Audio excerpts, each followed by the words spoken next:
Audax Randonneurs Mondejoux, das legendäre Superbrevet Paris-Brest-Paris, 1200 Kilometer pure Ausdauer, knappe 7000 Teilnehmer weltweit, fahren von Paris an den Atlantik und wieder zurück, Tag und Nacht im Sattel, in kühlen Nächten und bei glühender Hitze, zwischen Euphorie und totaler Erschöpfung, Faszination Brevetfahren, das ultimative Event aller Randonneure, das Superbrevet Paris-Brest-Paris.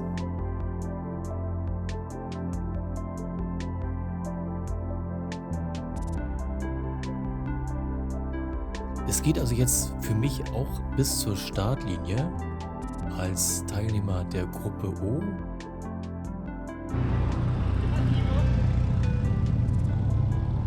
Die nächste Gruppe kommt und ich fahre jetzt langsam zum Start. Geht also wieder ganz zurück, einmal durch den Park, durchs Zelt durch und dann vor das Schloss, wo dann die Startgruppen sich bilden und dann zum Bike-Check gehen und dann den ersten Stempel bekommen. Welche Gruppe ist das? Und dann an die Startlinie gebracht werden. Und dann warten wir da alle auf den Start.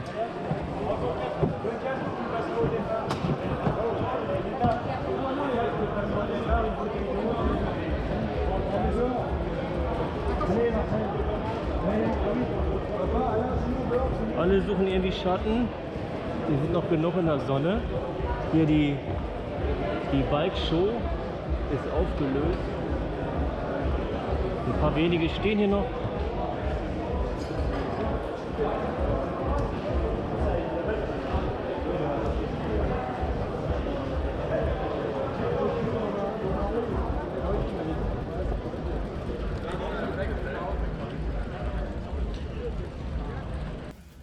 Das ist also die Gruppe N.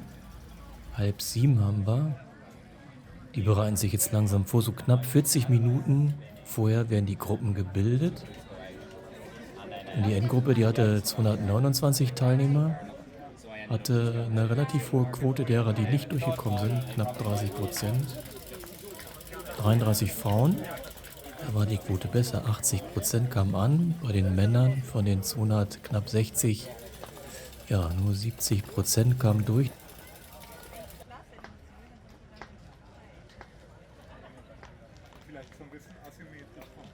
Und das sind die letzten der N-Gruppe.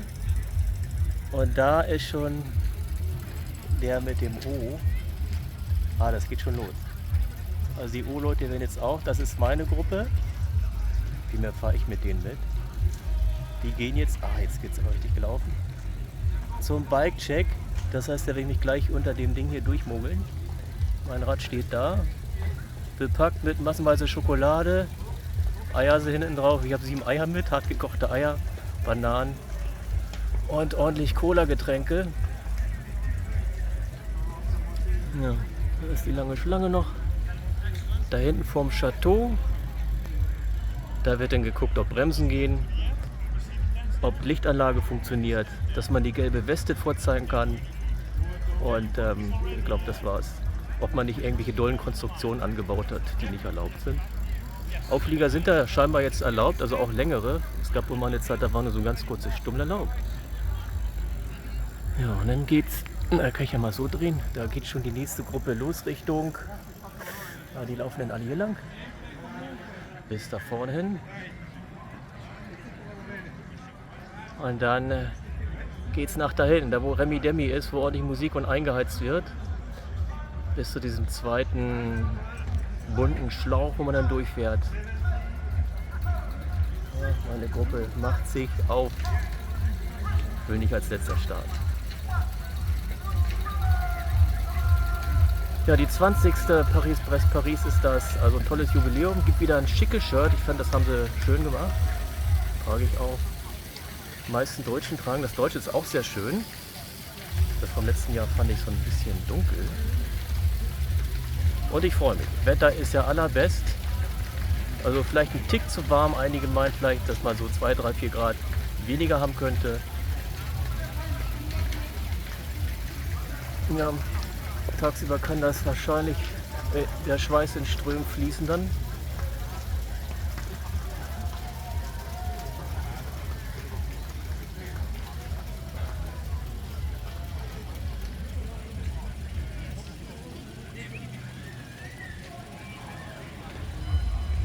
Ah ja, mal gucken, wie es wird. Also, man soll Spaß haben. Eine Bestzeit will ich nicht aufstellen, schaffe ich eh nicht.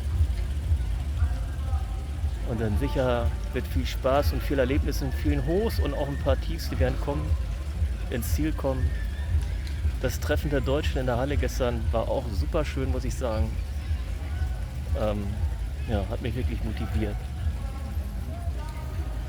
Besser kann es nicht sein. Kein Da Regen. hinten läuft die N-Gruppe gerade durch das Zelt, wo man dann den ersten Stempel bekommt.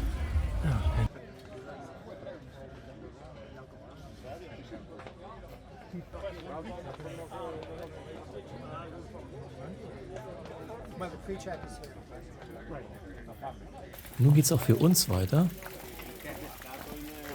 Ja, da laufen immer relativ viele mit den roten T-Shirts rum mit ACP, also Audax Club Parisen. Das sind die Benevolves. Die haben so bei der PPP knapp 2500 freiwillige Helfer. Und jetzt gibt es hier die Kontrolltechnik. Der Bike-Check ist knapp 40 Minuten vor dem Start. Der Bike-Check. Geht rasant schnell. Ein Fokus ist hier immer so, man muss dann, also alle müssen die reflektierende Weste, am besten die man ausgegeben bekommen hat, zeigen. Also jetzt heißt es, würde ich immer eher nach so einem Streifen raten, die man sich so als Kreuz über die Schultern anzieht, weil die ganz einfach nicht so heiß sind. Also der sieht sehr, sehr easy aus, der Check hier.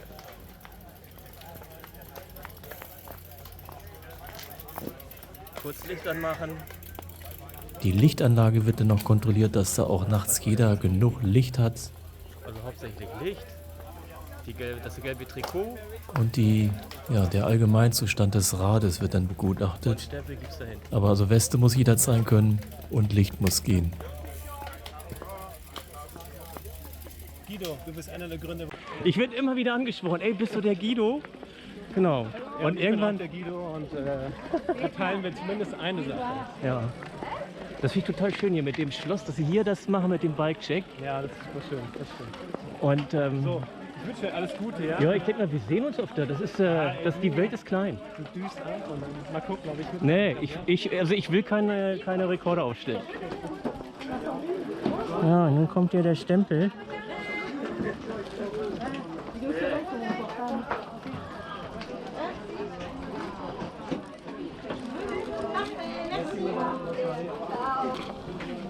Hi.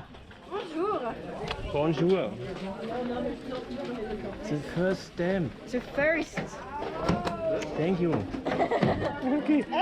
Thank Ja, der hieß auch Guido. Der hat mich mal irgendwo gesehen. Ich tippe mal bei Enjoy Your Bike. Und das ist ja irgendwie so, dass mich immer wieder Leute ansprechen, wegen dieser einen Sendung, in der ich da mal war. Enjoy Your Bike Nummer 17 war das, glaube ich. Ja, das sind noch 20 Minuten. Nun stehen wir da noch ein bisschen weit entfernt von der Startlinie. Und werden wir noch eine Zeit lang jetzt warten in der Wärme. Und dann verdichtet sich das langsam Drängeln immer mehr Richtung vorne. Aber noch ist der Start der Vorgruppe am Laufen.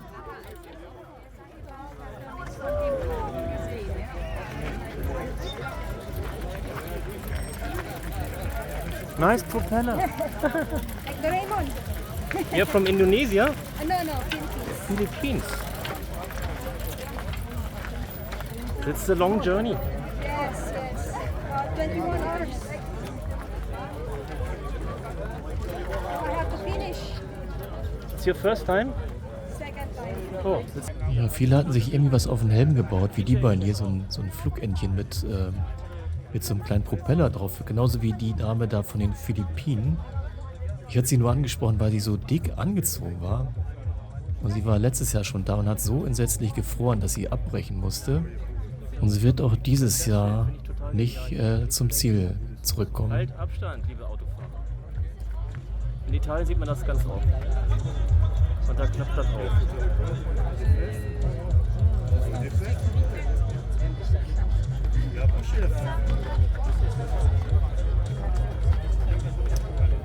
Nerika heißt sie. Ja, leider zweites Mal ein DNF bekommen. Es geht an die Startlinie. Watschlich hier wie ein Entchen lang. Und wir haben noch 10 Minuten. Nee, doch, 10 Minuten. Maganda ngayon, gusto madaming vloggers. So, maririnig ko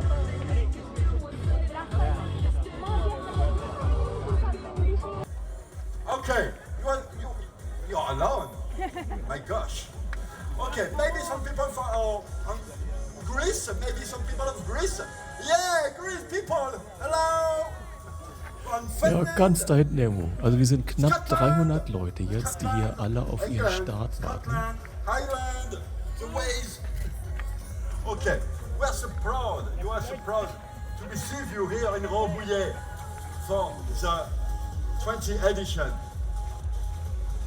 In about 1 minute, I'm going to give you some information about your safety. And I will introduce you that way with such numbers, such statistics. So I wish you a lot of fun. Go back, not to Paris at the Eiffel Tower, go back here in the castle of Rambouillet, hein?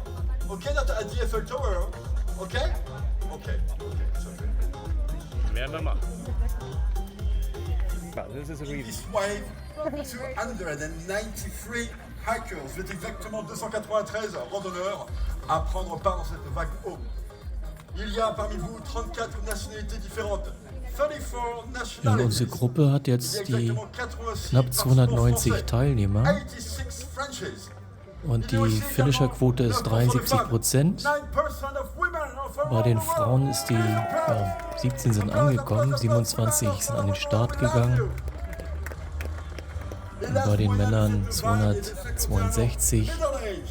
Angekommen sind dann 183, also 74% officiel waren sera wir. pris à la prochaine arche qui se trouve là-bas. And the official time will start at the Also das next arch. Startauto darf nicht So, überholt werden. ladies and gentlemen, I Am Anfang wish werden wir you gepaced. a nice PvP and see you in a few days here in Rambouillet. You can applaud yourself again.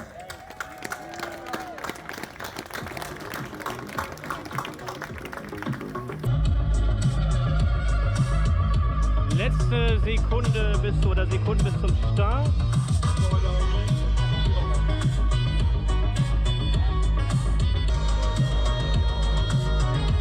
Get ready, guys. Less of 1 minute. We're going to start.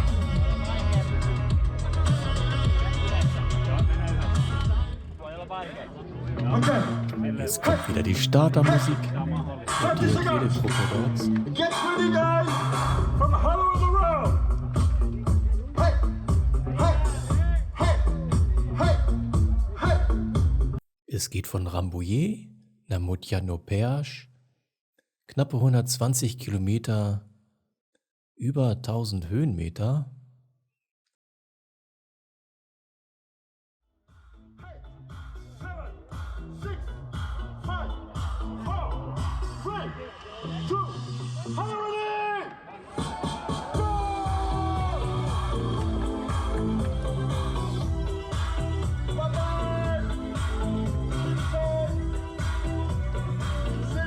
Ein Schauer, wenn es nicht so warm wäre.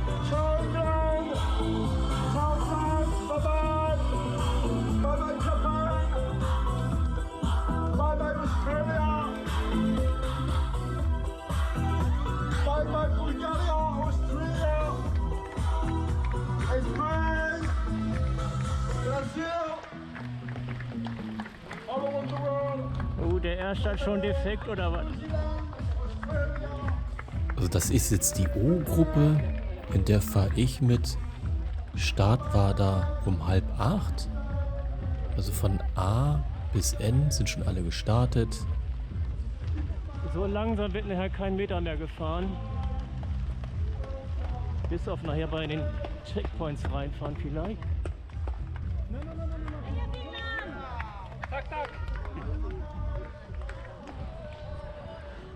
Und so ging es ganz gemächlich vom Schlosspark runter auf die erste Straße.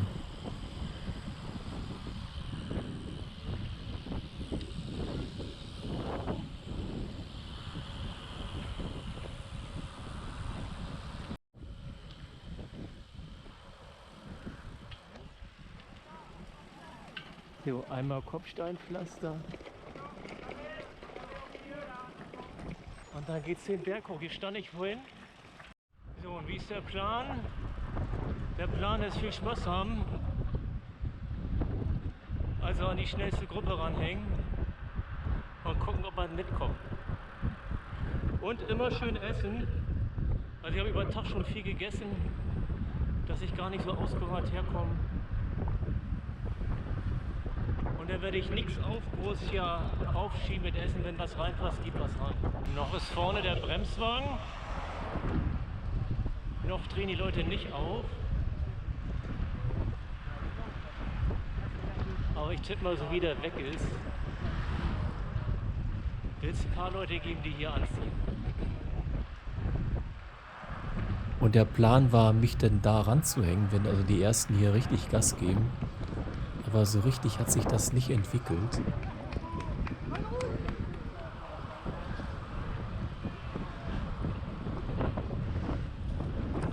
Und 2000 Leute haben hier über ein Jahr und auch jetzt die Tage stellen sicher, dass wir sicher über die Straßen kommen, dass das alles toll vorbereitet ist, damit wir 8000 Leute hier 3 oder 4 Tage Spaß haben.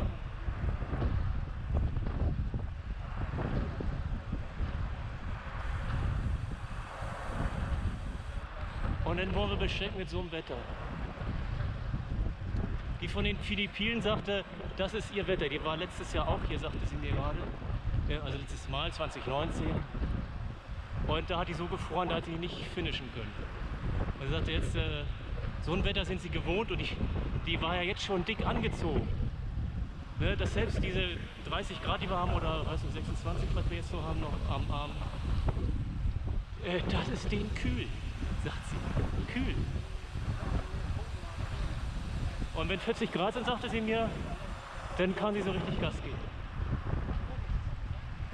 Ich glaube, die meisten Europäer hier, die werden dann, weiß nicht, also wenn sie nicht genug Flüssigkeit kriegen, wird es bestimmt bei dem einen oder anderen kritisch. Wenn die sich zu doll auspowern. Ja, noch sehe ich das Auto vorne.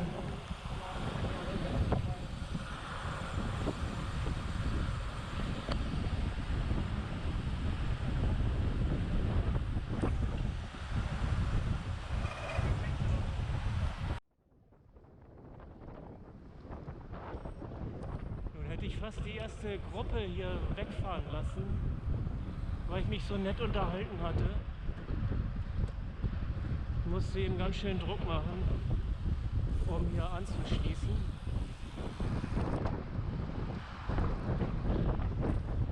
Ja, gut gucken kann man auch nicht, die Sonne ist ziemlich tief und blendet.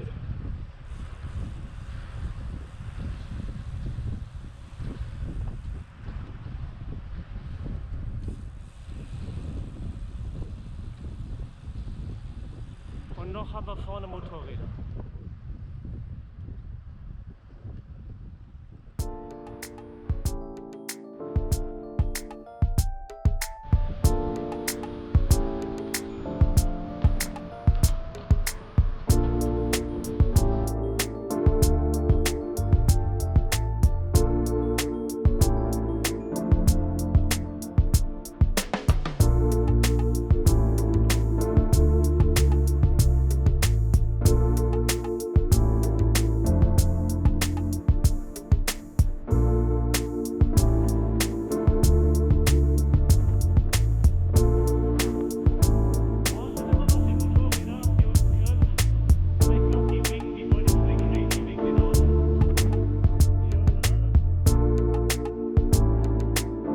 Obwohl noch gepaced von den Motorrädern, fahren wir doch schon recht zügig jetzt so die Berge runter.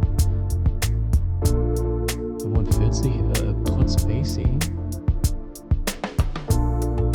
Entsprechend langsamer geht es dann, wenn es wieder berghoch geht. Da sind wir dann teilweise wirklich mit 15, 17, 18 Stundenkilometern unterwegs.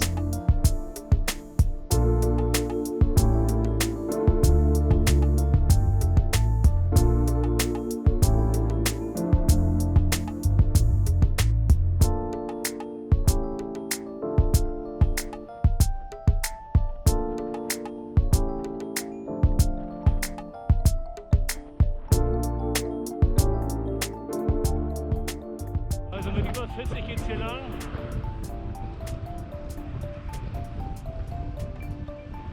Konnte man schön eben auf diesem Warnschild sehen, dem Radarteil.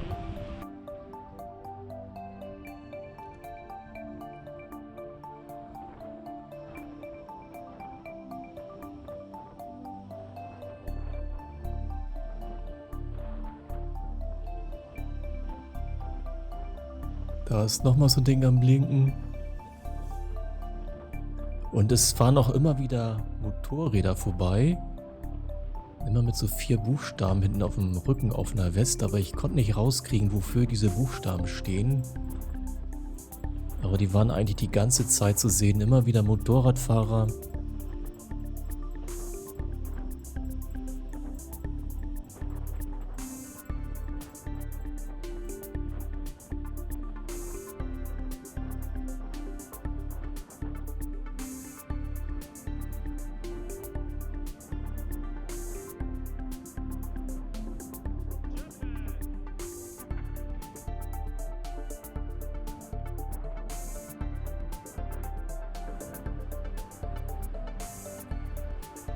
So geht's die ersten paar Stunden einem traumhaften Sonnenuntergang entgegen.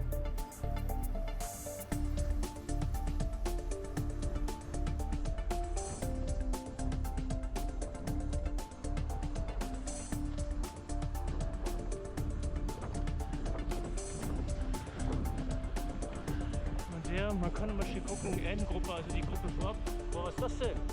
Ah, mit dem Dreieck jetzt zurück. Was ist das denn für ein?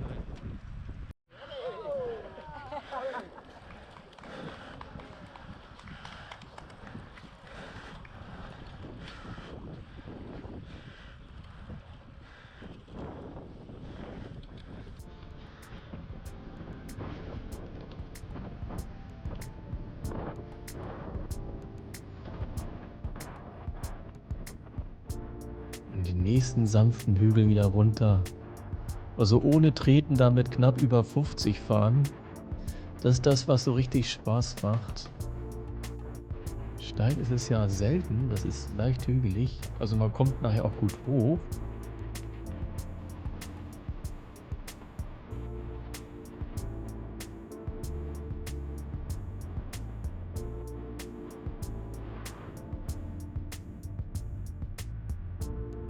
Ja, so macht das Spaß.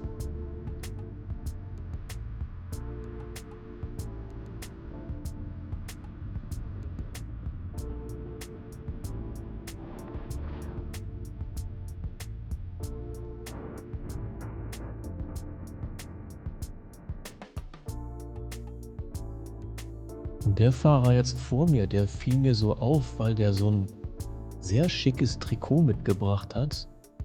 Und er scheint aus Norddeutschland zu kommen, weil ein Brevet habe ich ihn mal getroffen. Bei einem 600er hier in Kiel. Da kam er dann auch. Und die ersten Kilometer habe ich dann mit ihm zusammengefahren. Oder zumindest habe ich ihn immer mal wieder gesehen. Und auch auf dem Rückweg werde ich ihn einmal kurz treffen. Bei ihm waren selbst die Socken abgestimmt mit dem Muster vom Trikot.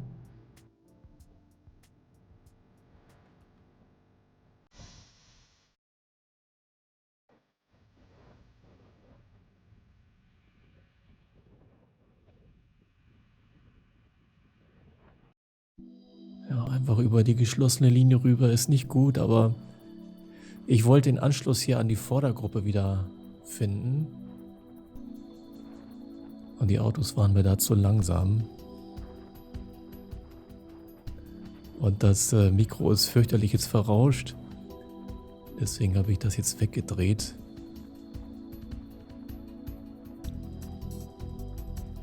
Und das sieht ja auf dem Video, glaube ich, immer spektakulärer aus, als wie es dann wirklich ist, wenn man auf dem Rad sitzt und da die Straße runterfährt. Oder jetzt auch hier, ne? Vorfahrtstraße, einfach rauf da.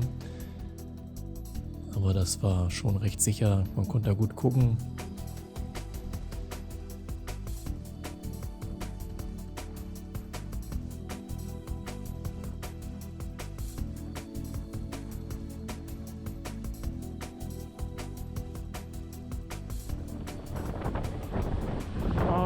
ja gar nichts, ey.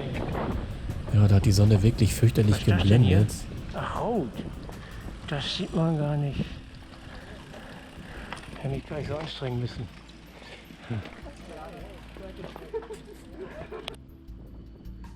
Und mit meinem Plan, den ich da anfangs geäußert habe, immer rechtzeitig was zu essen, wenn ich das Gefühl habe, ich könnte was essen, es wird was reinpassen. Also der Plan wird definitiv nicht aufgehen. Ich werde gewaltige Probleme später kriegen mit Essen, also ich werde nicht essen können. Kann man sich kaum vorstellen, oder ich denke mal, die meisten können es sich nicht vorstellen, dass man dann irgendwann, dass der Körper einem verwehrt, was essen zu wollen. Und mir wird es so ergehen. Und ich habe ja viel Schokolade mitgenommen, also diese Snickers habe ich oben auf den Rahmen raufgeklemmt und auch in der Tasche genug drin. Also einen Teil davon werde ich mit zurücknehmen, den Rest werde ich verschenken unterwegs, fragen, ob die Lust haben auf einen Snickers, ich will meine nicht, und dann ein paar abgeben werde.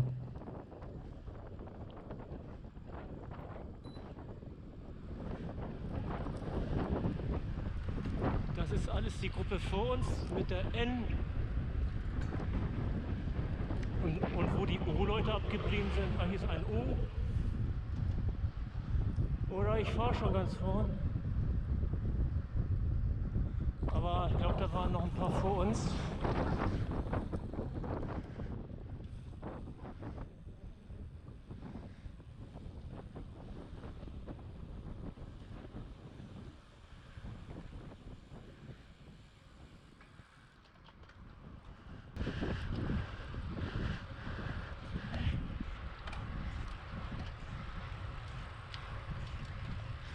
Alles N-Leute. Und wir sind jetzt 3 O-Leute, also O-Gruppe. Und fahren hier echt Mutterseelen allein. Und das so früh. Wir haben 36 Kilometer gerade mal. Also fahren jetzt 1 Stunde 10, haben jetzt ein bisschen vor 9 Uhr, ist aber noch schön hell. Ja, und berghoch habe ich mich nie so super verausgabt, das haben die meisten gemacht, die sind dann also relativ ruhig, wahrscheinlich Puls ziemlich niedrig gehalten, dann da hochgekurbelt langsam und dann lieber bei den Ebenen und beim Runterfahren Gas gegeben.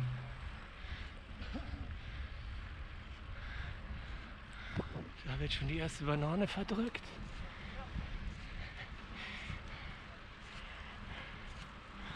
Ja, jetzt blende ich mal den Pfad ein, bis wohin wir jetzt zurzeit gekommen sind von den 120 Kilometern.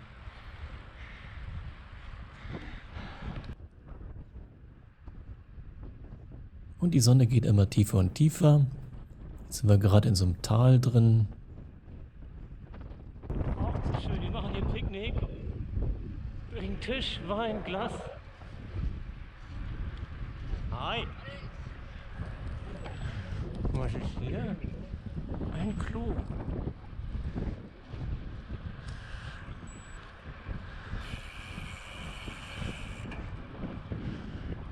Und wie man sieht, die Straße ist ja recht lang nach vorne einsehbar. Es ist deutlich leerer geworden. Und diese kompakte Gruppe, mit der wir anfangs unterwegs waren, die hat sich so ein bisschen aufgelöst. Ah, ich liebe diese blaue Stunde, wo die Sonne runtergeht. Und nun kriegen wir auch wieder ein paar zu Gesicht, die vor uns sind. Allerdings sind das ewige N- oder noch frühere Gruppen, die langsam fahren. Und ja, wir schleppen einen kleinen Tross hinter uns her. Wo ja nun wirklich tausende Leute so langsam hier auf die Straße entlassen werden, immer nur im 15-Minuten-Rhythmus, ist man doch manchmal verwundert, dass es nicht so viele Fahrer um einen rum gibt. Was ist das hier?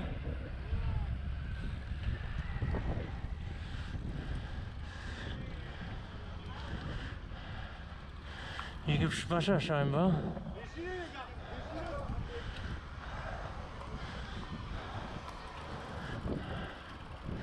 Ich glaube, man muss jetzt Weste anmachen. Mein Licht geht immer noch nicht von alleine an.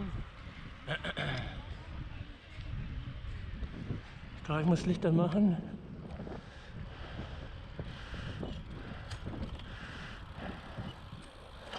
Ja. Ach, jetzt ist es angegangen. Jetzt ist es an.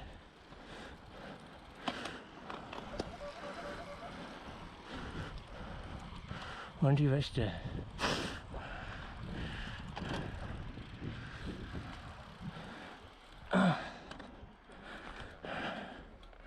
Oder? Ne, die ziehen noch nicht an. Das ist so heiß. Also 24 Grad sind es jetzt wohl noch. Also dafür, dass es schon so spät am Abend ist.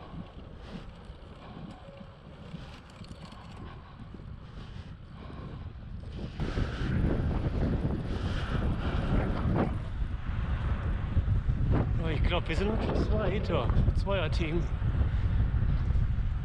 Und die anderen sind irgendwie L, M, N. Und von hinten kommen keine schnell hinterher.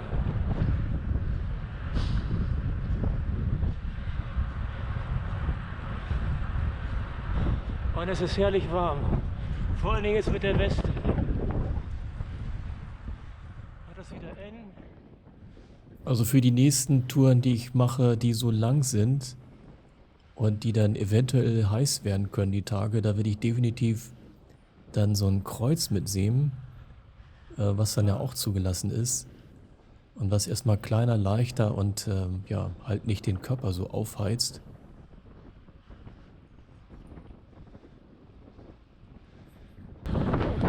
So, wir beiden wechseln es immer noch schön ab hier. Der Franzose fährt dann immer wieder vor. Ein paar Meter, dann fahre ich vor. Und leider keine schnelle, dicke Gruppe hinter uns. Ja, meistens kennt man das ja so, dass zwei vorweg fahren oder einer und der dann irgendwann seitlich rausgeht und den Trupp vorfahren lässt und sich hinten reinhängt. Aber ich glaube, der Franzose hier vor mir, mit dem ich mich jetzt schon ganz lange abwechsel, der ist bestimmt 10 Jahre älter wie ich. Und bislang sind wir echt nur am Überholen. Von hinten ist bislang echt keiner gekommen. Und letztes Jahr war das ja, oder letztes Mal war das ja so, dass da echt alle richtig gekeult haben. Ich hoffe, das rächt sich nicht morgen oder übermorgen. Aber ich glaube, wenn das nachher so brüllend heiß wird gegen Mittag, dann kann man gar nicht mehr so viel Druck fahren. Jetzt ist er angenehm. Ja, 21 Uhr, also 24 Grad noch, dann geht es nachher auf 22 Grad runter. Und mit der Weste geht das gerade so. Er hat das ja offen. Und das Ding ja, staut sich doch ganz schön die Wärme drunter. Also ich habe es mollig warm. Aber lieber die Wärme als nachts zu frieren. Und ich finde das ja prima, wenn das warm ist. Also mag ich viel lieber, als dann in der Nacht ein bisschen zu frieren und so viel Klamotten mitnehmen zu müssen. Also wir beide wollten einfach schneller fahren als die Leute um uns herum. Und so haben wir uns dann halt immer gegenseitig abgewechselt und fuhren an allen vorbei.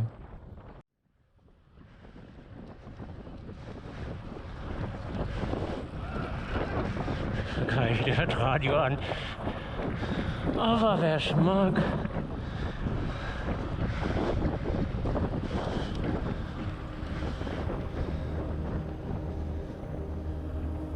Und das wird jetzt 3 Tage lang mein To-Do werden.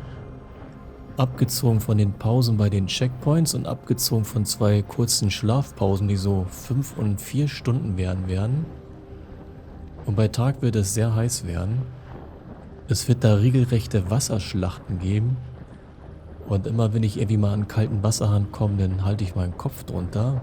Einige haben sich auch so Schwämme oben auf den Helm gebunden und haben die dann regelmäßig nass gemacht und dann ab und zu mal raufgedrückt oder haben dann das, was da runter tropft, dann genutzt am Kopf, dass das ein bisschen runterkühlt. Ja, und man konnte halt auch so in der Nacht ganz prima fahren, dünn angezogen.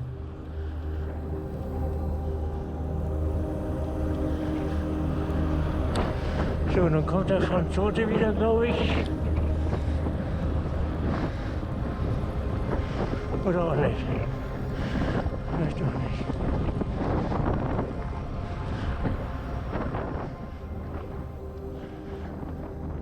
Also die meisten sind da gewohnt, dann nachts zu schlafen und tags eher irgendwas zu tun, wie auch mal wegen Fahrradfahren um dann zu sagen, ich mache dann nachts irgendwie Pause und schlaf da, gab es also bestimmt genügend Leute, die sagen, nee, ich lege mich bei Tag irgendwo in die Wiese, weil da ist es einfach zu schlafen, es ist warm und ja, ist überall Platz und man hat seine Ruhe und man fährt dann einfach die Nacht durch.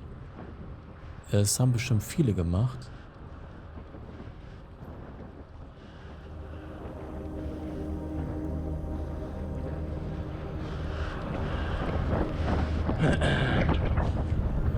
An den Lichtern müssten ein paar mehr hinter mir sein. Aber abwechselnd tun wir immer nur zu zweit. Der Rest klebt dran.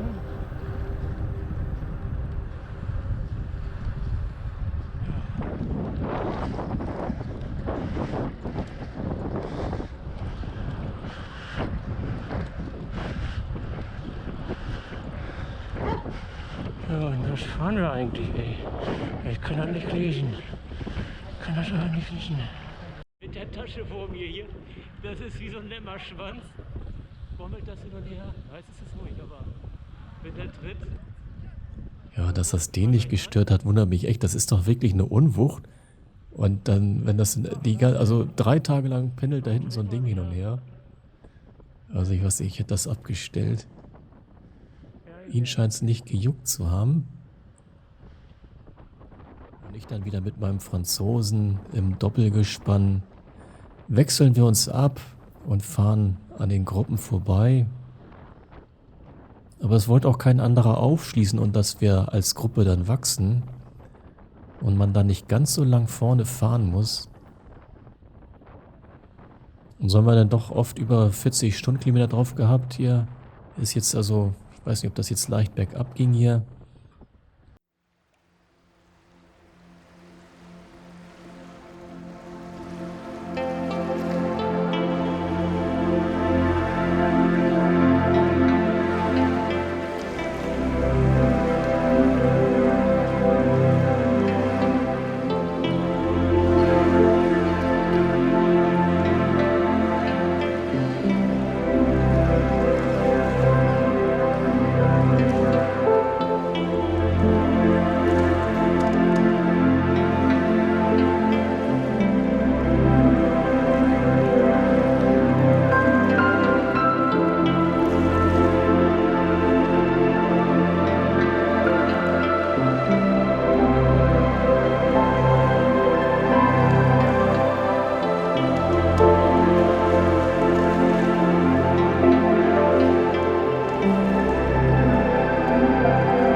Nicht rechtzeitig gesehen haben, um da voll rauf zu knallen, weil es in den Dörfern wirklich stockdunkel war und weil wir mit unseren Brillen ja doch nicht ganz so gut sehen, als wenn wir die Brille ab hätten.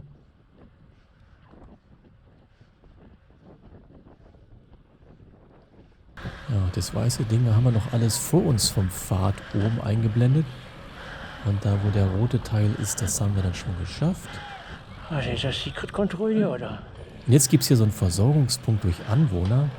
Da haben sich also Leute hingestellt und bestimmt so 40, 50 Anwohner, ältere Leute. Jeder hatte so einen Kelch mit kaltem Wasser da.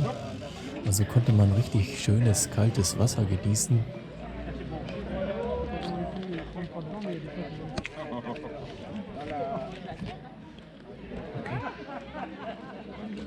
Eine willkommene Auffrischung. Thank you. When you come back, we are here. Okay. With Theo Cafe. I will find you. So. Das ist schön.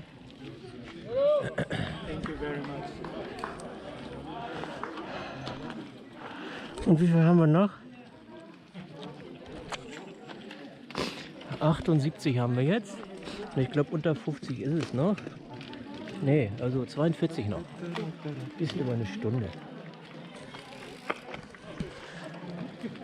Bye.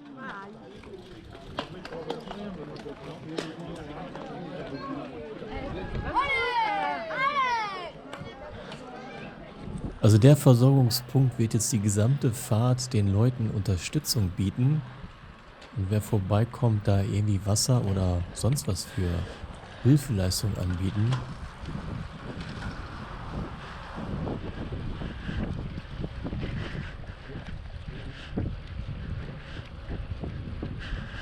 Ja, der fährt gut, da hänge ich mich ran. Ja, das ist einer aus der Endgruppe, mit dem werde ich jetzt auch längere Zeit zusammenfahren. Der hat auch so ein Kreuz hinten auf dem Rücken, so ein mit den Leuchtstreifen. Der hat das von daher richtig gemacht und muss jetzt nicht so eine Weste, die nicht so viel atmet, anhaben oder die dann flattern lassen.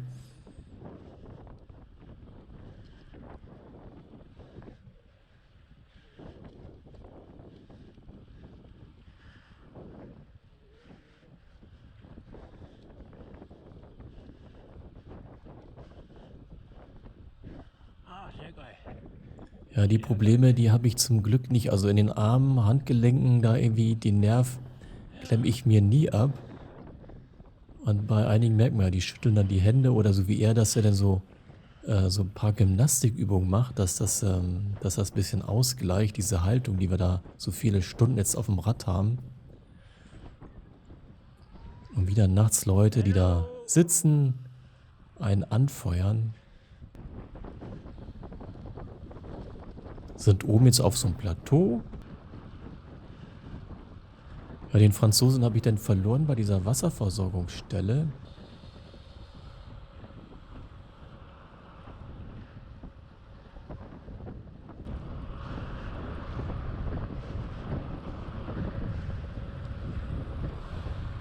Oh, geht das denn hier lang?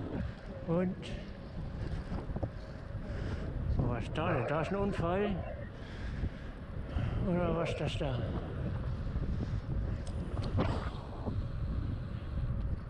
Ja, hier gab es wohl einen Unfall.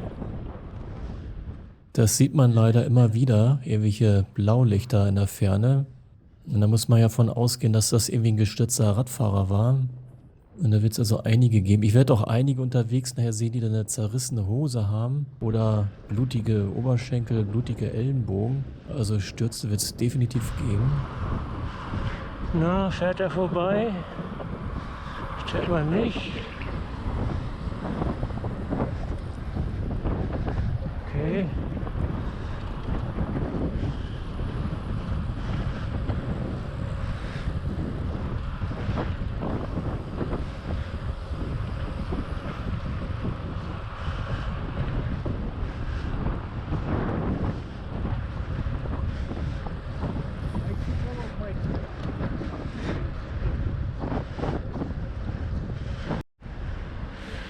Jo, oh, hier ist ja geil. Wow. Also Kneipen und Pubs da, oder wie die sich nennen, die sind nachts immer gut besucht. Da halten die Fahrer sofort an und kaufen sich wahrscheinlich Kaltgetränke.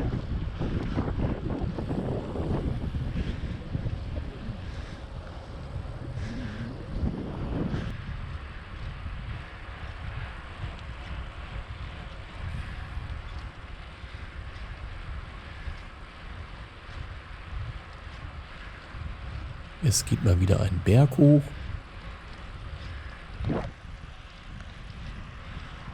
Mit gemäßigtem Tempo. Da hänge ich mich mal hinter. Ja, das war eine kleine Gruppe, die gefiel mir vom Tempo her. Und da habe ich dann gesagt, da hänge ich mich mal ran, erhole mich ein bisschen, dass ich ein bisschen Windschatten fahren kann. Aber trotzdem gut vorankommen und nicht so langsam fahren muss.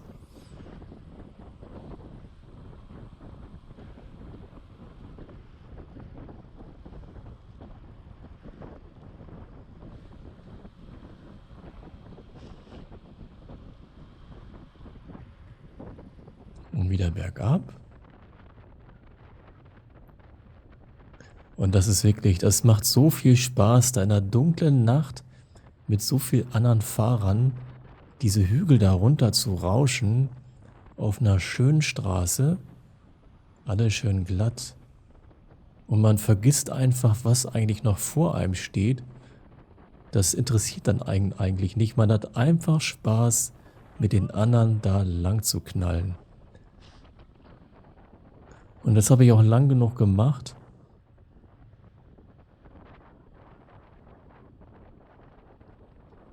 Ah, hier ist Verkehrskontrolle.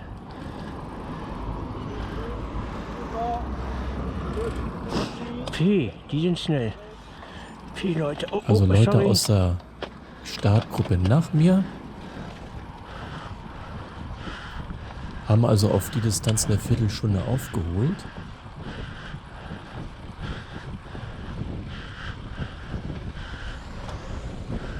Ja, das sind die ersten, die jetzt überholen.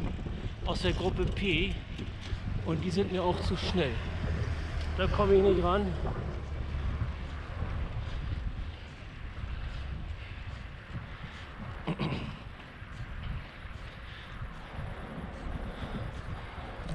Aber weit ist auch nicht mehr zum ersten Checkpoint.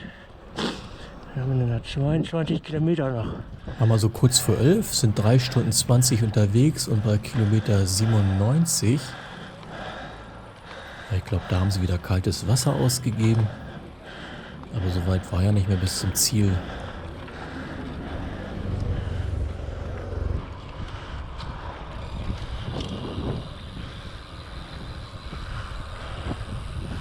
Also weiter.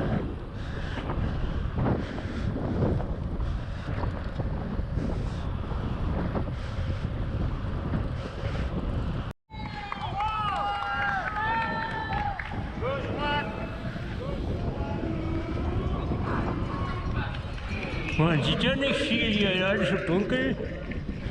Oh je. Und das ist in der Ortschaft, in der wir jetzt sind. Ne? Da ist das, was ich vorhin sagte, es ist stockdunkel in der Ortschaft und wir haben eigentlich alle oder die meisten haben eine Brille auf, so wie ich auch, die selbst tönt ist, die dann jetzt im Dunkeln dann natürlich einigermaßen klar ist, aber die ist halt auch alt und hat Kratzer und ja, also die Sicht ist nicht so toll, als wenn man jetzt gar keine hätte, aber dann kriegt man halt irgendwas ins Auge, wenn man Pech hat. Also ich fahre eigentlich nur mit Brille, selten dann ohne. Und den nächsten Berg hoch. Und das kostet dann echt Körner, ne? Die ganzen vielen Berge hoch.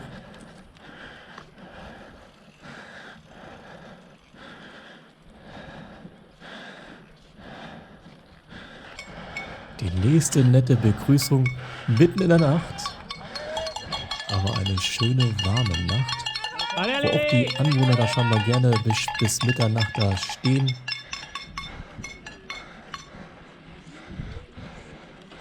Was hat er? Kette gerissen? Er hat einen Kettenriss. Am Berg, naja. Ja, kann man hier auf dem Video nicht so sehen, aber da lag die Kette halt daneben. Und man kann sich darauf einstellen, die Kette wieder hinzukriegen, alleine mit eigenen Mitteln. Das ist nicht viel Gewicht, das kostet nicht viel. Man muss halt ein Niet rausbekommen. Kettenschloss ist ja gut zu holen und gut mitzuführen. Aber man muss halt irgendwas haben, um ein Niet rauszudrücken. Nächster Berg hoch.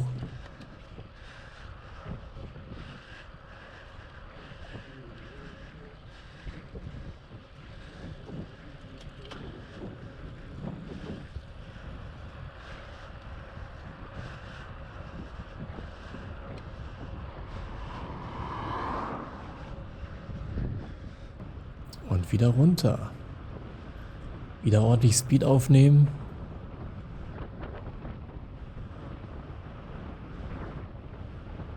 Und man rast so schön in diese Dunkelheit.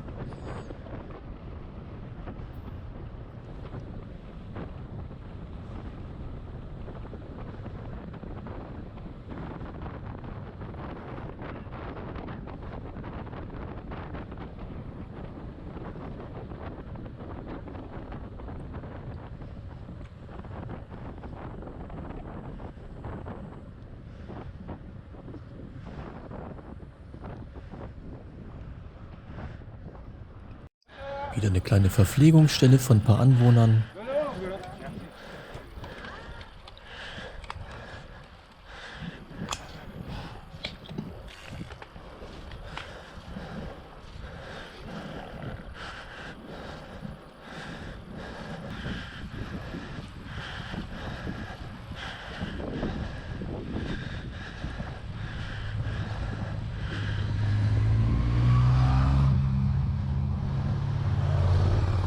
Wieder die Motorräder, die einen begleiten und gucken, ob alles rechtens läuft, ob da keiner ein Problem hat.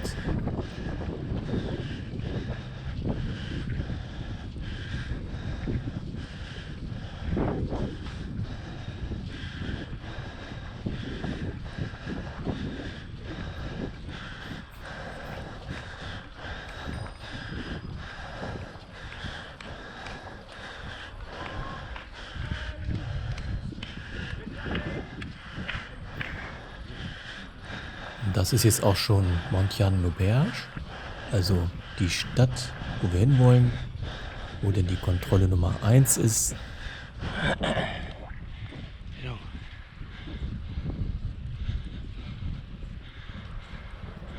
Jetzt haben wir knapp Mitternacht und allzu weit sollte es nicht mehr sein. Dann haben wir die ersten 10%, nämlich 120 Kilometer. Da ist der erste kurze Checkpoint. Ja, noch ist hier nicht viel zu sehen, aber da biegt man jetzt nochmal einmal um die Ecke und dann ist da Kirmes gleich. Da ist jetzt richtig was los.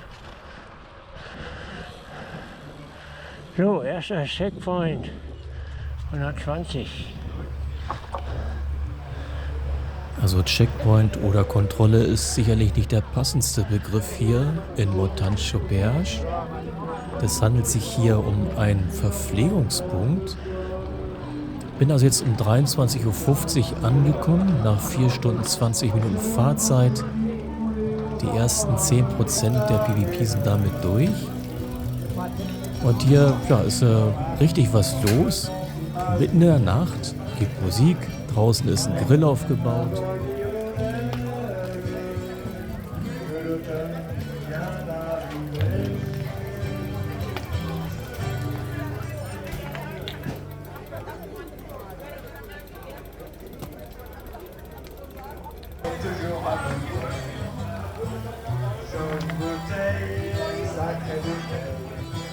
Tu me laisses tranquille, je veux te quitter, je veux m'en aller, je veux recommencer ma vie. La la la la, la la la la, la la la la la la la, la la la la, la la la la, la la la la.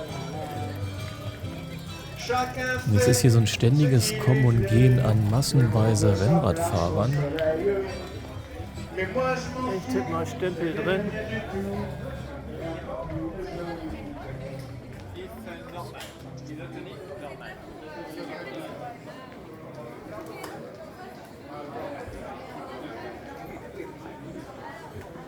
Da geht's jetzt zum Restaurant.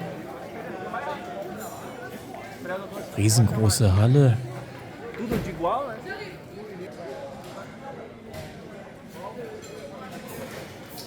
Und hier ist es gerade mal nicht so voll, aber teilweise muss man auch etwas anstehen, um sein Essen kaufen zu können. Hier gibt es Brötchen. Das ist so warm hier. Hier laufen die Leute schon nackten Oberkörper rum. Lecker. Salat.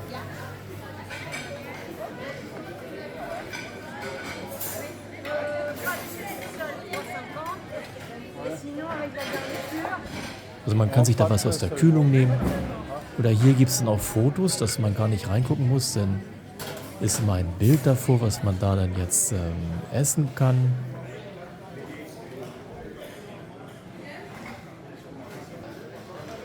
Und noch sehen alle recht gut aus und munter. Gibt nur also wenige, die jetzt schon versuchen, so ein bisschen zu schlafen. Aber der Rest wird sich wahrscheinlich einigermaßen beeilen, da etwas zu essen und dann wieder aufs Rad zu steigen. So, also das eben war gerade mal 26,4er Durchschnitt, also 4 Stunden 30 auf 120. gucken. Die nächste Route ist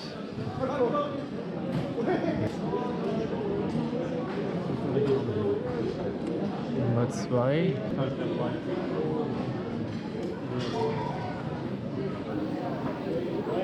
Das ist so meine App, mit der ich immer fahre. Bike-Computer nennt sie sich.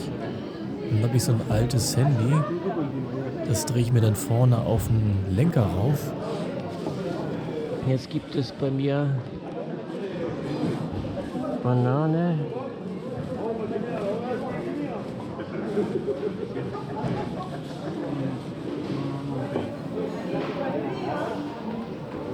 Na, sieht nicht mehr ganz so lecker aus. Und Eier. Sehen vielleicht nicht mehr ganz so toll aus.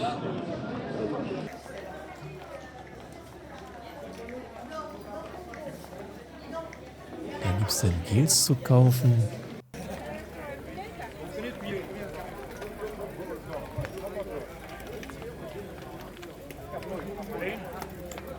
Also es riecht ja wirklich lecker. So, nicht, dass ich hier was verbummel. Autoschlüssel, Kreditkarten und das Stempelbuch. Ist also mittlerweile jetzt 12:30. Mann, ist hier was los. Also noch 18, dann gibt es erst einen Stempel, da haben wir 202 Kilometer.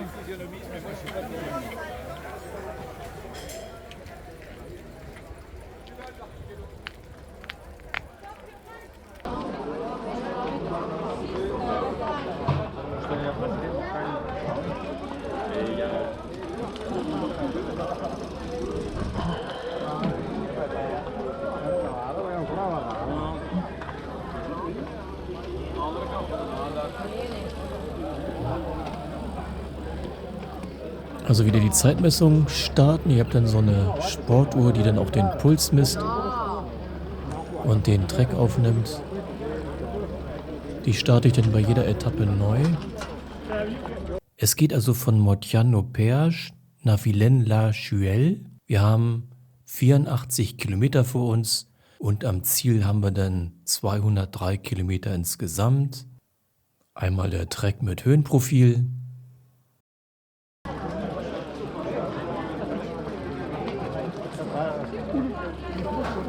Haben also jetzt die erste Pause, die erste Verpflegungsstation genossen. Hab da 40 Minuten verbracht, ein bisschen Pause gemacht. Einen Stempel gab es ja noch nicht fürs Privéheft, aber die Zeit wurde gemessen. Und habe jetzt also ziemlich genau 5 Stunden. Seit Start ist jetzt Hab also 120 Kilometer und damit 10% der PBP-Strecke hinter mir. Und nun geht's zum Start der Etappe 2.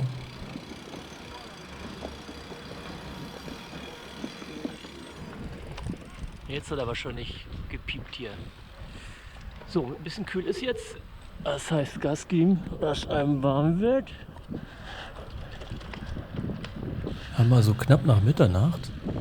Hab mir jetzt die Armlinge angezogen. Aber die werde ich mir später während der Fahrt wieder runterziehen. Es ist doch zu warm, wenn man richtig schnell fährt.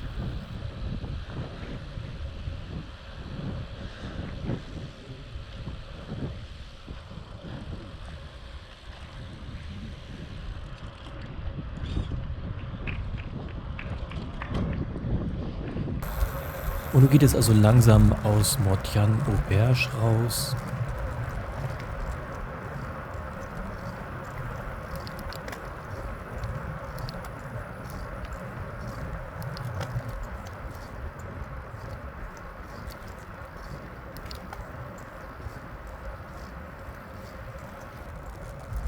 Raus wieder in die Dunkelheit.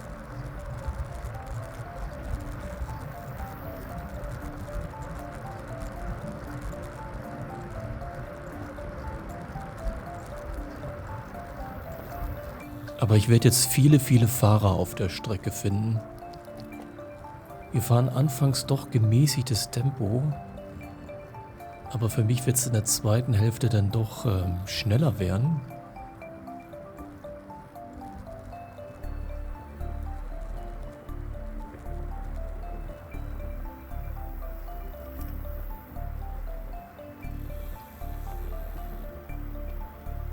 1:20 Uhr mittlerweile, sind also 50 Minuten unterwegs, haben jetzt 23 Kilometer hinter uns.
Wir haben eine wunderbare, relativ warme Nacht, stockdunkel und die Straße ist voll mit Radfahrern.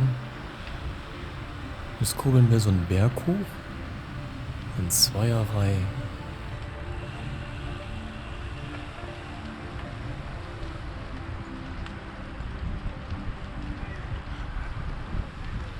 Mann, da hat sich ja was angesammelt.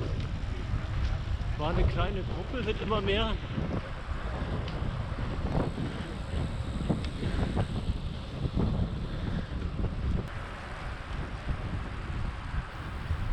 Und dieses lange Band der Radfahrer, das wurde immer länger und länger. Wir fahren jetzt durch den Wald, alles stockdunkel eigentlich. Und dann hell erleuchtet durch die ganzen Scheinwerfer der Radfahrer. Die meisten haben ja doch relativ gute Beleuchtung am Rad. Und so fahren wir jetzt alle einen leichten Anstieg nach oben.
Ja, und dann längere Zeit ging es also nach oben.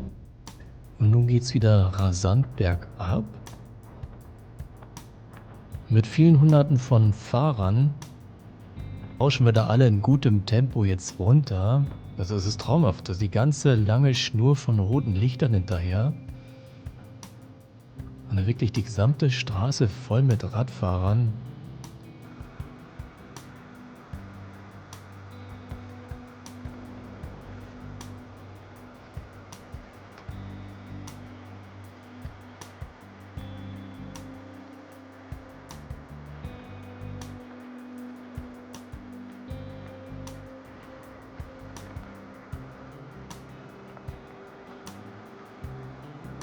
Und das ging eine ganze lange Zeit so.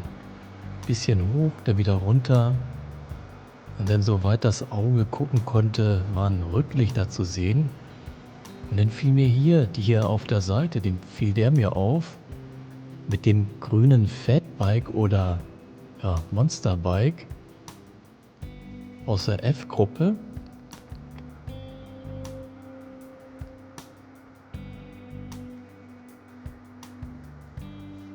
Und wie der da so mithielt mit seinem schweren, fetten Bike.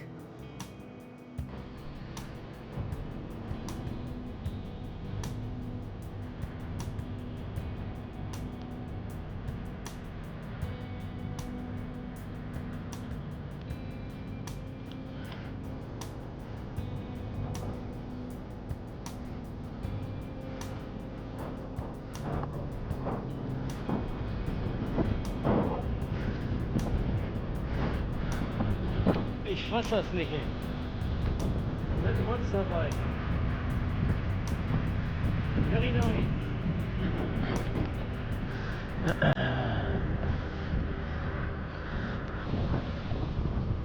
Dann ging es durch ein kleineres Städtchen mitten in der Nacht. Da gab es jetzt auch kaum mehr Leute, die draußen uns beklatschten. Aber hier gab es eine Versorgungsstelle wieder. Na, mal gucken, was ist hier los? Wasser. Ja, da hatten wieder also ein paar Anwohner da so eine Versorgungsstelle eingerichtet und allen, die wollten, kaltes Wasser angeboten.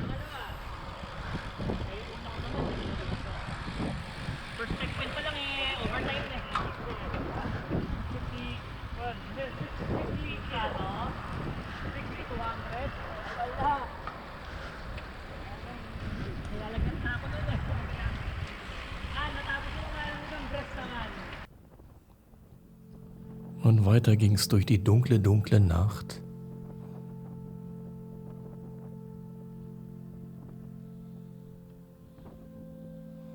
Mit so vielen anderen Rennradfahrern aus aller Welt.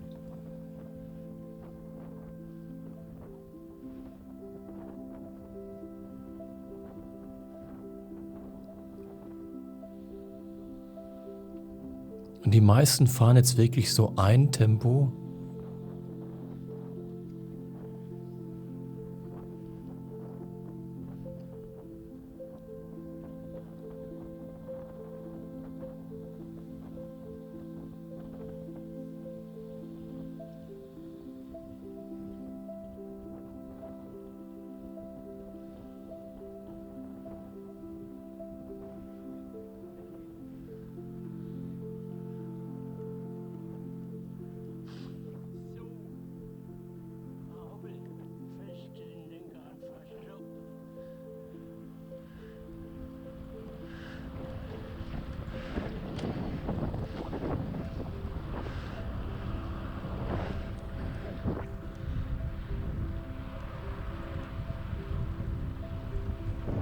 Oh, hier liegen Flaschen auf der Straße, ist nicht gut.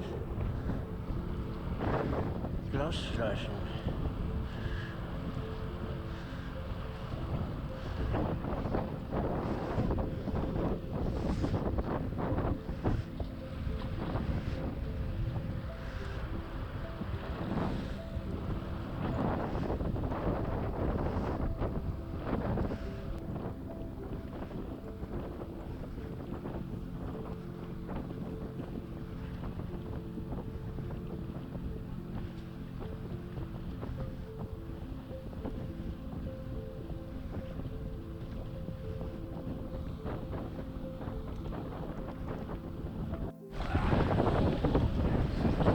Oh, noch einer. Wow. Mein Gott, das ist aber amtlicher Huckel. Na, die sind mal so schwer im Dunkeln. Da plötzlich diese Bodenwellen. Sind also wieder in einer Ortschaft jetzt drin. Aber ja, komplett dunkel. Nach Mitternacht. Keine Straßenbeleuchtung an. Noch einer. Ja. Noch ist alles dran.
raus in die Dunkelheit.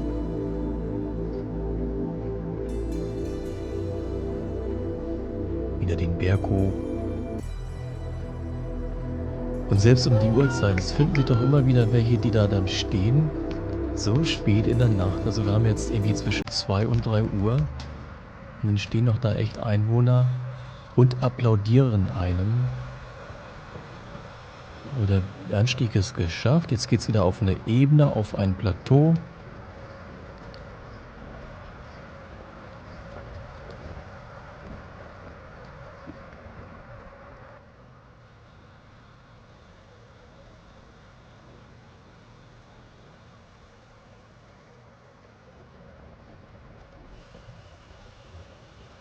Ja, und der Fahrer direkt voraus, der kam eben von hinten an mit recht gutem Tempo und ja, der fuhr echt ein komplett anderes Level als was ich schaffe. Und ich werde jetzt ziemlich lange ihm hinterherfahren, also die nächsten 15 Minuten vom Video handeln jetzt davon, wie ich diesem Kerl hinterherfahre oder es versuche. Also ich schaffe es auch nur ganz knapp. Er wird allen hier, also ich habe gedacht, wir fliegen bei allen anderen vorbei, so im Tiefflug. Also der Fahrer war wirklich unheimlich stark. Der fährt jetzt so an allen mit gefühlt 30 bis 50% mehr Geschwindigkeit vorbei. Und an den habe ich mich dann rangehängt. Und also in seinem Windschatten fahre ich so ziemlich an meinem Ausdauerlimit, was ich so bereit bin, bei so einer langen Tour zu fahren. Aber hat wirklich Spaß gemacht, ihm zu folgen. Der war wirklich, ja, war eine andere Liga. Noch sieht man es nicht so sehr, noch sind wir in der Ortschaft. Aber gleich, wenn wir dann auf glatte Straße wieder außerhalb der Ortschaft sind und es ein bisschen auf die Ebene geht, dann gibt der richtig Gas hier. Und ich versuche immer wieder zu folgen.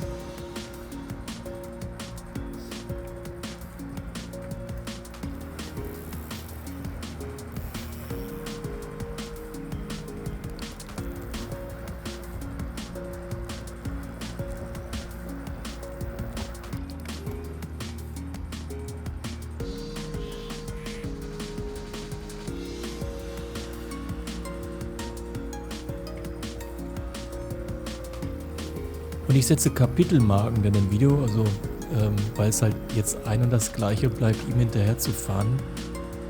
Und das wird jetzt über 10 Minuten dauern.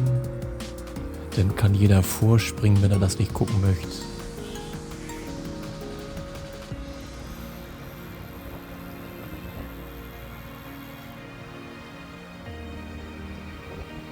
Also man sieht jetzt nur, wie wir in einer Tour alle anderen überholen. Da ist absolut keine Gruppe, absolut niemand, der uns versucht zu überholen. Und es ist komischerweise auch keiner, der sich ranhängt und sagt, okay, bei dem Tempo fahre ich gerne im Windschatten mit.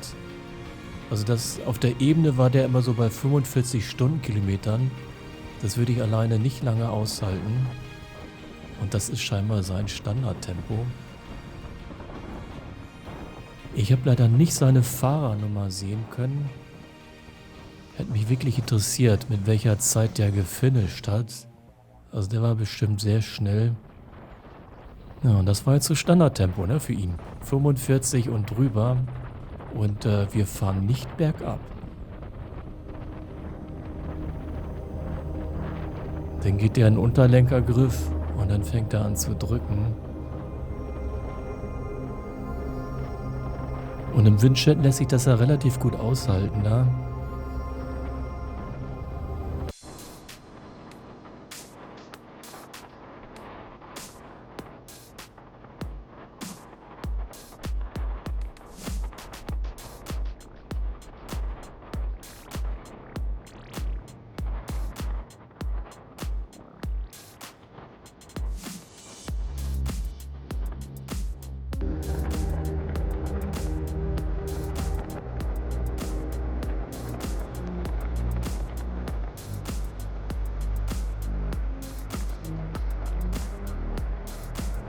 Haben also jetzt 2:15, sind 2 Stunden und 15 Minuten unterwegs, haben jetzt 63 Kilometer Und kumuliert sind es 7 Stunden 15 mit 183 Kilometer.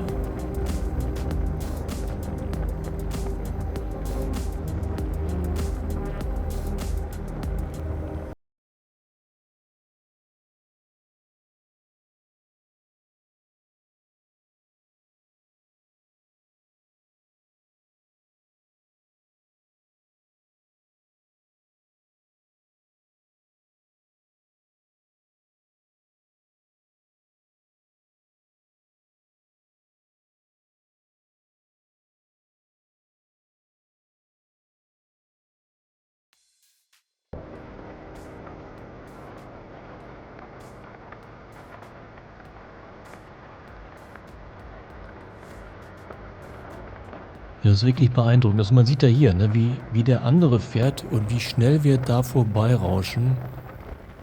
Gibt ja genug Fahrer, die sowas hier wie PPP in knapp über 40 Stunden schaffen. Er ist ja nun ganz allein. Ich denke mal, er wird gewohnt sein, komplett immer im Wind alles zu fahren und das bei diesem Speed. Also, ja, mag ich mir nicht ausmalen, was man dann vom Körper her leisten muss, um das auf die Distanz ständig halten zu können. Ja, war mal ganz interessant, so einem hinterherfahren zu können. Zumindest mal für eine halbe Stunde.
Und wieder im gefühlten Tiefflug an den anderen vorbei.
Und wieder geht's im gefühlten Tiefflug an dieser Gruppe hier vorbei, die ja doch alle sich gegenseitig Windschatten geben. Und dieser Fahrer, der prescht da einfach vorbei.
Haben jetzt 3:15 Uhr, sind 2 Stunden 45 unterwegs, haben jetzt 87 Kilometer hinter uns. Kumuliert sind es 7 Stunden 45 und knapp 200 Kilometer.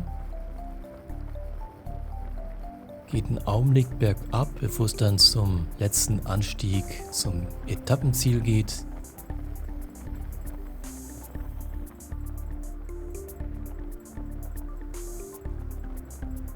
Und wie gewohnt im hohen Tempo an allen anderen vorbei.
Jetzt sind wir also in Vilaine-la-Chuelle. Da vorne ist so eine kleine Versorgungsstation. You are crazy. You are crazy. This speed. So good. Another level.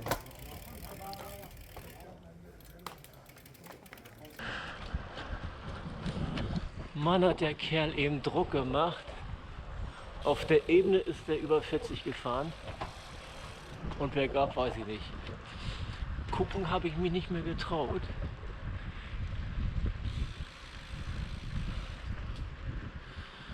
Ja, wie 500 Meter noch, dann ist erster Stempel und zweite. Hier gibt es irgendwas zu futtern. Ja, da sind also schon die ersten Wohnmobilfahrer, die sich da dann irgendwie ihre Autos hinstellen haben lassen. Mann, hier ist was los. Da ist das Ziel vom zweiten Checkpoint. Und bald werde ich in die umgekehrte Richtung genau diese Straße lang fahren. Mit einer super Party dann. Da wird hier richtig viel Stimmung sein. Ah ja, ich erinnere mich.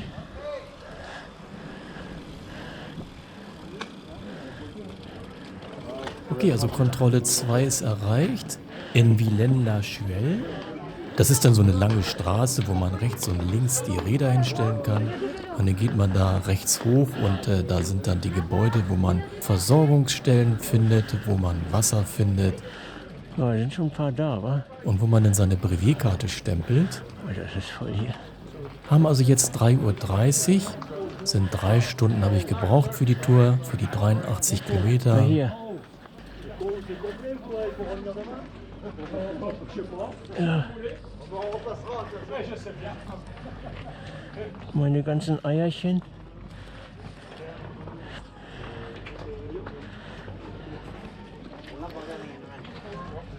Ich glaube, das muss ich jetzt essen.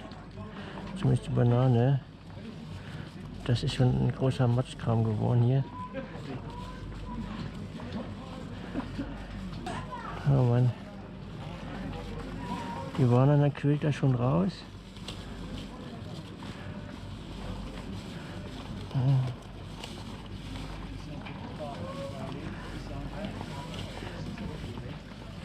Ich glaube, die Tüte ist schon kaputt.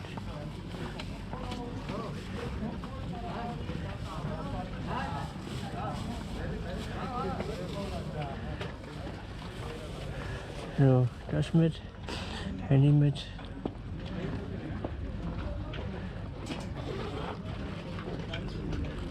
Ah, und das hier. Was für einen Schnitt haben wir denn gemacht? Schnitt war.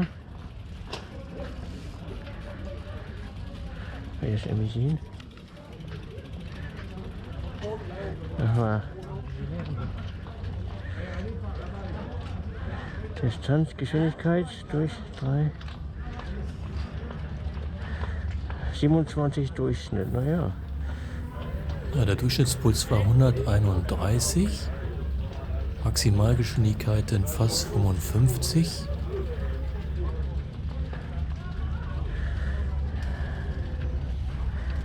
Ja.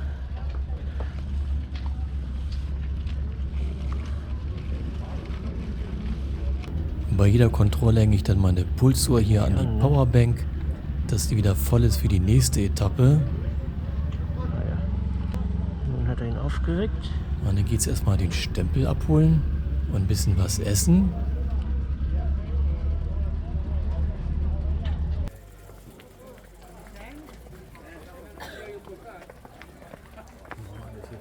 Naja, bei 8000 Fahrern.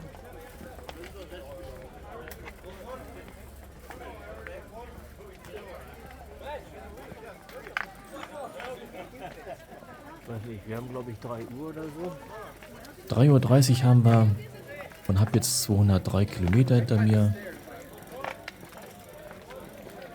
Und dann geht es erstmal zum Stempeln von der Brevetkarte.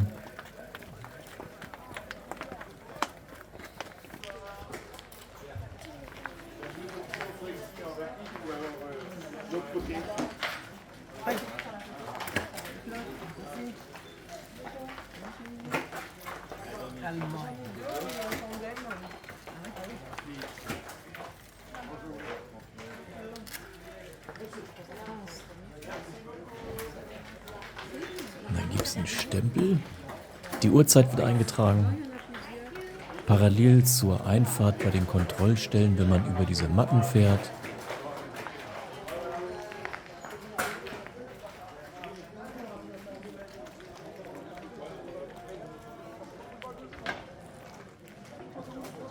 hier ist dann die Essensausgabe. Man sieht schon, da muss man doch eine lange Weile stehen, bis man dann überhaupt was zu essen bekommt. Also ist schwer abzuschätzen. Ich wollte einmal gucken, was es überhaupt gibt hier. Und dann ja irgendwo mir einen Platz suchen, um da meine Banane und die Eier zu essen. Und hier gibt es, also ich meine, hier gibt es keine warmen Gerichte. Also hier gibt es Baguette und Brötchen und Kuchen und kalte Getränke. Ja, man sieht schon, also es dauert alles, bis die das bezahlt haben. Das ist echt blöde. Man kann sich ja, wenn man da so lange steht, nicht wirklich gut erholen. Dann möchte man schon gerne sitzen. Und ich werde über eine halbe Stunde brauchen. Also hier für Stempeln, Fahrrad abstellen, hier rumlaufen und wieder zurück zum Fahrrad fertig machen und wieder rausgehen. Wird doch relativ lange brauchen. Ja, ein bisschen müssen die wohl warten. In der Schlange. Die ersten legen sich schon auf die Tische mit dem Kopf und schlafen. Oder probieren es.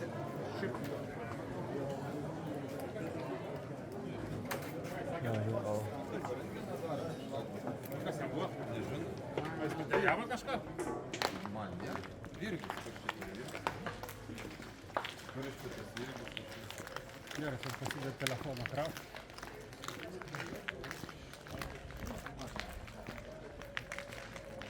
Ja, dann hatte ich da einmal drin geschaut, wie es da ausschaut. Draußen hatte ich noch meine Getränke und ja, meine Eier und die Banane liegen. Die hatte ich mir dann noch geholt. Aber draußen war mir dann doch zu frisch. Hier einige saßen da hier draußen, haben was gegessen. Und jetzt so ja um 4 Uhr oder kurz vor 4 ist mir das dann doch zu kalt gewesen. Bin also wieder reingegangen. Die Banane war überfällig. Hab mir da einen Platz gesucht, um dann so ein bisschen auf dem Stuhl zu sitzen und halt die Banane zu essen. Kurz vor 4 haben wir jetzt.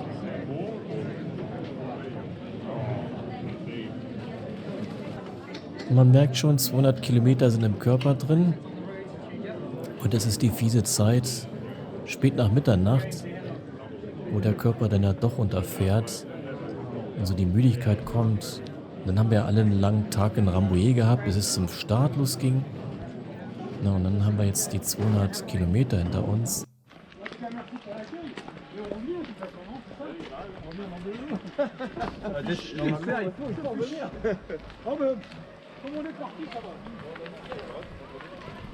Da schläft auch einer. Ich weiß nicht, wie die das hinkriegen, da zu schlafen. Also ich friere nämlich jetzt. Das heißt, ich ziehe mir auch irgendwas Wärmeres an. Ich glaube nicht, dass ich nochmal einen finde, der so heizt, dass mir warm wird. Ja, die sind zu zweit im Tender. Geil. Ja, wie die das geschafft haben, die waren da so aneinander gekuschelt, kurze Hose und dann so eine Alufolie mitgenommen, haben sie sich darauf gelegt und die konnten da wirklich schlafen. Also erstmal das Rad wieder suchen und es war da wirklich rappelvoll. Das kostet wirklich Zeit da. Also wenn man das nicht haben will und wirklich eine gute Finisher-Zeit haben möchte, dann ist es sicherlich ratsam, in die ganz frühen Gruppen zu gehen, dass man auch an den Kontrollstellen früh ist und dass es da nicht so voll wird und da nicht so unnütz Zeit verbraucht, um das Rad zu parken und dann weite Strecken gehen zu müssen für den Stempel und dann schnell wieder zurück zum Rad zu kommen. Ja, also ich glaube 5 Eier oder 6 hatte ich jetzt mit noch, 3 sind nur noch da. Also alles wieder gut verstauen.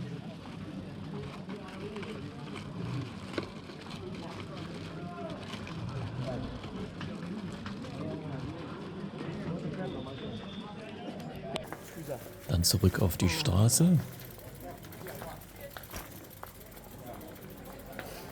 Und dann geht es jetzt mit allen anderen hier aus diesem Parkbereich raus.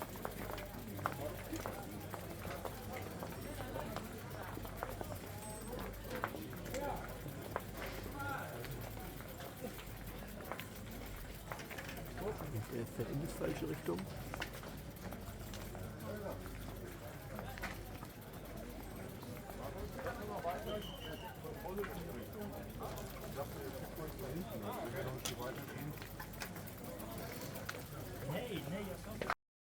Start ist in Vilaine-la-Juelle und es geht nach Foucher.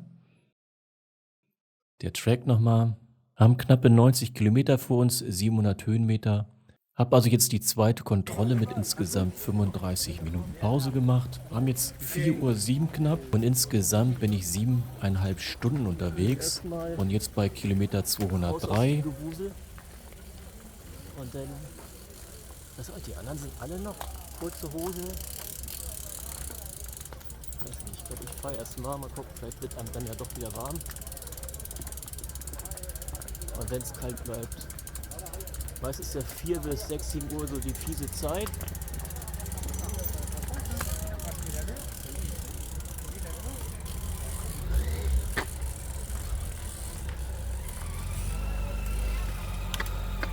Aber vielleicht werde ich mich morgen Mittag auf die Zeit oder auf die Temperatur zurücksehen. Wenn dann echt der Schweiß in Strömen läuft. Und hier wird wohl einer von seinen Freunden nochmal ordentlich verabschiedet auf die dritte Etappe. Anfangs war ich doch relativ allein auf der Straße. Man sieht das hier, dass nicht mehr so viele Radfahrer auf der Straße sind. Ah, genau. Und irgendwann No, fiel I mir da see. ein Rad auf, was so komische Geräusche gemacht hat. Ja, das war ein Velophon, das sagte mir überhaupt nichts. Das ist so ein Röhrchen, wo wohl irgendwelche Glasperlen oder sowas Geräusche an Metallstäben machen. Und das war für die Fahrerin der Sound der Erde. Und sie wird also die gesamte Tour mit dem Sound der Erde hinten auf dem Gepäckträger machen. Hi.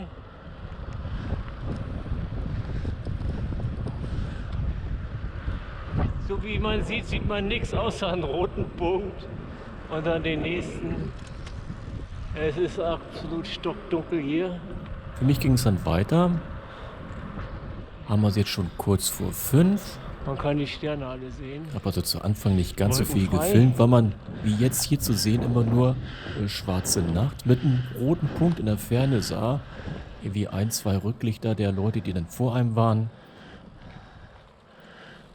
Und dann gab es hier schon wieder einen Versorgungspunkt, irgendwie durch Anwohner in Leary Bay. Haben jetzt 5 Uhr, also noch nicht ganz eine Stunde unterwegs. Auch erst 18 Kilometer gemacht.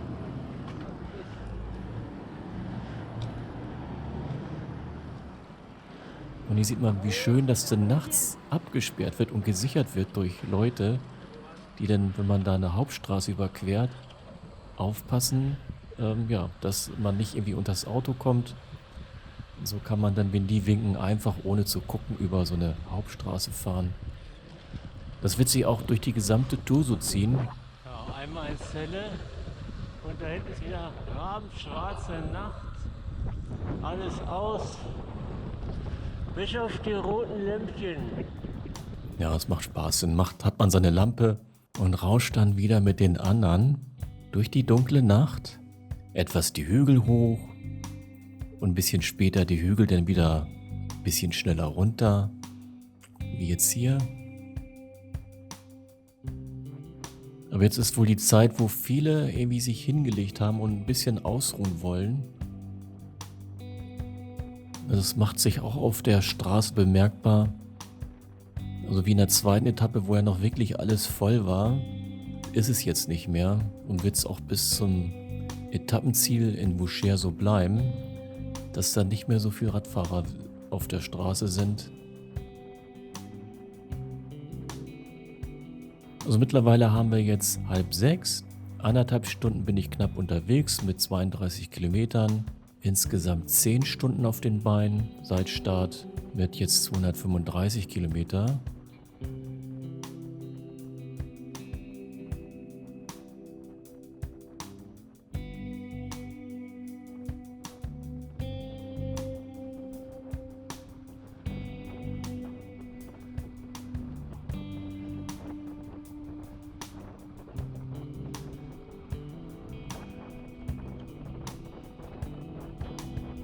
Die nächste ruhige Stadt, wieder ein bisschen größer, gibt also Straßenbeleuchtung.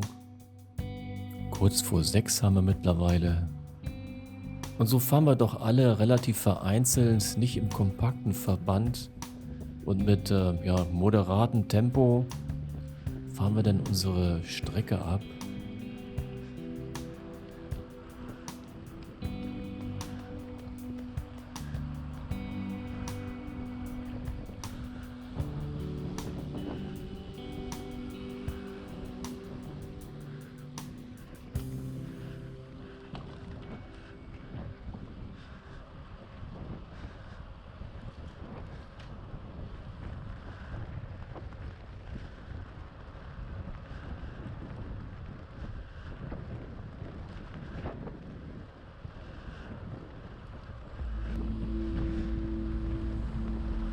Macht sich wahrscheinlich bei jedem bemerkbar die Vorbelastung jetzt von über 260 Kilometern. Wir sind da vorher auch noch den ganzen Tag auf dem Gelände unterwegs gewesen. Und jetzt ist irgendwie ja, der Körper auf Schlafen eingestellt. So habe ich auch keinen gesehen, der jetzt also wirklich äußerst schnell hier die Straße lang fährt.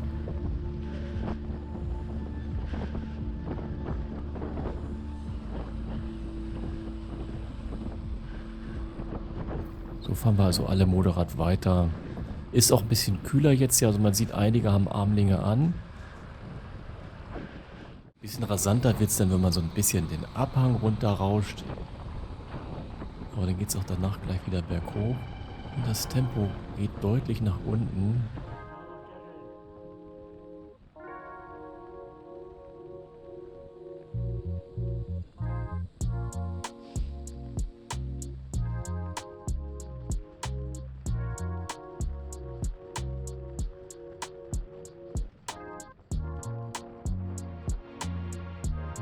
Aber allein ist man wirklich nie. Man sieht immer irgendwo Radfahrer.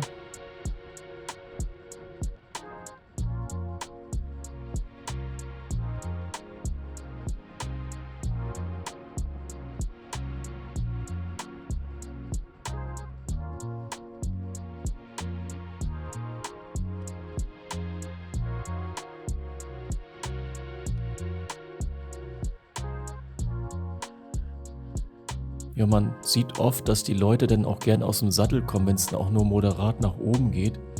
Ist es doch eine willkommene Abwechslung für das Gesäß, dass da mal wieder Blut überall hinkommt, dass der Druck mal für einen Augenblick wegkommt. Auch wenn es ja ein bisschen anstrengender ist für den Körper.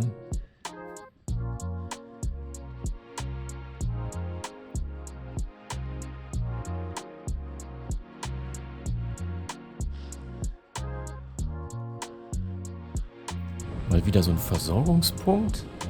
Haben wir uns jetzt knapp vor 6 Uhr. 41 Kilometer sind rum. Da habe ich aber nur kurz geguckt, bin dann auch rasch weiter.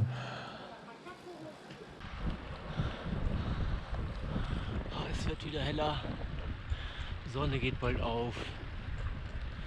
Aber es ist noch kalt. Zumindest für mich. Andere fahren ja echt in kurzen Ärmeln.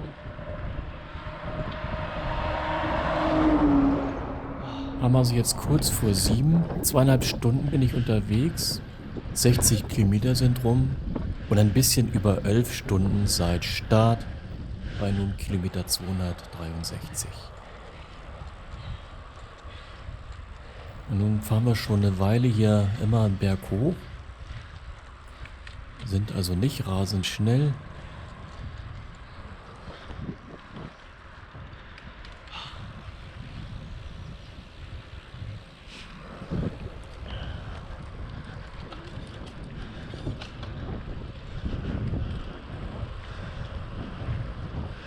Und da gab es denn ganz willkommen am Weg eine Bäckerei.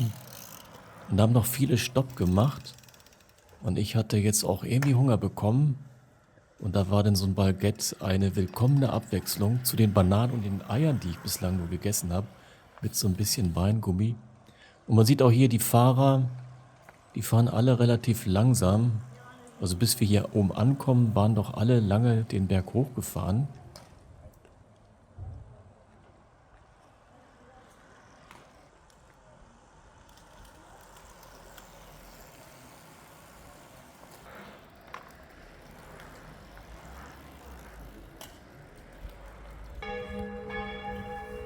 So, Baguette gibt's hier. Ja, lecker Baguette. 7 Uhr mittlerweile. Soweit haben wir auch nicht mehr. Jetzt also noch knappe 30 Kilometer.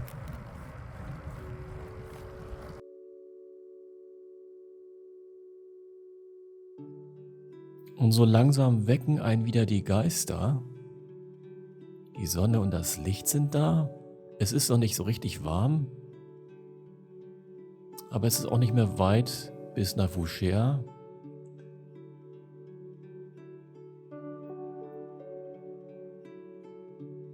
Und die Gruppen bilden sich wieder ein bisschen kompakter. Einige fahren auch wieder ein bisschen schneller.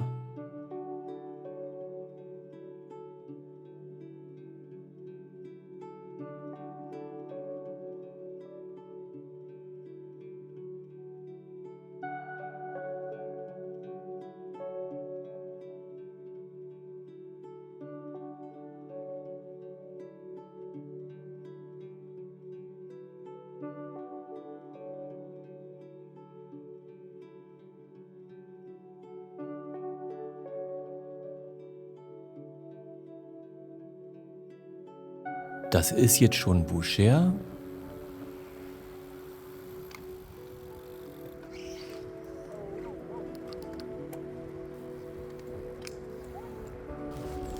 Sind also am Ziel von der dritten Etappe. 8 Uhr haben wir genau, so ziemlich genau 4 Stunden habe ich gebraucht für die knapp 90 Kilometer.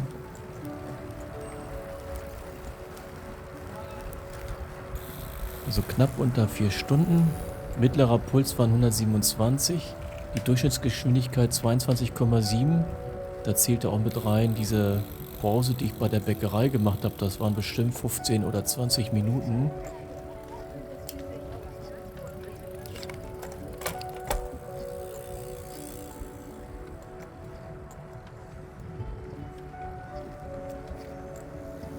Und jetzt fahren wir alle diesen langen Hinweg zu der Kontrolle. Da haben die Straße oder die Zufahrt erteilt, dass sich da keine Fahrer ins Gehege kommen. Dann geht es ja einmal über die Kontrollmatten. Und damit haben wir Kontrolle Nummer 3 in Foucher erreicht.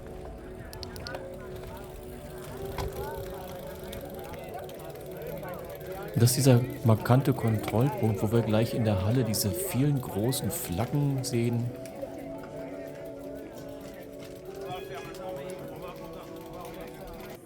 Aber erstmal geht es zum Stempeln vom Brevet-Heft. Da wird die Uhrzeit eingeschrieben. Und jetzt ist so die Zeit gekommen, wo in den Hallen und in den Nebenräumen, gerade so die ruhigeren Dusch- und Umkleideräume wie hier, sich die Leute dann hinlegen, teilweise dann auch schaffen einzuschlafen. Gefrühstückt. Wir haben jetzt kurz nach 8. Und das hier diese hübsche Halle mit den bunten Flaggen von der Decke. Da wird auch überall geschlafen. Und hier liegen dann überall in den Ecken und auch hier in der Mitte, Oder Powernapping. legen sich die Leute einfach hin, auf den Rücken und schlafen ein wenig. Ja, einmal schön lang machen. Und der Rest versucht sich zu stärken. In der Werkstatt Hier gibt es wieder so hauptsächlich Baguette, Brötchen, Kuchen, Da gibt's das Essen. Kaffee, Getränke.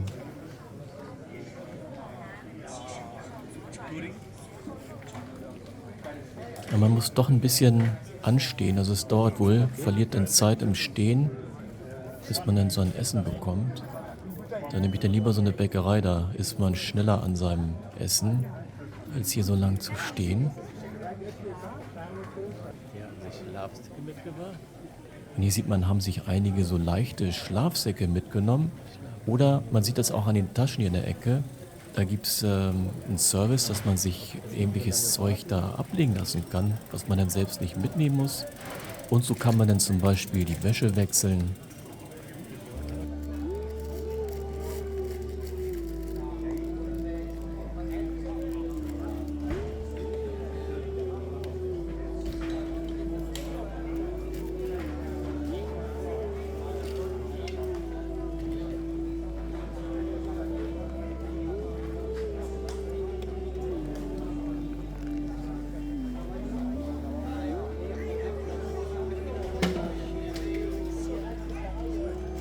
Ja, Schuhe aus, Augen zu decken und irgendwie auf ein bisschen Garderobe unterm Kopf, dann als Kopfkissen etwas Powernappen.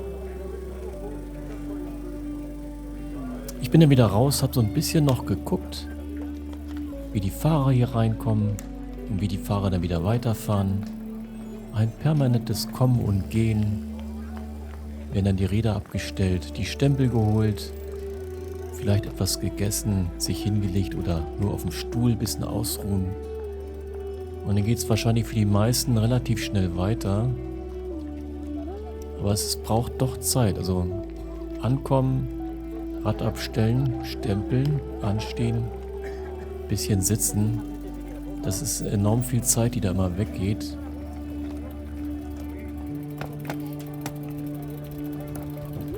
Ja, nun geht's für mich auch wieder weiter dann.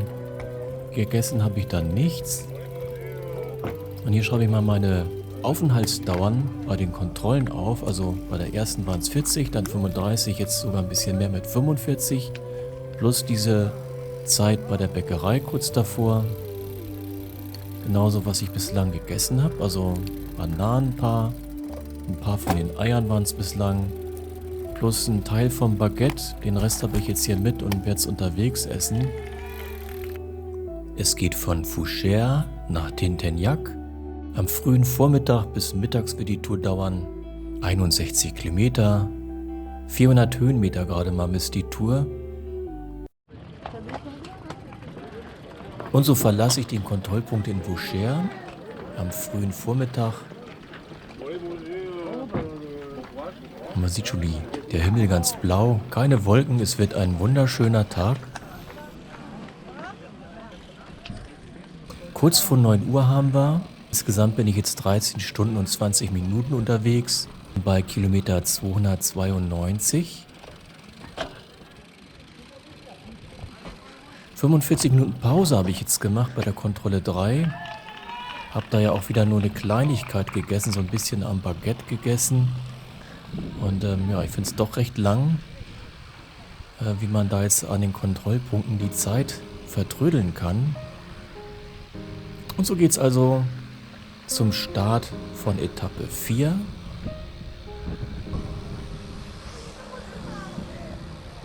Wir haben jetzt Montag,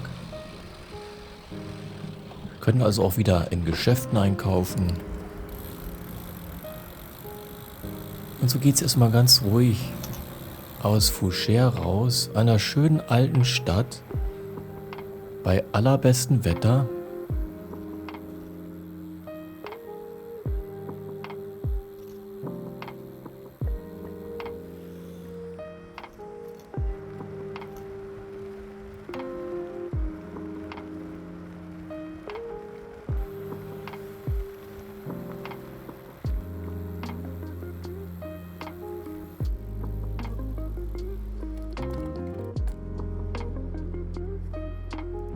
Foucher ist auch ein bisschen größer, sodass das ein bisschen dauert, bis man da nun rausgefahren ist. Und dann fahren wir eine Weile parallel zu einer Autobahn.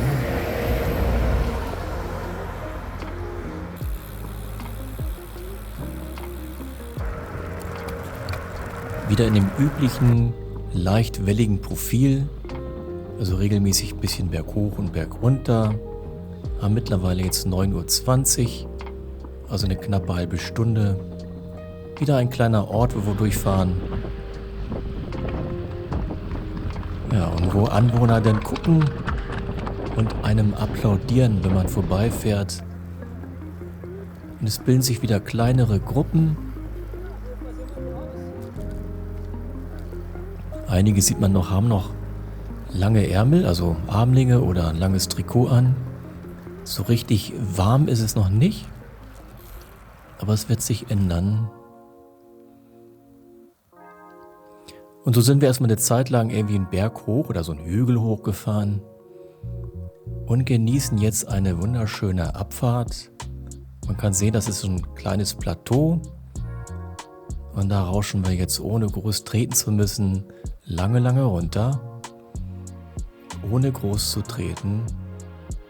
Rechts und links immer wieder Leute, die ihre Räder abstellen, irgendwo einkehren, da irgendwas machen oder da vielleicht übernachtet haben und sich da privat irgendwas organisiert haben.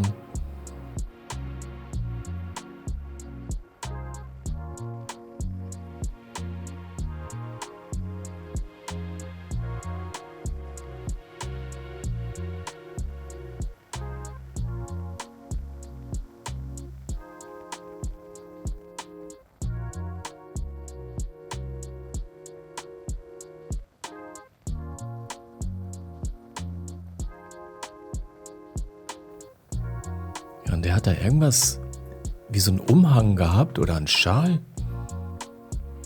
Hinten Satteltaschen Also sieht man auch nicht so oft, dass die Leute dann mit Satteltaschen fahren und Gepäckträger.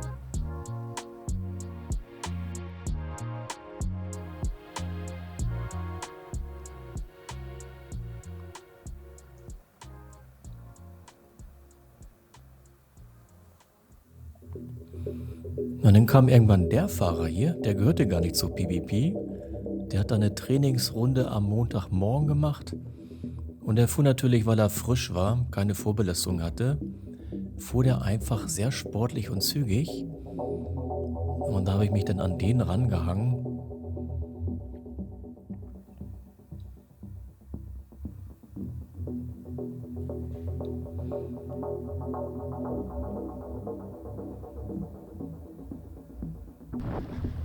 Wieder durch eine malerische kleine Stadt.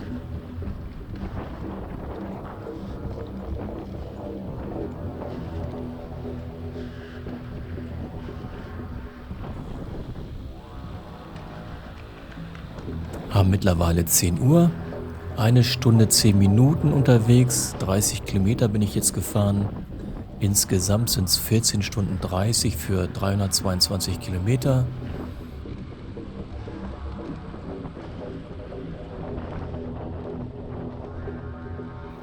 Und weiter bleibe ich jetzt im Windschatten von diesem Fahrer, der hier seine Trainingsrunde macht. Hier sieht man schon 2, haben sich mit angeschlossen oder 3.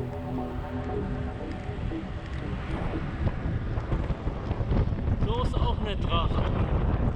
Sportler, der nicht PvP fährt. Ja, da kann man vielleicht nicht gut verstehen. So ist auch nett Draften, habe ich da gesagt. Ein Sportler, der nicht vorbelastet ist und der ein schönes Tempo hat, wo man hinterherkommt, aber sich nicht total auspowert. Und so rauschen wir wieder an vielen vorbei. Überholen tut uns keiner.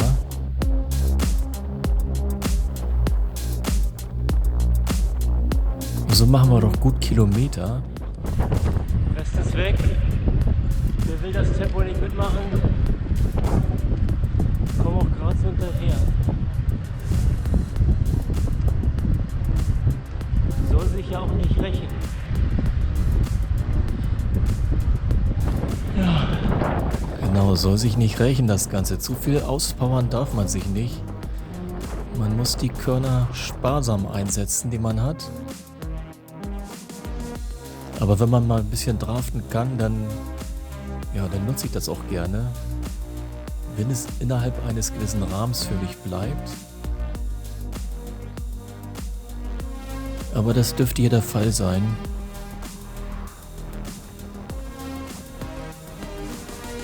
Und hier sieht man wieder so einen kleinen Verpflegungspunkt. Die stehen jetzt wirklich überall. So ein kleiner Stand. Dann bieten die manchmal so ein bisschen was zu trinken an und ein bisschen was zu essen. Wenn man Lust hat, bleibt man stehen. Thanks for drafting. Ja, leider ist er hier abgebogen. Wäre ich jetzt zu gern noch hinterher gefahren. Und dieses Schild hier finde ich total klasse. Man sieht, das steht auf so provisorischen Ständern. Und nun ist wieder mühsam. Und langsam. Je mehr Speed der macht, desto besser klappt es ja mit dem Drafting. Finde ich zumindest. Denn wenn kaum Speeder ist, dann ist auch kein Windschatten, kein so, kein nix. Also bei dem Tempo macht das gar keinen Sinn, irgendwie hinterher zu fahren. Ja. Also geht es solo weiter. Und die Hitze kommt ja erst noch. Ist ja noch Vormittag. Also noch ist alles super easy. Aber ich tippe mal so ab 12 oder 1, 2 Uhr wird das schön warm.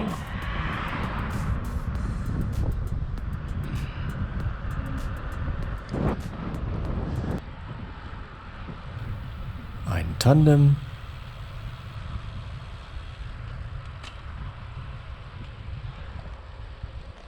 Tatsächlich stehen neben mir vorbei, wo ich mit den Leuten mit dem Tandem plauder.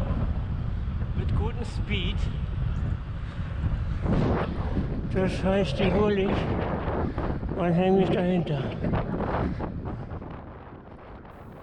Naja, aber der Schein, der trügte. bin da zu langsam gefahren. Und wenn die guten Speed hat man oft auch Probleme, die einzuholen. Ah ja. So schnell ist sie doch nicht.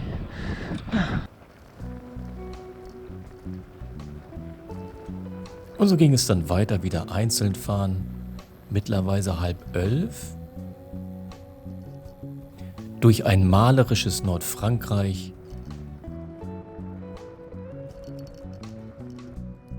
Mit wolkenfreiem Himmel.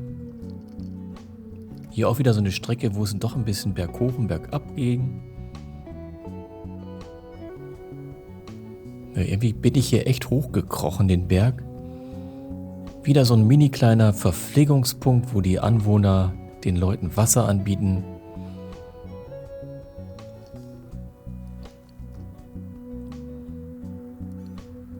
Knapp die Hälfte der Etappe habe ich jetzt schon. Und wieder ein Verpflegungspunkt. Kleiner Tisch wird aufgebaut, dann stehen da ein paar Leute. Und an diesen Verpflegungspunkten sind in der Regel immer irgendwelche Radfahrer, die da gerade stehen, zu sehen.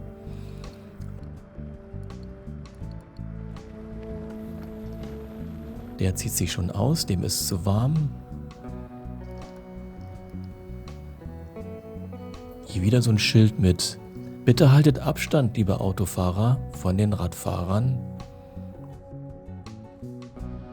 Nochmal ein Tandem, 2 Italiener.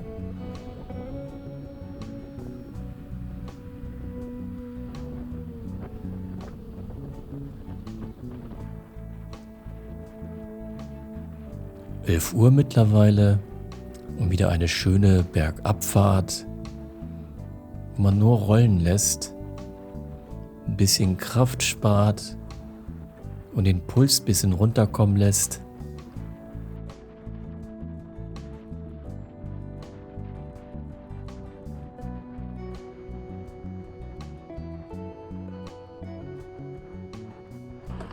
Und da ist er wieder. Am Anfang gesehen, der mit dem hübschen Trikot und den farblich gleichen Socken.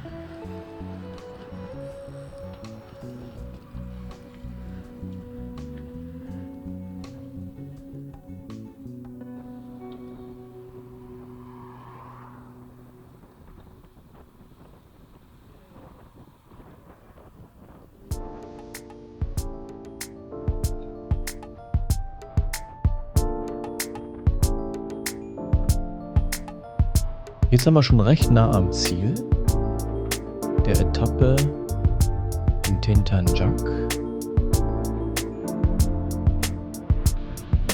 Das ist jetzt also Tintanjak, auch eine schöne alte Stadt.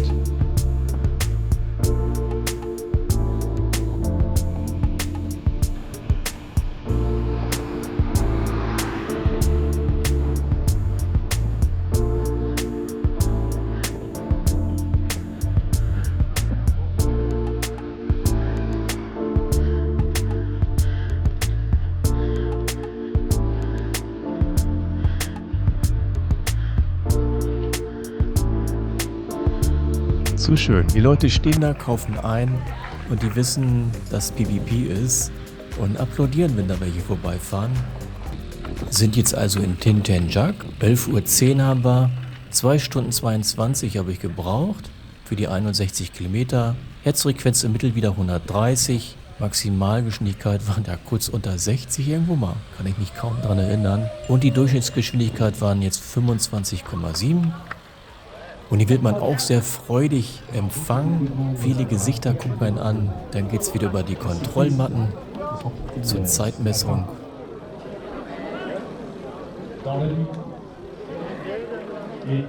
Und dann geht es auf die Parkfläche für die Räder. Habe also insgesamt jetzt 15 Stunden 40 für die 353 Kilometer. Und die Brevetkarten werden jetzt hier in so einem Container gestempelt. Bonjour.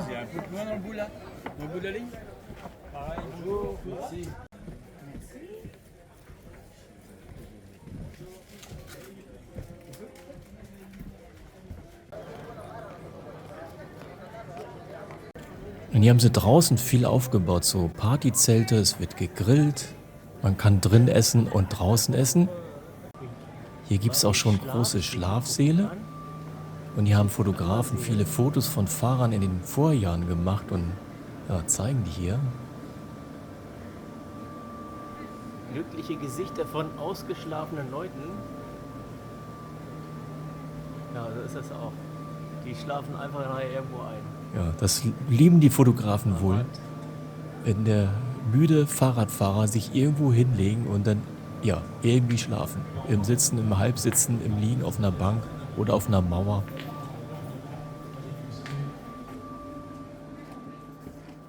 Ja, und das sind jetzt die Schlafsäle. Natürlich gegen Mittag ist da so gut wie nichts los. Das ist jetzt so ein Schlafsaal. Es sind also so Feldbetten aufgebaut. Und dann kann man so eine Liege buchen. Kostet irgendwie ein paar wenige Euro. Dann schreiben die sich die Zeit auf, wann man geweckt werden will. Und dann hat man eine Nummer für sein Bett dort. Und dann wird dann irgendwann dann einer wecken.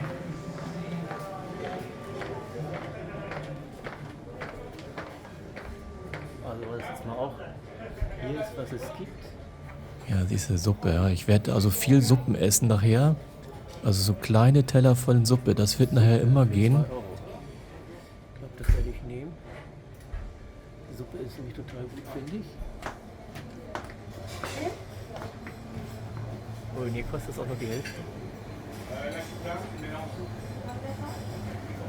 Hier gibt es so kleine, schöne Salate. Mann, ist Wieder das leer. Kuchen. Keine lange Schlange.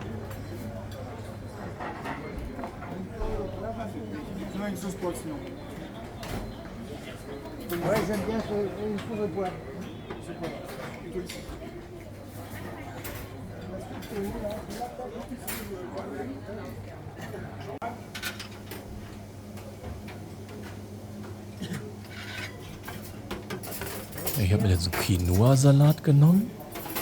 Und gleich bekomme ich noch eine Suppe.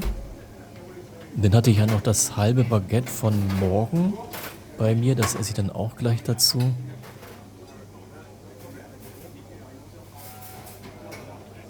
jetzt im Nachhinein habe ich ja geguckt, wie lange ich da verbraucht habe. Und ich werde mich wirklich überraschen, wie viel Zeit man doch für so eine Kontrolle plus ein bisschen Essen verbraucht.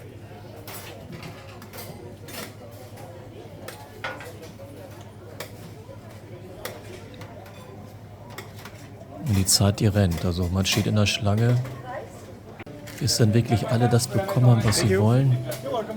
So, meine Suppe ist gekommen.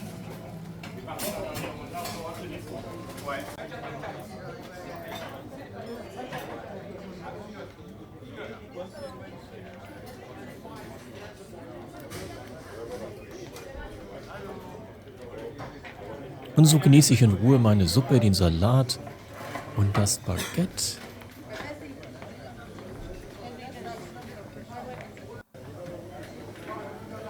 Und gucke doch erstaunt, wie viel die anderen sich so auf die Tabletts holen. Also das ist mein Essen. Ist jetzt nach knapp 300 Kilometern das erste Mal, dass ich sowas Warmes und dass ich sowas Herzhaftes bekomme. Jetzt geht's nach Ludiak. Essen war sehr gut. Mehr hätte ich eh nicht geschafft. Also von Tintenjak nach Ludiak geht es knappe 84 Kilometer, 700 Höhenmeter. Es geht viel berghoch und wenig bergunter. Ja, 80 Kilometer, glaube ich. Um die Dreh.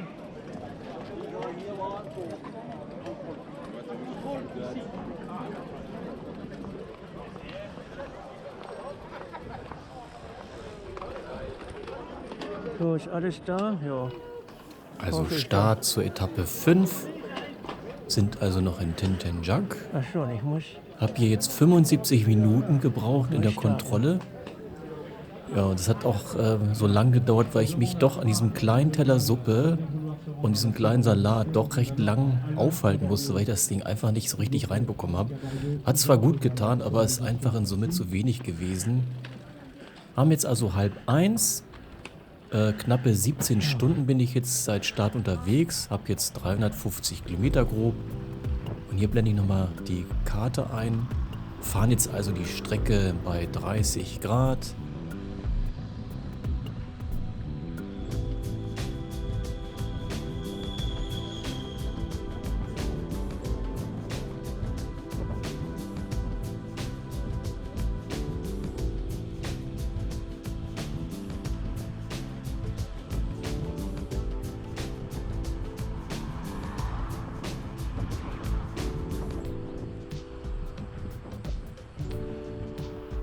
Und eine Zeit lang werde ich jetzt diesen beiden Velomobilfahrern hinterherfahren. Wenn es berghoch geht, die meiste Zeit geht es ja bergan, ja, da hat man als Rennradfahrer vielleicht einen kleinen Vorteil denen gegenüber. Da kann man die am Berg manchmal einholen. Aber wenn die runterfahren oder auf der Ebene, sind die nicht zu schlagen, diese kleinen Dinger. Windschnittig wie sonst was. Aber war mal ganz schön, diese kleinen Velomobile da über die Straße flitzen zu sehen gleich.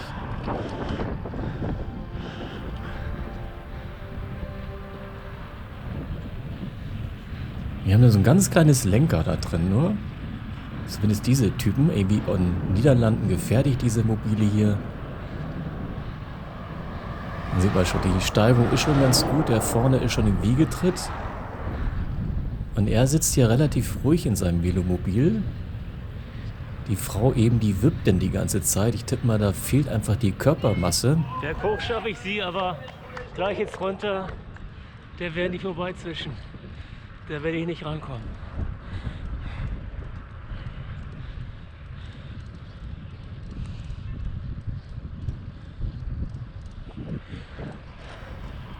Und er hat wirklich alles auf dem Rucksack mit. Finde ich ja auch recht mutig.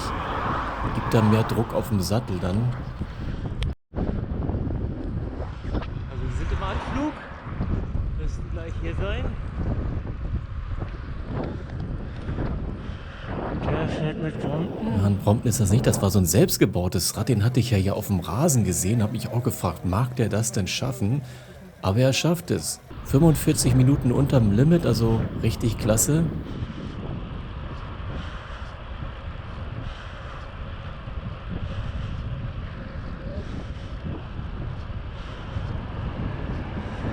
Und jetzt kommt hier Joseph vorbei aus den Niederlanden mit 77 Stunden 16 Minuten.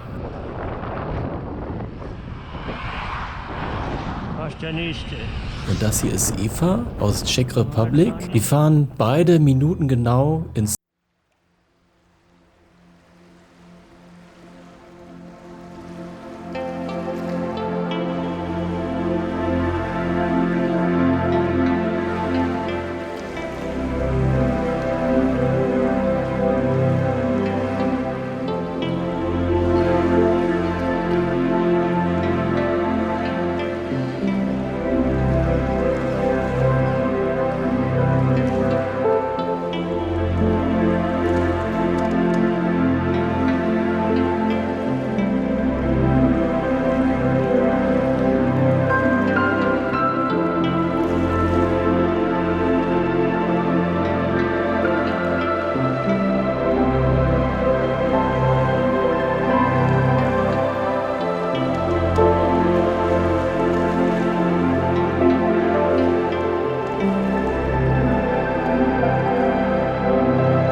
nächster Anstieg. Ja, so ein putzelig kleines Lenkrad. Und sie ist wirklich schon, also da ist alles feucht. Das ist eine Sauna, man sieht es ja auch in den Armen. Die sind dann nur am Schwitzen drin in den Deilen. Und später sehe ich nachher noch einen, der hat dann oben noch einen Deckel drauf. Der fährt in einer geschlossenen Kabine. Hi. Das bei 30 Grad ohne Wolken. Alles in praller Sonne. Plus dann die Belastung der Körper beim Radfahren.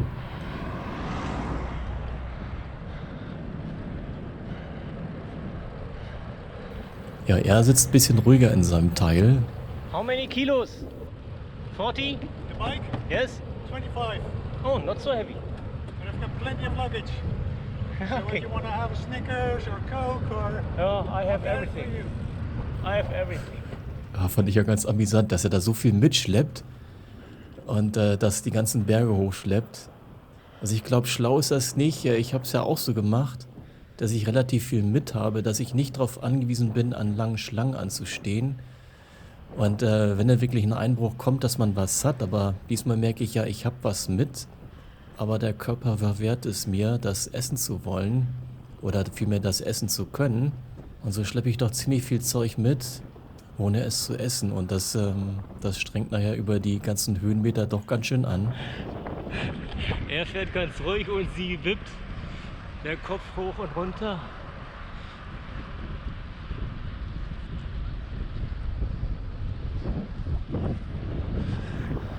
Nächster Berg hoch. Sie wippt wieder so schön. Der Kopf geht ständig hoch und runter. Man kommt vorbei, also wir fahren ja nicht wirklich schnell, jetzt so 18, 17, 16 teilweise nachher.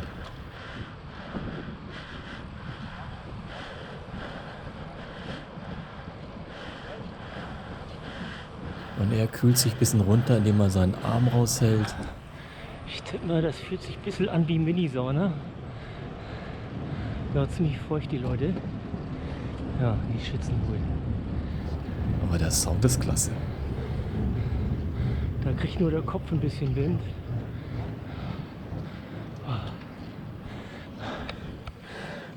Ja, Tempo geht immer weiter runter, die vorne auch schon im Wiegetritt.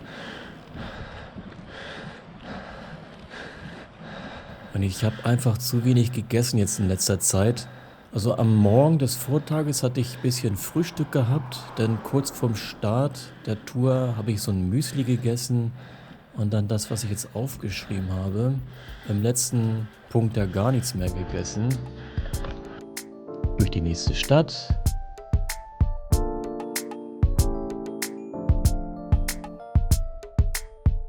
Und die Etappe 5 ist jetzt auch ein bisschen mehr befahren, also wir haben mehr Autoverkehr.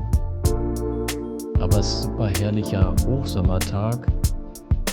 Von daher macht es wirklich riesen Spaß.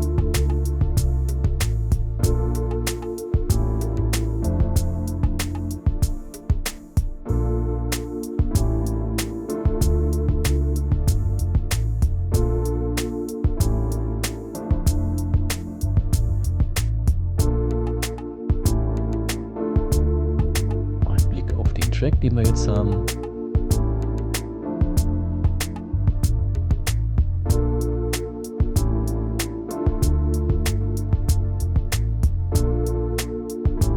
Bisschen bergab.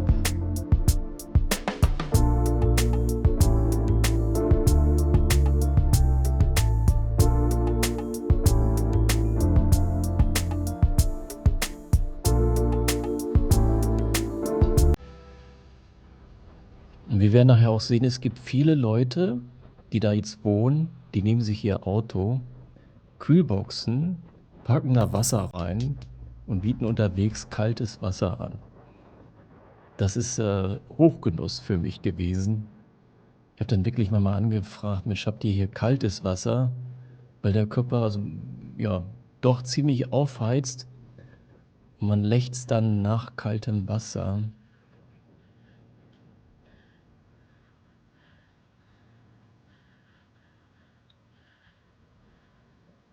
Und dann immer relativ zügig die Berge hochdrücken. Es wird sich bei mir rächen. So kurz vor Brest nachher, da wird es mir besonders schlecht gehen. Da werde ich auch nicht mehr so viel filmen. Das wird sich schon auf diesem Track hier oder auf dieser Etappe einstellen, dass ich so ab der zweiten Hälfte nicht mehr viel filmen werde, weil mir wirklich da irgendwie der Magen Probleme macht und so ein komisches Gefühl wie Hunger bekommen. Aber ja, meine Schokoriegel, die ich mit habe, dann nicht essen will. Und selbst beim nächsten Checkpoint würde ich überhaupt nichts essen und weiterfahren.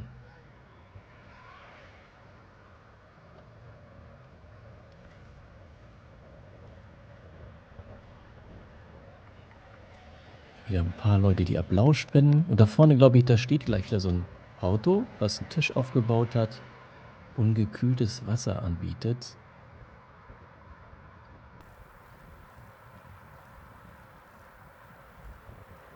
Ja, mit kaltem Wasser. Schreiben die denn groß auf die Windschutzscheibe rauf, was da gibt, dass man, wenn man möchte, anhalten kann. Nächstes kleine Städtchen. Haben jetzt 14:10 Uhr. sind 18 Stunden 40 unterwegs bei Kilometer 486. Knappe 2 Stunden auf der Tour.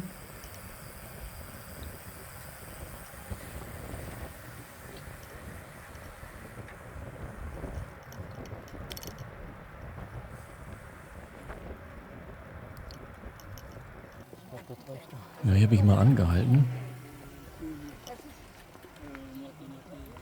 Is it cold? Is it cold water? Pardon? Is it cold? Yes, it's cold. It's cold. Ich habe da mal nachgefragt. Gibt's kaltes Wasser bei euch? Also ich habe da von kaltem Wasser gelebt.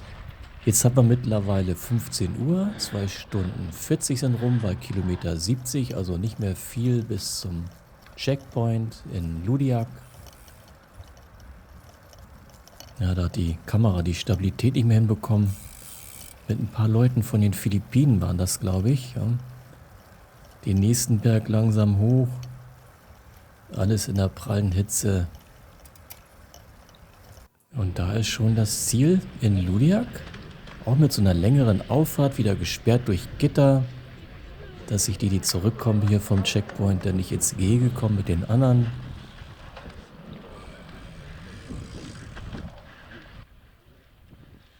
Und dann geht es über die Kontrollmatten zur Zeitmessung. Dann piept das immer so ein bisschen. Hört man, dass das geklappt hat. Ja, gebraucht habe ich jetzt also 3 Stunden 22 für die 84 Kilometer. Durchschnittspuls war wieder 126. Durchschnittsgeschwindigkeit knapp 25 Stundenkilometer. Höchstgeschwindigkeit einmal knapp 60. Und insgesamt waren es so 700 Meter Aufstieg, aber nur wenig Abstieg, also 250 Meter grob wohl. Kumuliert bin ich jetzt 20 Stunden 15 unterwegs und bei Kilometer 435. Da ist wieder so ein großer Park aufgebaut, wo man dann irgendwo sein Rad abstellen kann.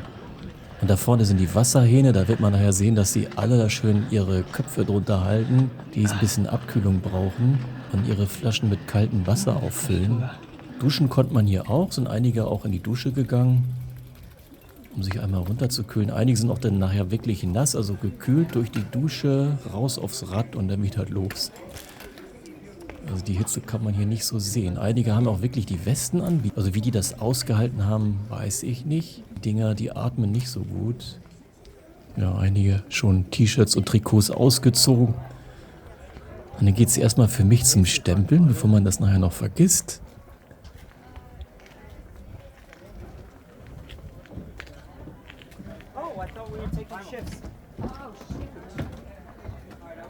Einige richten sich das hier schon ein, auf dem Rasen etwas zu liegen, sich etwas auszuruhen.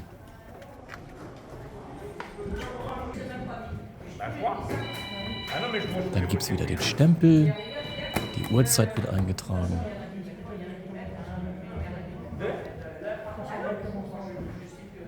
Anschließend habe ich noch ein bisschen geschaut, was die anderen hier so machen, wie der Checkpoint hier ausschaut, was es so zu essen gibt. Also sieht alles sehr lecker aus.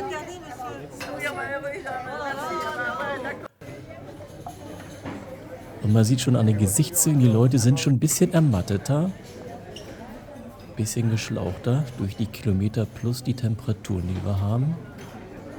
Und ich denke mal, alle sind die erste Nacht durchgefahren oder nahezu durchgefahren.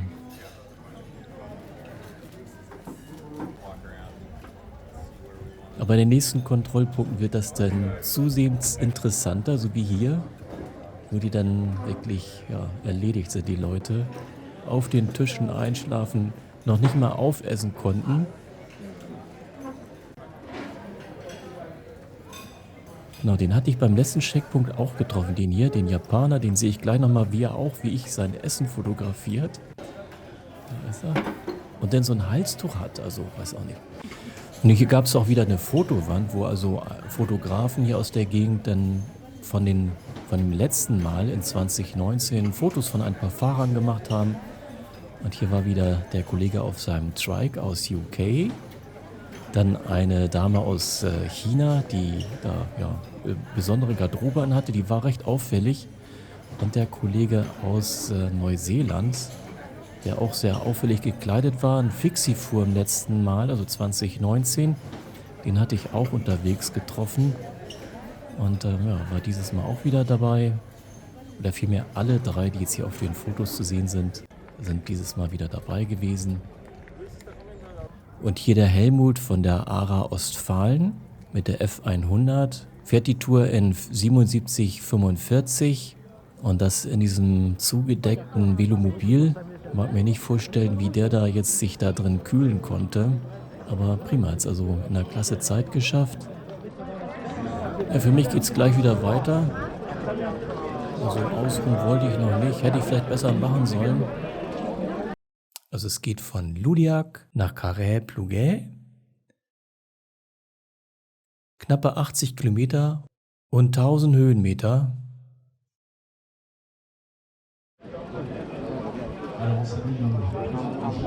Jetzt geht's nach Loudiac. Essen war sehr gut. Mehr hätte ich eh nicht geschafft.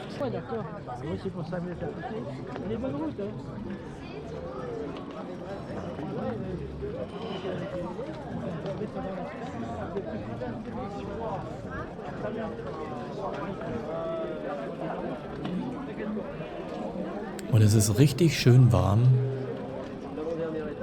Einige haben hier geduscht. Und nachher wird man noch sehen, die Leute legen sich dann so in Schatten nachher unterwegs und machen da dann Pause, schlafen vielleicht sogar ein bisschen. Also ein ganz wunderbarer, hochsommerlicher Tag. Habe also hier 30 Minuten Pause bei Kontrolle 5 gemacht. Habe hier nichts gegessen.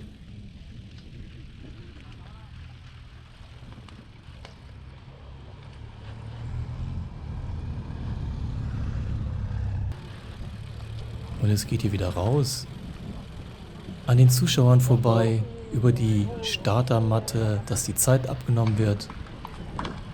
Und die Leute stehen hier im Schatten der Bäume, feuern uns an. Haben wir jetzt Etappe 6, es ist 16:15 Uhr und insgesamt haben wir jetzt 20 Stunden 45 bei Kilometer 435. Hier haben sich schon einige ihre Wohnmobile hingestellt. Also ist ja eine gute Taktik, wenn man 3x 400 Kilometer grob fahren will, dann hier seinen Wohnwagen hinzustellen und dann hier zu schlafen. Für mich würde es recht früh am Tag sein oder noch zu früh.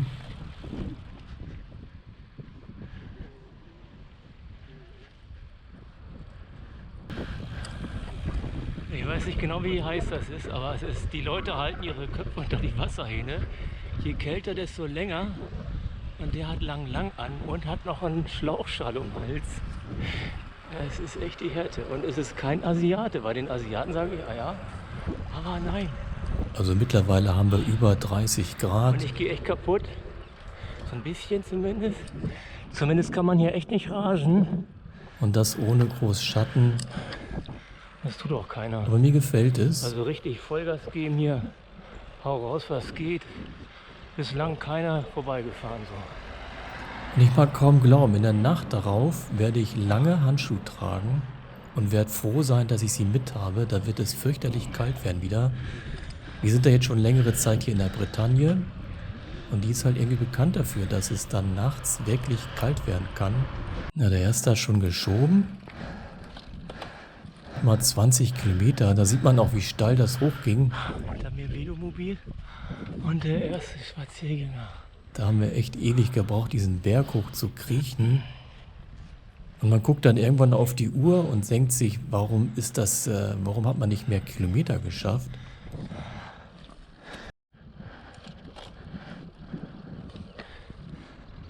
Ja, hier liegen jetzt die Leute im Schatten, ruhen sich aus. Einige sahen auch so aus, als wenn sie schlafen würden. Und hier genauso, haben sich schön lang gemacht. Hat man seine Ruhe, kann bestimmt mal irgendwie powernappen eine Stunde.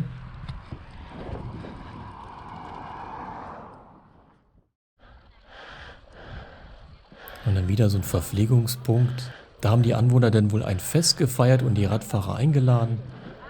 So sah das zumindest aus da.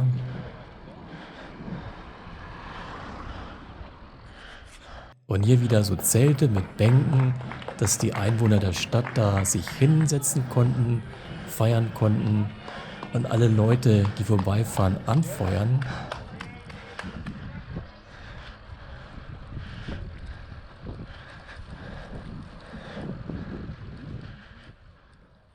Und so fuhren wir durch wirklich hübsche Städte mit ihren alten Häusern, wenig Autoverkehr, schöne Straßen.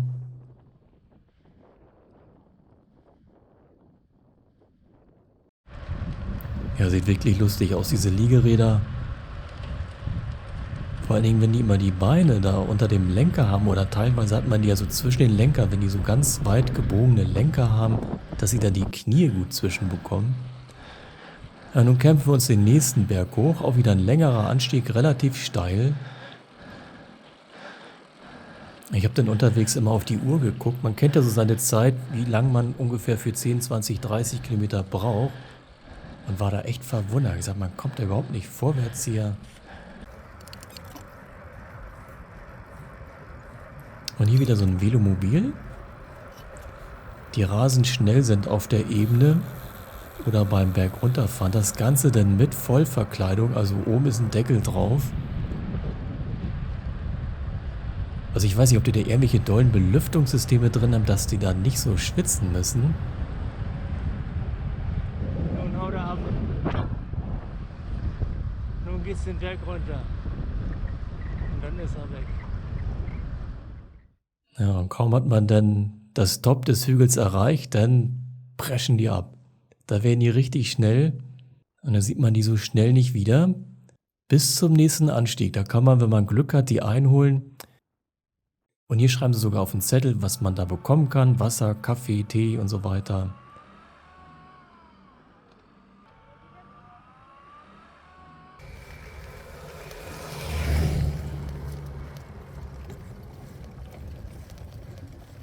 Und jetzt steht hier schon überall stehen Schilder mit Security Control, also Geheimkontrolle, dass man da auch nicht vorbeifährt. Aber da winken die Leute einen rein, dass man da auch nicht aus Versehen vorbeifährt, weil den Stempel braucht man später im Brevetheft. Und das ist wirklich nur kurz Fahrrad abstellen, reingehen und dann den Stempel der Geheimkontrolle holen. Und dann geht es auch gleich weiter. Also immer so bei Kilometer 470 oder 490, so in dem Dreh, da finden dann abwechselnd die Geheimkontrollen statt.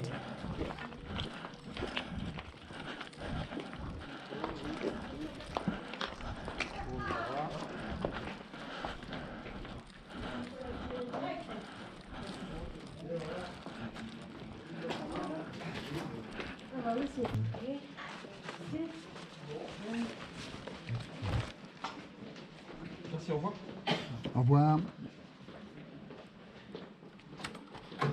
Wieder der Stempel. Messi. Und hier haben ein paar ihre Wohnmobile hingestellt. Irgendwie wussten die wohl, dass da Geheimkontrolle sein wird. Und da wird man bestimmt jetzt bei diesem Kilometerstand gut eine lange Rast haben können. Der war die letzte Mal auch. Die Kontrolle. Ist zwar noch ein bisschen früh, aber ja, man kann in der Nacht weiterfahren. Und ja, also ich glaube, für mich wäre es ganz gut gewesen, da jetzt sowas zu haben. Auch wenn man noch nicht so erledigt ist. Es wird sicherlich sehr, sehr gut tun, als bis zum Grenzpunkt der Erschöpfung zu fahren und dann erst schlafen zu wollen. Das ging ja schnell. Schon wieder Kontrolle.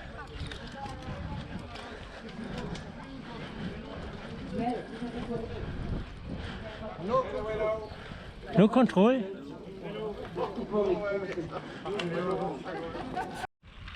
Das ist nur zum Essen. Also geht's gleich weiter. Und bei dem hier war das letzte Mal Security Control in St. Nicolas de Plem. Und diesmal war da nur Verpflegung.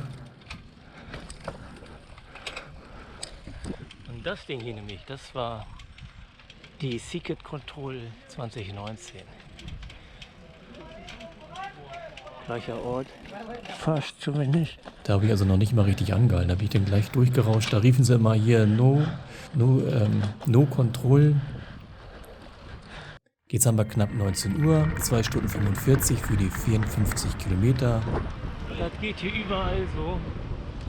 Teilweise sitzen irgendwie Pärchen auf irgendeiner Bank und klatschen, mal vorbeikommen. Oder Bravo, Bravo, Bravo wird gerufen.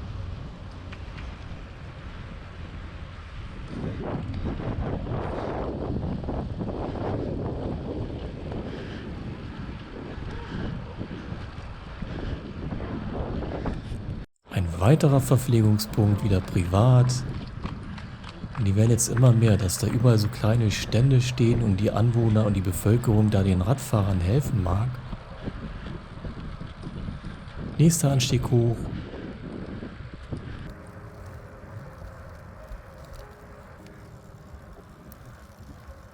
Ja, da hat meine Kamera wieder nicht richtig stabilisieren wollen. Manchmal klappt das nicht so gut.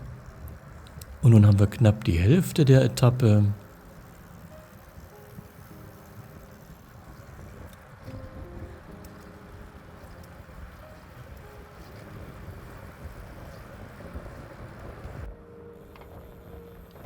Und ich merke auch jetzt, mir wird es jetzt nicht mehr so gut gehen. Der Hunger und dieses komische Gefühl werden mehr und mehr. Essen will ich immer noch nichts oder kriege es einfach nicht hin, obwohl ich Snickers und Schokoriegel und so ein Zeug mit habe.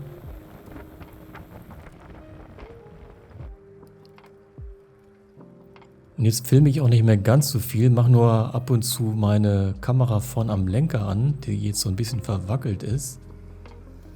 Weil sich bei mir jetzt doch der Magen deutlich bemerkbar macht.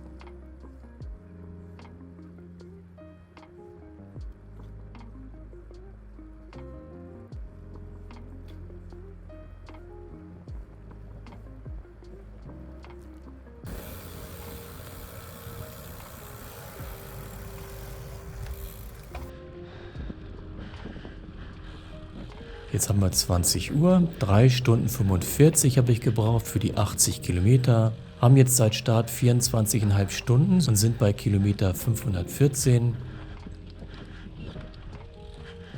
Herzfrequenz waren wieder 123. Geschwindigkeit recht langsam, 21 nur.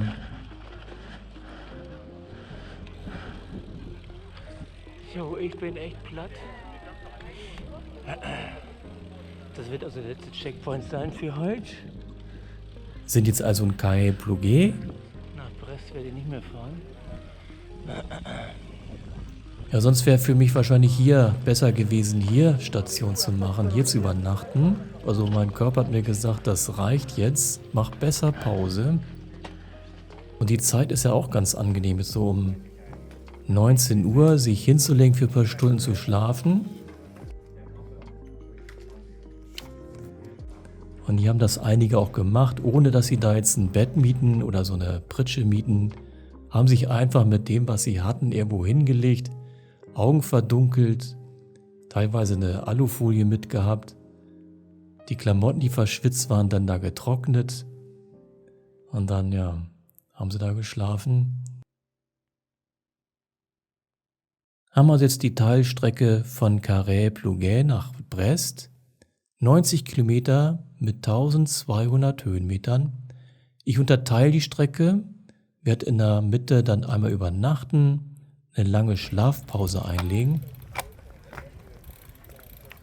Und so habe ich hier gar nicht viel Zeit verbracht auf dem Kontrollpunkt. 25 Minuten gerade mal. Also nur stempeln, ein paar Kleinigkeiten, ein bisschen gucken. Großfotos habe ich nicht gemacht. Und gegessen habe ich auch nichts. Also der zweite Checkpoint ohne was zu essen. Also sicherlich nicht gut. Ich wäre besser beraten, hier jetzt Pause zu machen, irgendwie was zu essen und dann hier zu schlafen. Also, so geht es zum Start der Etappe 7. Haben jetzt 8:30. 25 Stunden habe ich grob für 514 Kilometer gebraucht.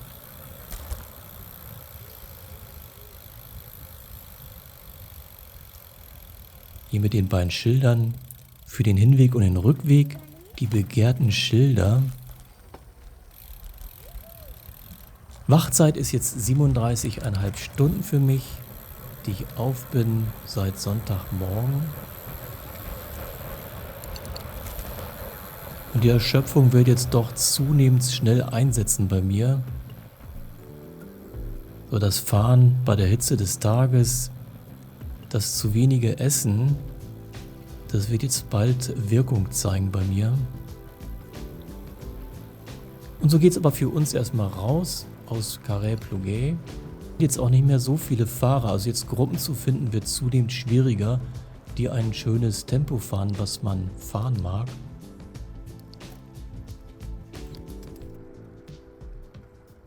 Und so stehen hier wieder Streckenposten, die aufpassen, dass da nichts passiert, dass notfalls ein Auto angehalten wird.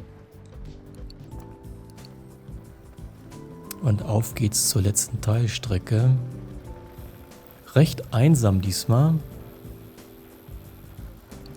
Also in der Stadt standen ja noch ab und zu vereinzelt ein paar Leute, die sich das anguckten. Das werden die letzten bleiben bis Brest. Da werden jetzt kaum mehr Dörfer oder kleine Städte sein. Wir fahren eher durch dunkle Wälder und über einsame Landstraßen. Und das alles mit wenig anderen Fahrern.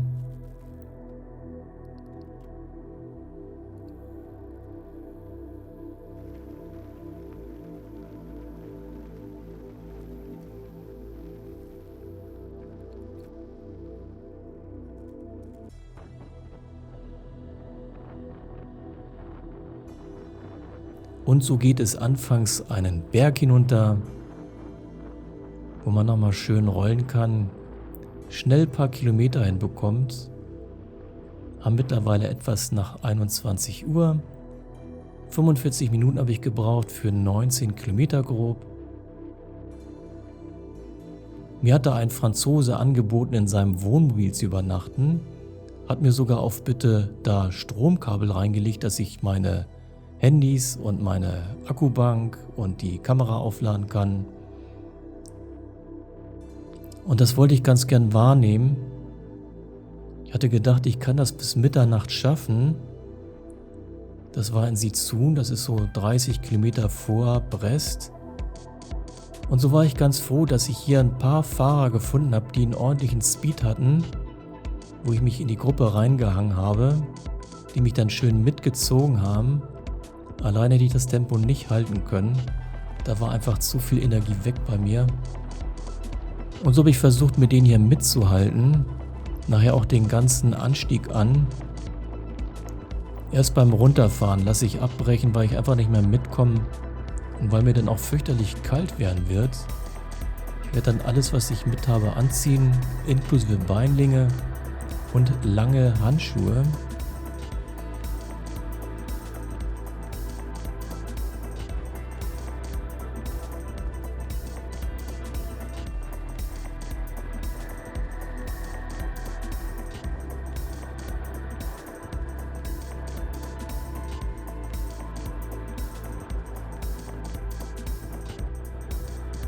Und so rauschen wir durch eine einsame Bretagne mit ab und zu ein paar Häusern rechts und links.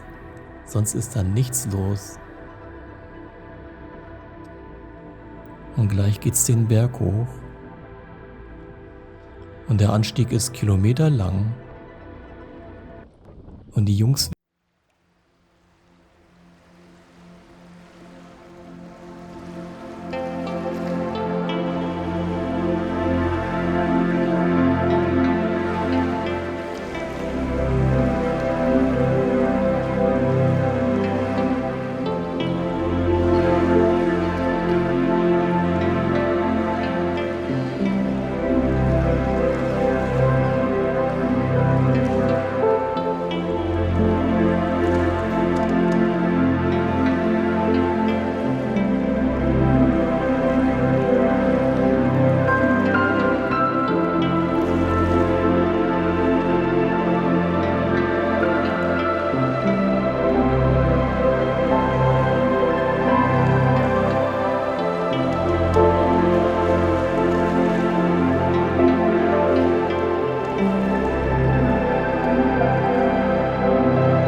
und es wurde dunkler und dunkler.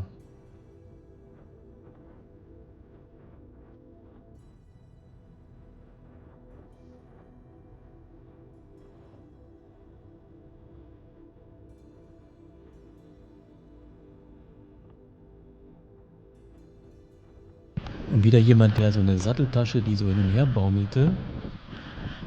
21:40 Uhr haben wir. 1 Stunde 15 gefahren, 30 Kilometer, insgesamt 26 Stunden für 544 Kilometer. Und die habe ich jetzt abreißen lassen, habe auch nicht mehr gefilmt. Mir ging es einfach zu schlecht. Mir hing der Magen sonst wo. Und ja, die Energie war nicht mehr im Körper drin. Das war jetzt für mich echt der Zeitraum, wo ich mich nur noch gequält habe. Und ja, mir blieb ja auch nichts über. Da war nichts anderes, wo man hätte schlafen können. Und ja, ich wollte meinen Gastgeber, dem ich zugesagt habe, da vor Mitternacht anzukommen, das wollte ich ja nun irgendwie erreichen. Mittlerweile Wachzeitraum 42 Stunden für mich gewesen. Bin dann alleine diesen Berg runter, nicht besonders schnell, obwohl es bergab ging. Ich habe gefroren. Um 23:10 Uhr bin ich dann mitten in der Nacht bei meinem Gastgeber angekommen. Habe dafür 2 Stunden 45 gebraucht für die 56 Kilometer. Insgesamt sind es dann 27 Stunden 40 für 570 Kilometer. 45 Minuten habe ich dann für eine warme Dusche und Essen gebraucht. Joghurt, Obst und Nüsse ging bei mir noch, das habe ich irgendwie reinbekommen. Danach bin ich dann nur noch in das Wohnmobil gegangen und ja, meine Geräte angeschlossen, dass die dann laden können, solange ich denn jetzt schlafe. Und bin dann echt nur noch ins Bett gefallen und war sofort weg. Das hat ein paar Sekunden gedauert, dann habe ich geschlafen, habe mir dann zum Glück vorher einen Wecker angemacht. Auf 5 Stunden habe ich mir gegeben. Erst war der Plan nur 4 Stunden zu schlafen, aber ich war so kaputt und sagte, die Stunde, die gebe ich mir noch mehr. Die wird hoffentlich Wunder bewirken und das hat es auch zum Glück. 6,5 Stunden habe ich jetzt hier in Sizun gebraucht für das Duschen, Essen, Schlafen und das Rad wieder fertig machen, bevor ich dann aufs Rad ging. Zum Frühstück gab es die Reste, die ich mir mit ins Mobil genommen habe, plus meine letzten beiden Eier. Und dann ging es wieder aufs Rad, die letzten Kilometer nach Brest rein, durch eine kühle, dunkle Nacht.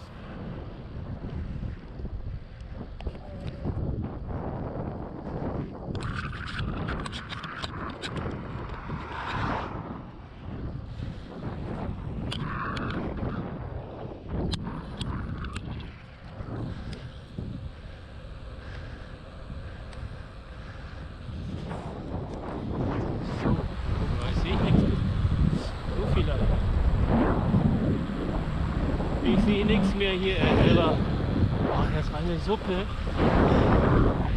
Die Straße sieht man gerade so, wenn man sich blendet. Aber wir haben jetzt 5:30, es ist scheißkalt. Ich habe sogar zum Glück doch die langen Handschuhe mitgebracht. Die meisten anderen fahren immer noch kurze Hose. Ich tippe mal, weil sie auch nichts anderes mit. Ja, mindestens einer mit einer riesen Lampe oder ein paar mehr sind hinter mir.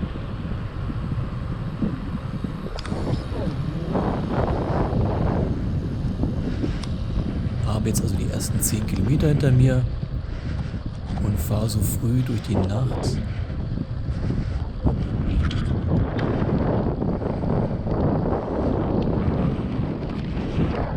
Da ist er, knack. Ich habe auf dem Video sieht man fast gar nichts. Das ist hier nur Nebel. Und ich habe 5 Stunden lang geschlafen. Ich war gestern so fertig, habe mir einen Platz gesucht. 5 Stunden tief und fest. Nur der Wecker hat mich rausgerissen.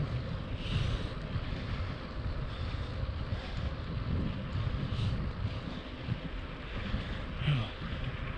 Ich filme wieder, wenn die Sonne hochkommt. Dann fahren wir ja zum ersten Mal dem Sonnenaufgang entgegen. Ach, die Brille ist das, die hier so viel Nebel macht.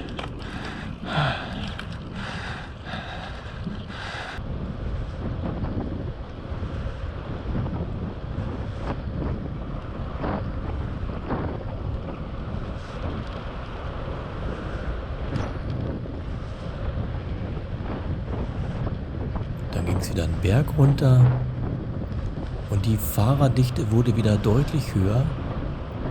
Eine riesige Gruppe war da dann vor mir.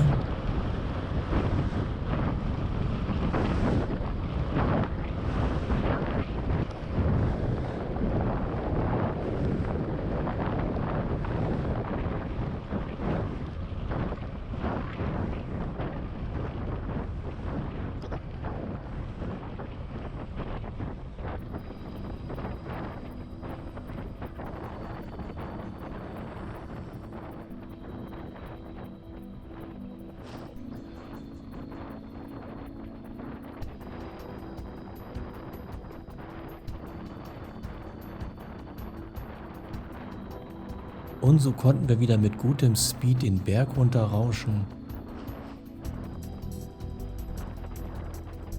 Durch eine dunkle und kalte Nacht. Aber jeder weiß, das dauert nicht mehr lang, dann kommt die Sonne wieder hoch und es wird wieder ein hochsommerlicher Tag werden. Er wird heißer werden als der Tag zuvor.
Das denn für ein Teil?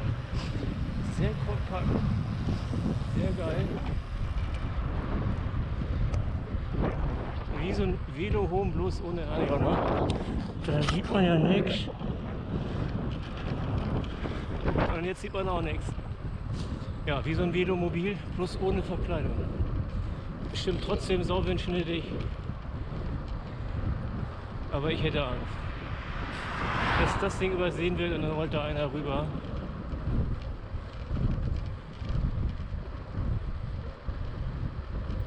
Haben jetzt knapp über 20 Kilometer seit dem Zwischenstopp von Etappe 7. Also frische Beine und frisches Hinterteil, wo man nicht mehr so ruckeln muss auf dem Sitz.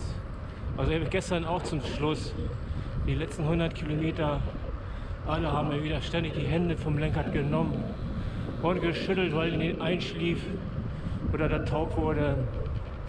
Und rumgeruckelt haben die auf dem Sattel.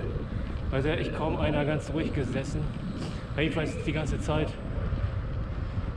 Immer wieder auf die eine oder andere oder aus dem Sitz raus. Ja, ich auch, das ist eh nichts zu sehen, außer pechschwarz.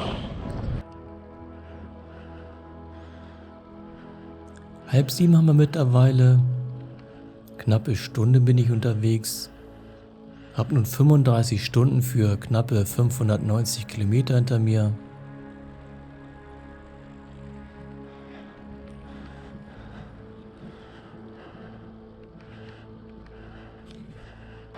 Ja, ging ganz schnell gleich.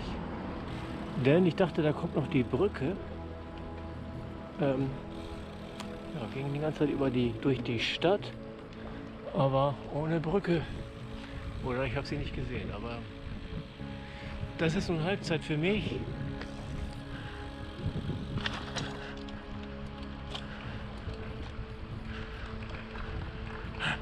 Und nun gab es so früh am Morgen schon den ersten Applaus. Oh, scheiße. Ach, das sind die Dosen.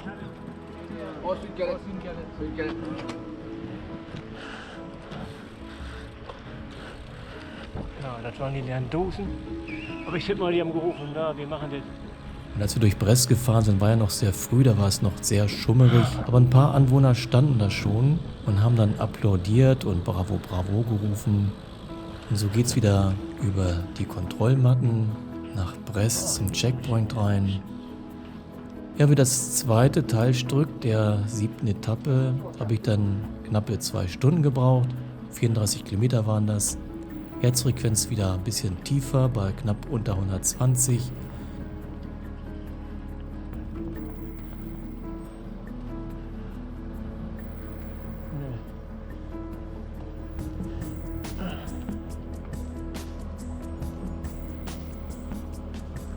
Und 10 Stunden 50 habe ich gebraucht für die 90 Kilometer. Da war da die lange Pause mit drin, 6,5 Stunden lang, mit 5 Stunden Schlaf. Und insgesamt habe ich jetzt 35 Stunden für 600 Kilometer gebraucht. Und so suche ich mir erstmal einen Platz, was gar nicht so einfach war, wo ich mein Rad abstellen kann. Und hier war schon reges Treiben. Viele kamen, haben irgendwas vorbereitet und sind dann wieder losgefahren. Kein Platz, ey. Die ersten legen schon die Räder hin. Hier ist kein Platz. In die Bank. Nicht hier. Ja, war alles voll. Überall war ein Rad angelehnt. Ja, die ersten waren auch verzweifelt, haben dann die Räder einfach hingelegt. Dann habe ich das hier an die Bank gelehnt und wollte dann nur stempeln, ein bisschen gucken, ein paar kurze Aufnahmen machen, ein paar Impressionen einfangen. Und dann wollte ich auch wieder weiter. Und hier war auch reger Betrieb, also ein paar Leute mussten wohl irgendwie eine Kleinigkeit an ihren Rädern machen. Die Stempel bekam man dann hier draußen. Und da sieht man mal die Handschuhe. Das sind so ganz dünne Wollhandschuhe mit langen Fingern. Und ich war heilfroh, dass ich sie mit hatte. Habe also ab Mitternacht und den Morgen jetzt diese Handschuhe angehabt. Stempel bekommen. Und habe mir jetzt noch einen Augenblick hier das Geschehen auf dieser Kontrolle angeguckt. Kontrolle in Brest. Fast 36 Stunden, 35, 3/4 Stunden habe ich gebraucht. Mit 5 Stunden Schlaf.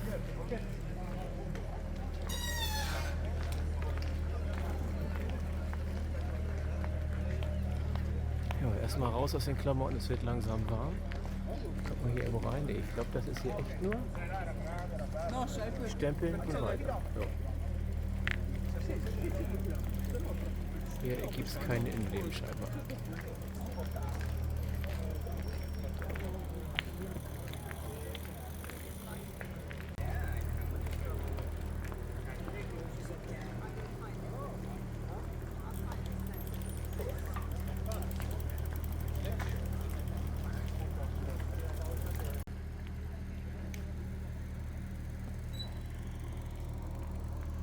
Und das hier ist Paul aus Dänemark. 83 Stunden hat er gebraucht, hat gefinisht. Und hier gab es dann Duschen, große Schlafsäle, auch was zu essen. Aber ich bin nicht reingegangen. Die haben hier wie hier wohl Partner mitgehabt, die ihnen Essen und Stühle gebracht haben und konnten dann draußen sich hier verpflegen. Mussten nicht lange warten. Ein paar Velomobile, ein William aus USA wird es schaffen in 88 Stunden. Dann der Helmut von der ARA Ostfalen mit der F100 in 77 Stunden, genauso wie sein Landskollege Joseph in 81 Stunden mit der F180. Und hier so ein schönes Ranuleursrad, ganz in Silber. Hätte bestimmt gut auf der Bike-Show Platz finden können, wenn es da vielleicht sogar war.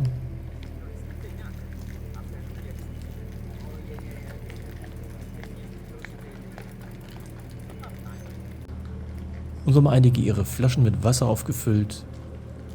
Teilweise irgendwie was reingekippt, irgendwelche Püderchen.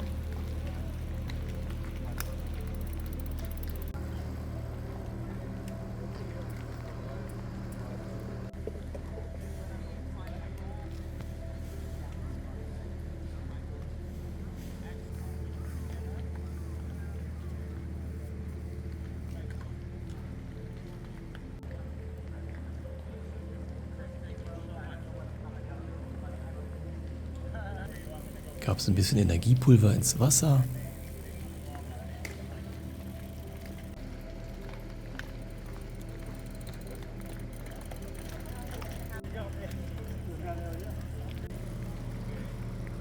Joseph fährt weiter. Denk mal, in ihren Velomobilen frieren die nicht so sehr.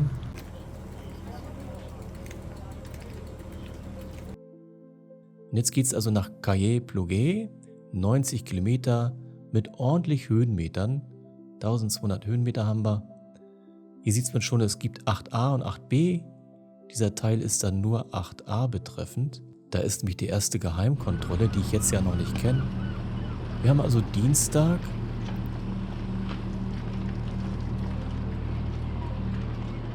Und 30 Minuten Pause hatte ich hier in Brest. So, kleine Pause gab es hier, aber jetzt geht's weiter. Haben früh am Morgen. Und es wird ein wunderbarer Tag werden. 92 Kilometer bis zum nächsten Stopp. 7:45 Uhr, 36 Stunden für die 600 Kilometer.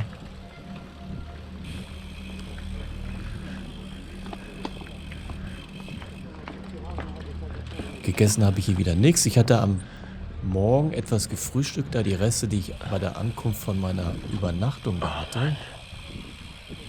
Der hier vor mir, das ist Dave aus England. Und in der zweiten Hälfte werde ich ihm hinterher rasen. Er wird unheimlich Druck machen. Es wird irre Spaß machen. Das ist Reflexachtung, obwohl er das vielleicht nicht versteht. Hier kann man wohl pennen, ja, duschen und schlafen.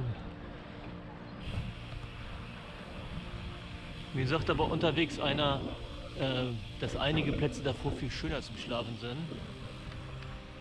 Und Brest nicht so toll ist. Wahrscheinlich wollen auch viele dann nach Brest. So, dann hat man die Hälfte und da dann schlafen, dass das hier entsprechend voll ist.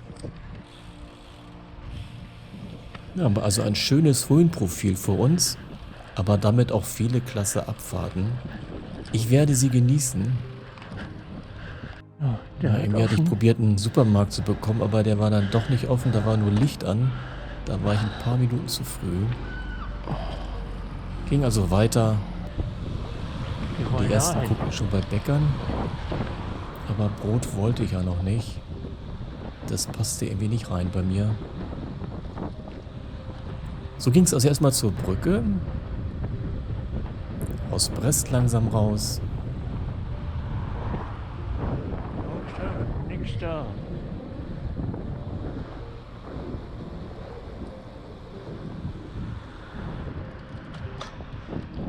Noch ist es ziemlich kühl. Ich habe meinen Fließpullover an und so einen Schlauchschal um den Hals. Da ist sie, die Brücke. Wir fahren doch rüber. Diesmal halt auf dem Rückweg. Sonst fuhr man da auf dem Hinweg rüber. Oh, das ist natürlich schön. Bei Licht sehe ich die jetzt mal. Beim letzten Mal war ich um Mitternacht da. Oder kurz nach Mitternacht. Da konnte man außer die Lampen überhaupt nichts sehen.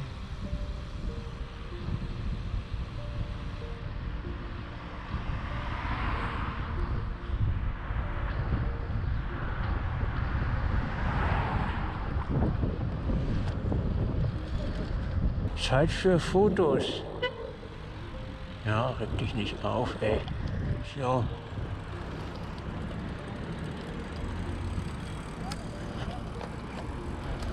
Ah ja.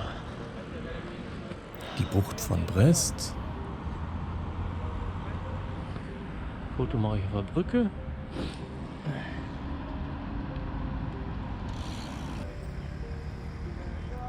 Genau, you're on the roadway, meint er.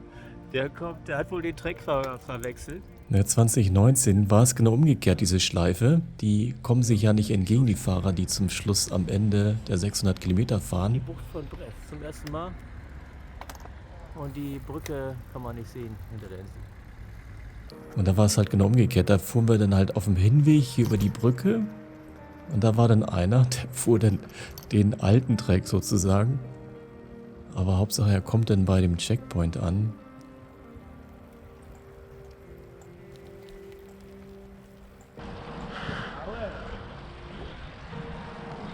So, ich nehme mal an, hier fährt keiner einfach nur vorbei. Die werden alle einmal absteigen. und ein Foto machen. Halbzeit. Obwohl das nicht stimmt, der Rückweg ist einfach, weiß auch nicht, irgendwie länger gefühlt und anstrengender. Die Vorbelastung ist drin, der Schlafentzug ist drin. Ja, das ist die.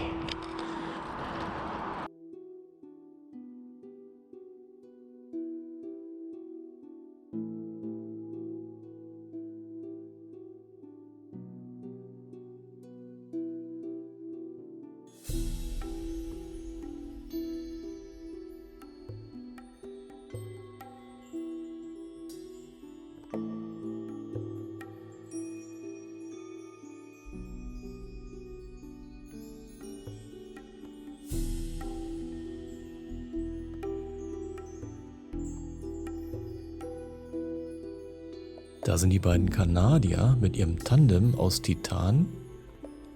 Noch weiß ich es nicht, aber ich werde nachher den Rest bis zum Ziel mit den beiden fahren. Wir werden nachher einen riesenlangen Zug bilden. Die vorne vor, ich dahinter und eine Riesenschlange dahinter dann.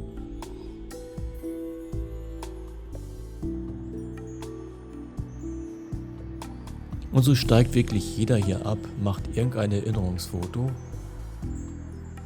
Und die einen warten ein bisschen länger, die anderen ein bisschen weniger.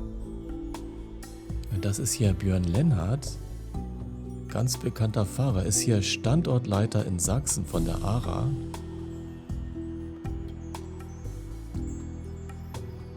Ich werde ihn nachher nochmal sehen. Auch in der Sicherheitskontrolle werde ich ihn auch sehen.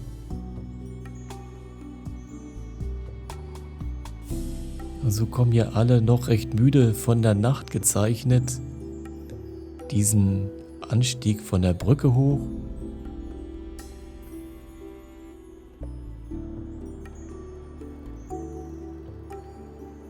Ein schöner Tag wird beginnen. Maeva nochmal mit ihrem Rad von der Bike Show. Lässt sich da auch nochmal fotografieren.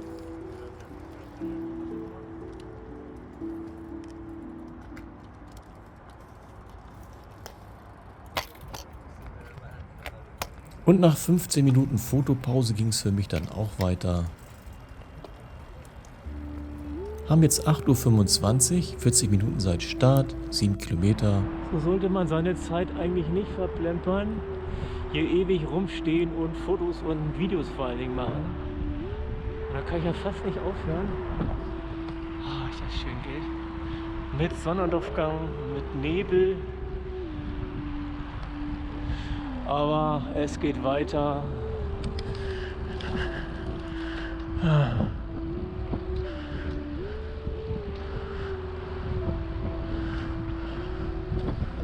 Und der Plan ist, in 90 Kilometern Suppe essen. Ich habe einfach Bock auf Suppe. Der Lidl hatte doch zugehabt. Ich wusste auch nicht, was ich da kaufen soll. Warme Suppe. Obwohl da auch nicht viel Kalorien drin sind.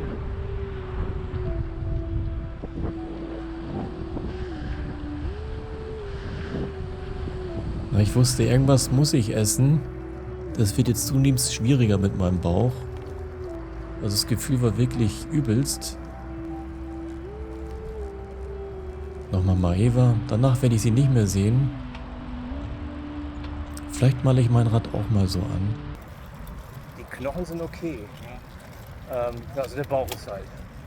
Der Bauch ist das Problem bei mir. Also mir ist so, als wenn du so merkst, es würde, dir wird so ganz, ganz langsam schlecht, ne? Dass der Körper am liebsten sagt, ey, das muss raus alles, egal wo raus. Oben oder unten, Hauptsache raus, ne? Ich hatte eben einen getroffen, der sagte, er hat Durchfall. Weil das war ein Anfänger, ne? Der hat mal ein Video von mir gesehen. Und dann hat er, ey, du bist doch der und der, ne? Mach ich, ja. Und dann habe ich ihm nur so gesagt, also die meisten werden Probleme kriegen, in irgendeiner Form. Ne? Ja. Irgendwie wird es einem halt nicht so gut gehen oder halt, was weiß ich, das Knie. Das ist ja auch irgendwie der richtig spannende Part hier. zu gucken, wie dein Körper sich verhält. Ne? Und ich merke das auch eine Woche danach. Krämpfe kommen dann. Echt? Ja, also wenn ich dann im Bett liege und manchmal so, dann merke ich, oh, es fängt an, Krampf zu kommen. Muss ich schnell alles langstrecken. Elektrolyte ist wichtig. Du habe ich in die Kasse reingefallen. Ja, ich habe diesmal so ein bisschen Magnesium, Calcium und was war noch drin? Dieses Basenpulver, weil ich einfach denke, dass wir total übersäuert sind. Ne? Der Sport übersäuert uns, plus halt dieses viele zuckerhaltige Zeug.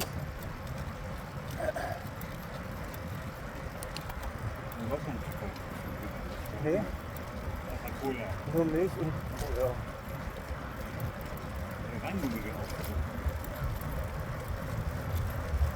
Ja, ich hoffe, dass wir nachher, wenn es heiß wird, so ein paar Supermärkte anlaufen. Und dann irgendwas Kaltes und dann werde ich mal so einen Joghurt probieren. Ja, das war gestern, der wollte mir Nudeln machen, Bolognese. Abends um 11:30 war ich halt angekommen.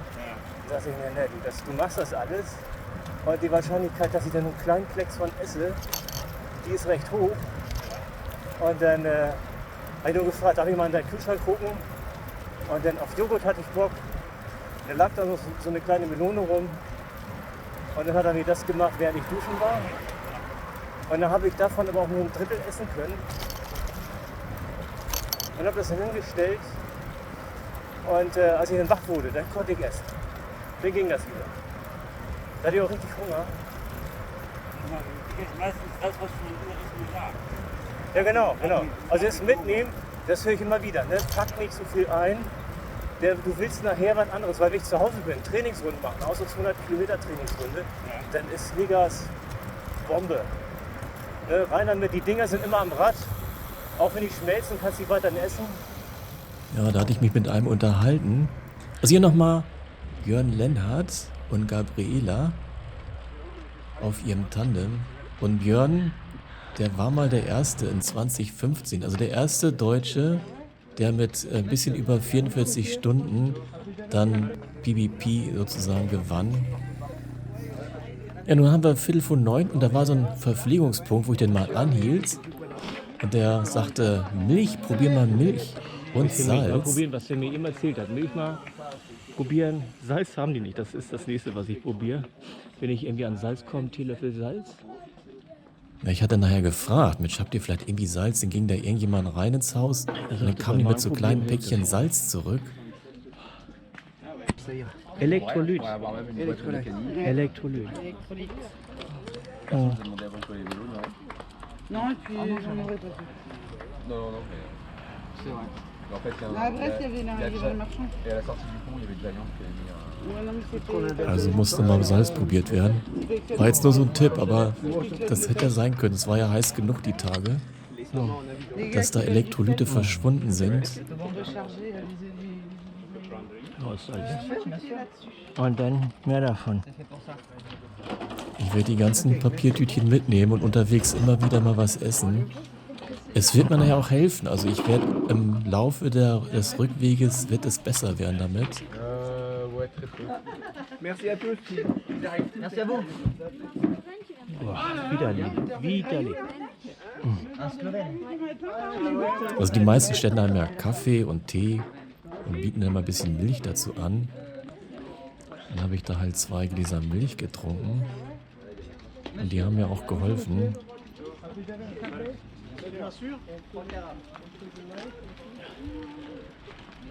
Ja, so kam dann ein Radfahrer nach dem anderen.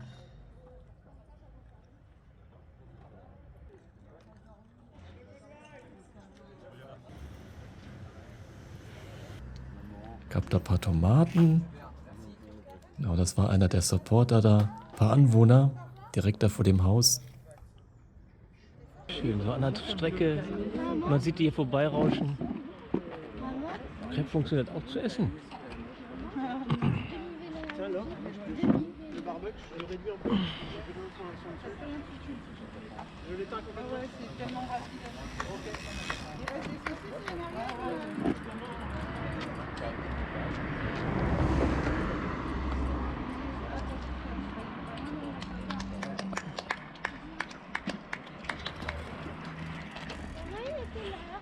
Irgendwas in mir macht schon wieder zu und sagt nicht mehr essen.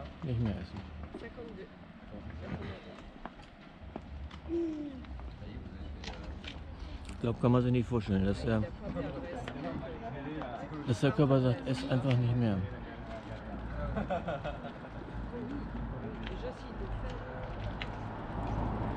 Also ich habe mir da 2, 3 Krebs reingewirkt fast. Also der erste ging gut, der zweite wollte nur so halb. Vielleicht hatte ich dann noch einen dritten gegessen. Einfach nur, weil ich weiß, es muss jetzt eigentlich mehr rein. Und dann ging es auch nach einer kurzen Pause wieder weiter.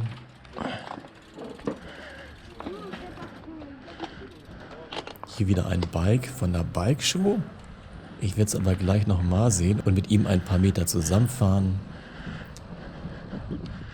Also 15 Minuten war ich jetzt hier bei der Verpflegungsstation. Das waren wirklich gut investierte 15 Minuten. Schön, dass ich da angehalten habe.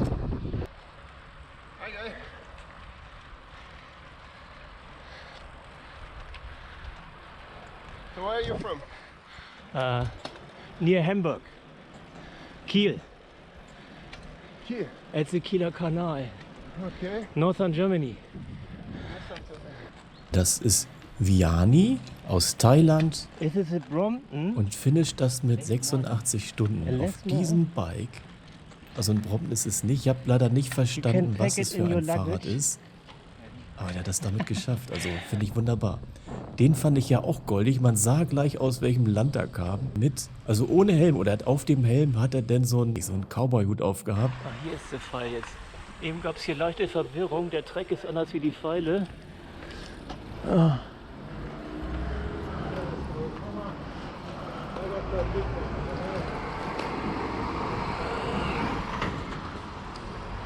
Naja.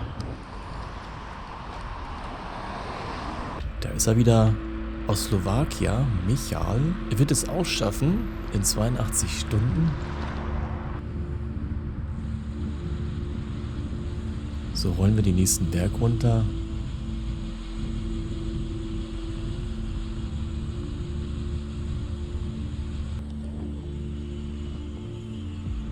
Und so geht es jetzt die ganze Zeit immer berghoch. Dann sind wir ja meistens recht langsam, können uns ein bisschen unterhalten meistens. Und dann rauschen wir wieder in irrem Tempo die Berge runter. Nachher in der zweiten Hälfte vom Video kann man das dann ein bisschen länger mal betrachten, wie wir da die Berge runterknallen förmlich. Macht irre Laune.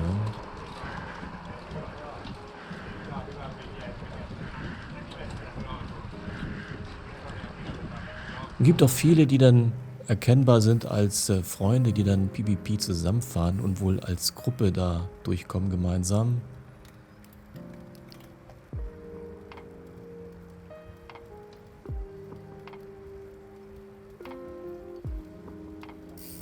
Wieder so ein Anstieg. Man verausgabt sich nicht ganz doll. Fährt da langsam hoch. 1 Stunde 30 jetzt unterwegs. 9:15 Uhr haben wir.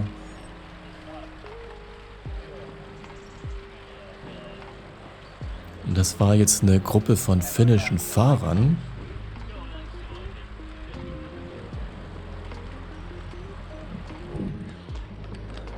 Der William aus den USA mit 88 Stunden wird er finishen. Der Gunnar aus Deutschland mit 85. Er hat eigentlich auch fast auf die Bike Show gekonnt, das Rad, so ein schönes Randonneursrad. Nächster Anstieg hoch.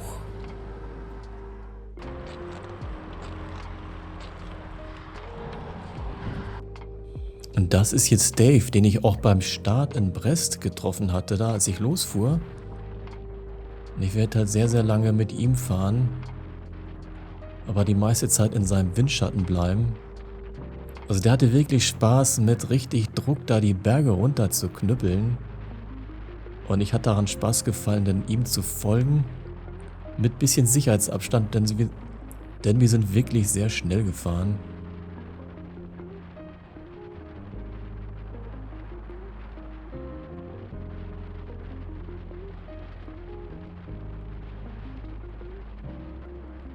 Wir werden ja bei der Sicherheitskontrolle gegen 11 ankommen. Es ist also noch nicht so heiß. Noch schwitzen wir nicht so sehr. 9:30 mittlerweile. 2 Stunden ein bisschen. Und die nächste Ortschaft.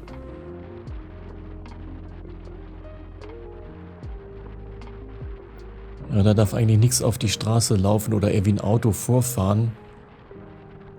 Das wird ein Riesenmalheur geben. Risiko ist da schon bei. Und auch diese Barrieren da in der Mitte, also wenn man da nachts diesen Berg so schnell runterfährt in der Gruppe und das vielleicht nicht so gut angezeigt wird, das kann richtig übel enden. Und ich habe es in der Nacht ja auch erlebt, dass da Leute verletzt auf der Straße lagen. In der ersten Nacht zumindest. Ja, wegen solcher Hürden, die mitten auf der Straße sind, die man dann vielleicht auch mal, wenn man mit hohem Tempo da lang fährt, nicht rechtzeitig sieht, wenn man in der Gruppe ist.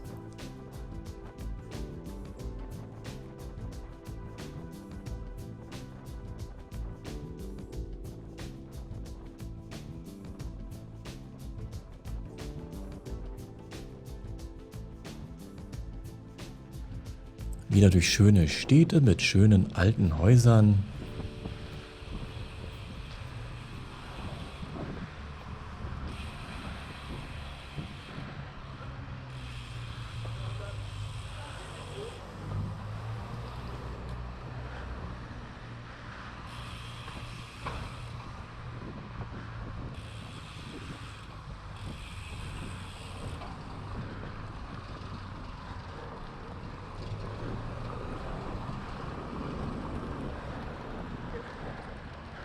Da ist er wieder mit seinem Cowboy-Hut. Ich finde das zu schön.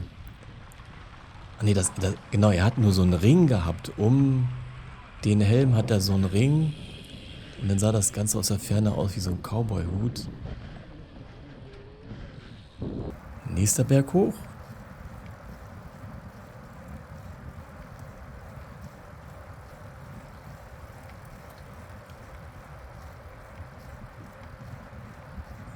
Und die Anstiege haben wirklich lang gedauert. War recht anstrengend, bis man oben war.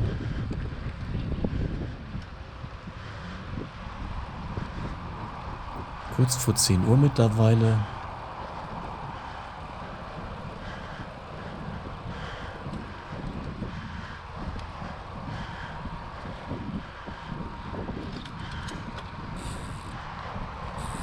Und bei den Abfahrten lasse ich auch ein paar längere Abschnitte gleich mal stehen hier und schneide das nicht auseinander.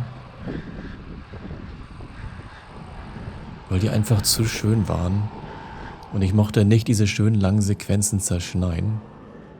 Und so bleiben sie hier in diesem Video in ganzer Länge da.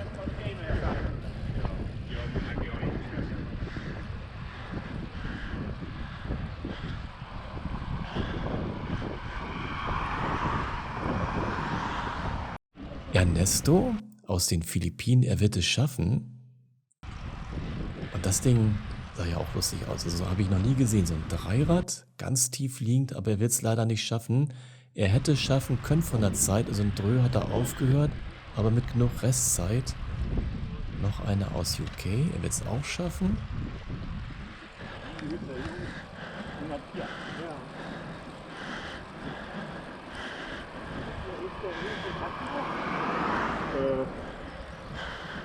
Ja, fällt mir jetzt nicht ein, aber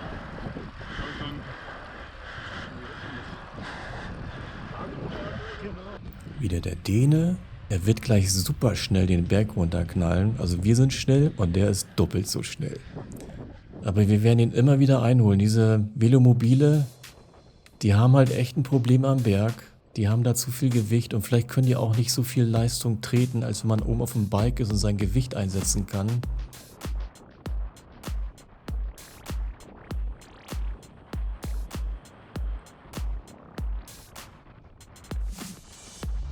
Also Dave wieder vorweg, macht ordentlich Druck. Tempo ist gleich immer zwischen 50 und 60, wenn wir hier die leichten Abstiege runtergehen.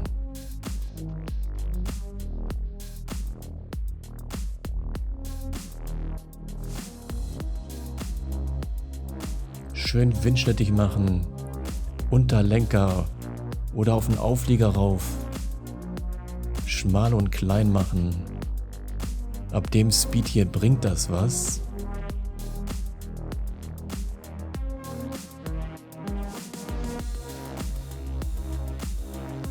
.30 soll man hier fahren. War eben das Schild.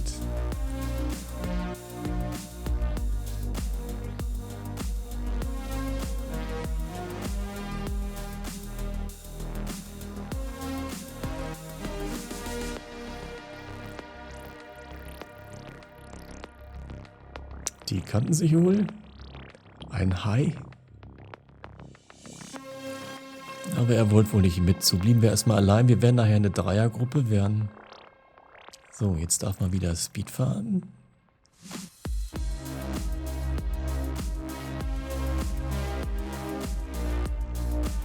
Und man vergisst einfach, was man noch vor sich hat. Irgendwie ist es einem jetzt egal. Einfach Lust am schnellen Fahren.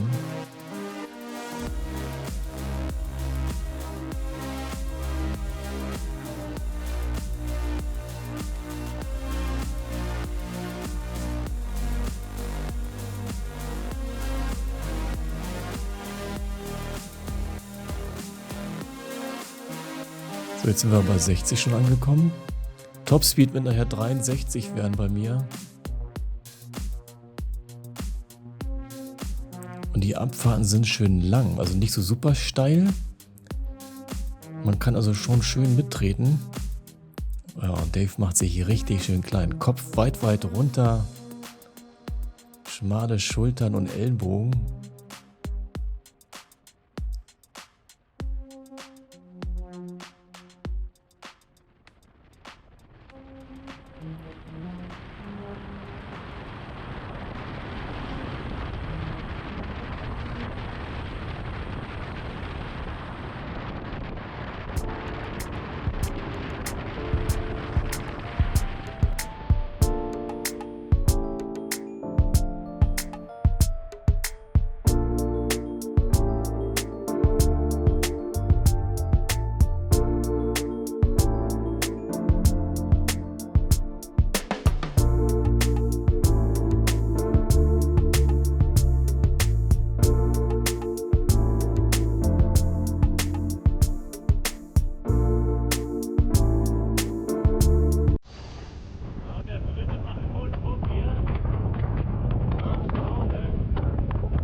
Gleich kommt der Dave, der Däne mit seinem Velomobil von hinten angeschossen. Noch weiß ich es nicht, ich filme gleich nochmal nach hinten.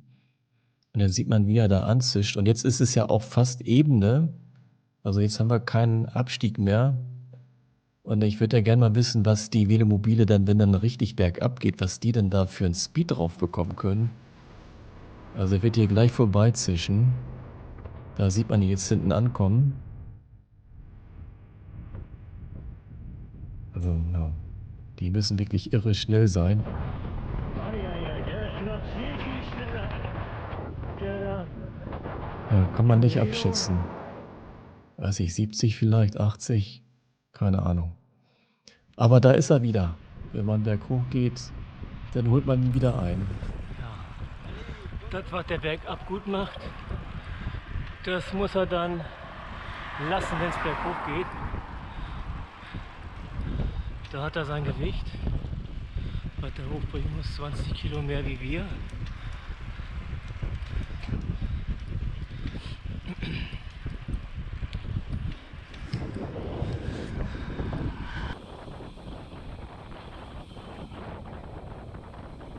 Zweieinhalb Stunden, 10:15 Uhr, nächste schöne Ortschaft.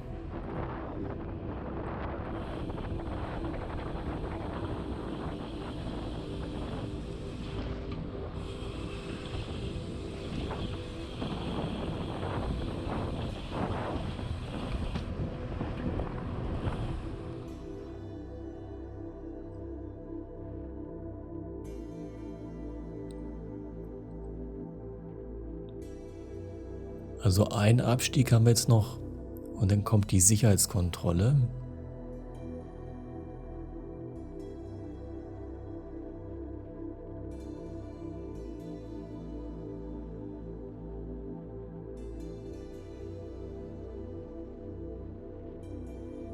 Und wieder geht's jetzt mit 60 den Berg runter.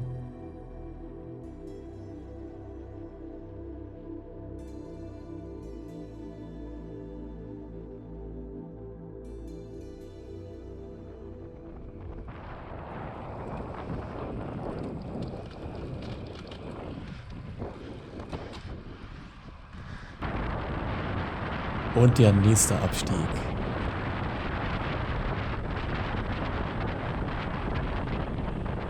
Mittlerweile sind wir zu dritt jetzt, die das Tempo fahren wollen.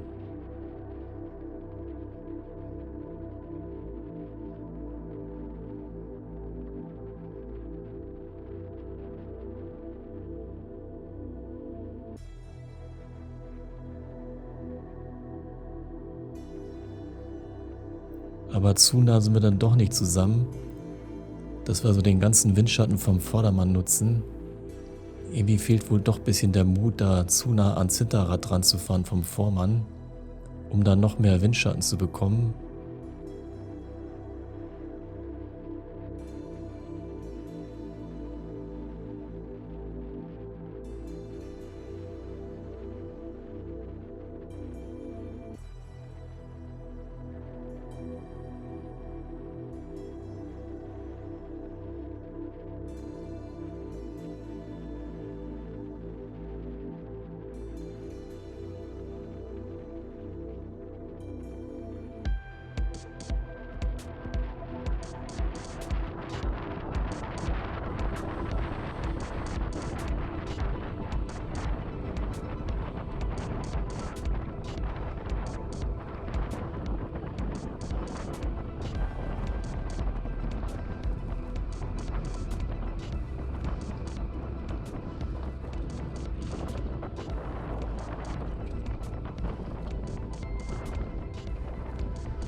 Einfach zu schön, so mit ein paar anderen Leuten zusammen den Berg runterrauschen.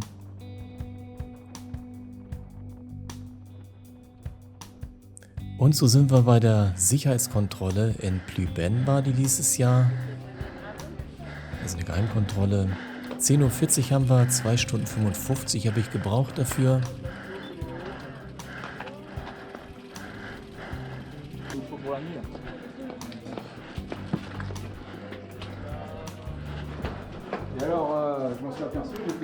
Waren also 55 Kilometer knapp. Durchschnittliche Herzfrequenz waren 126. Geschwindigkeit war 17 nur durch die Pausen.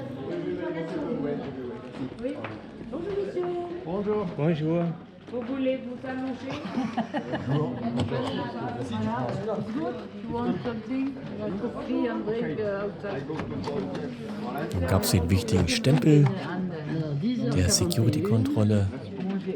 Okay. Buenos días. Hola. Thank you.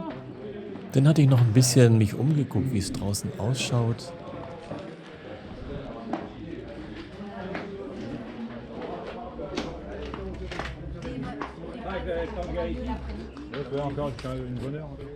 Dann gab es hier ein paar Croissants. Die Leute haben ihre Wasserflaschen wieder aufgefüllt.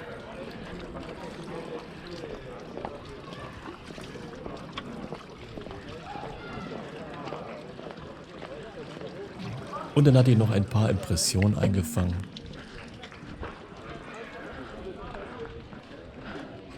Hier nochmal Björn Lennart und seine Kollegin mit dem Tandem.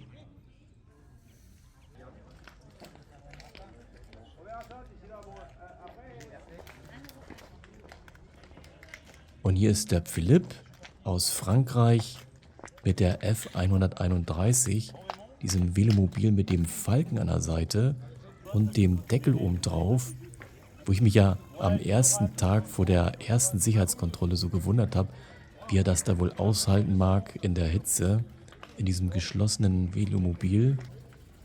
Ja nun, er wird es leider nicht schaffen, er wird bis Dreux fahren, ist auch ausreichend von der Zeit, aber er wird die letzten 40 Kilometer nicht mehr fahren. Und hier vor der Security-Kontrolle muss man so einen Berg hochfahren. Also die Leute kommen jetzt hier relativ langsam oben an und so ein bisschen außer Puste dann. Und da habe ich mich gleich mal hingestellt und habe dann die Leute, die da hochkommen, gefilmt.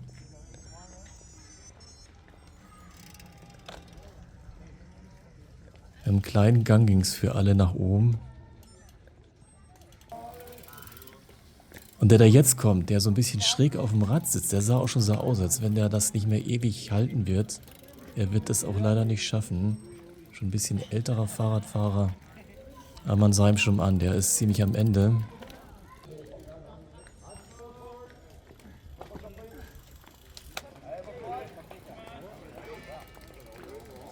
Der Brite nochmal, den ich anfangs auch gesehen habe.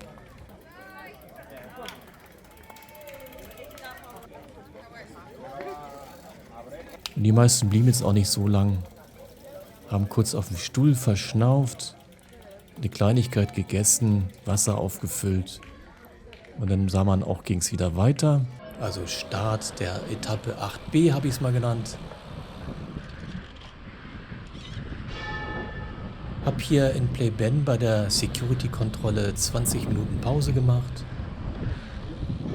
Gegessen habe ich nichts.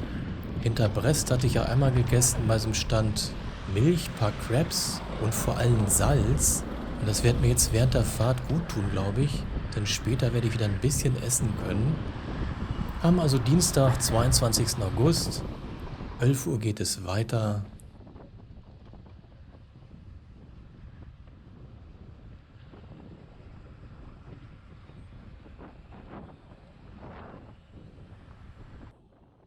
Raus auf die Straße und werde jetzt lange mit Dave und seinem Freund Robert aus Großbritannien fahren.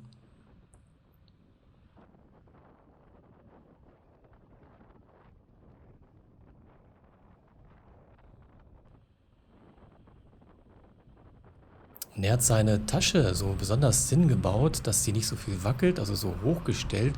Nicht wie man das kennt. Deswegen hat er immer so drauf gefilmt. Ist, glaube ich, eine ganz gute Idee, dass sie nicht so hin und her wackelt, die so fest zu machen, wie er das da hat.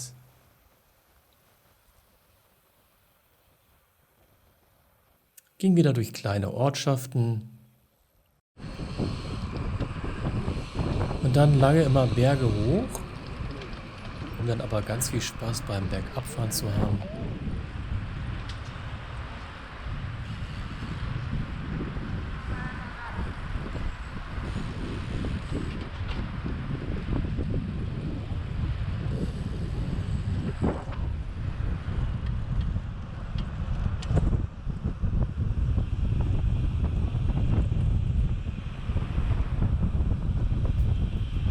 Da wird wieder geklatscht.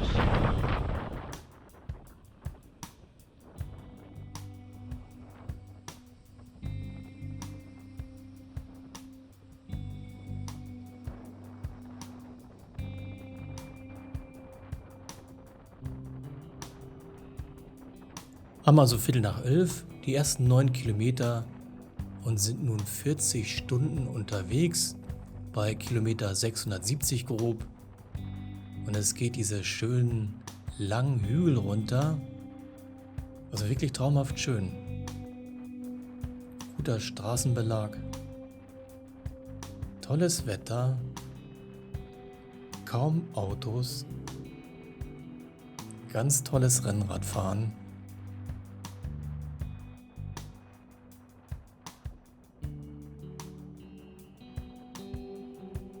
Dieses wellige Profil ist zwar deutlich anstrengender, macht aber wirklich Spaß, da lang zu fahren und ist das Ganze sehr abwechslungsreich.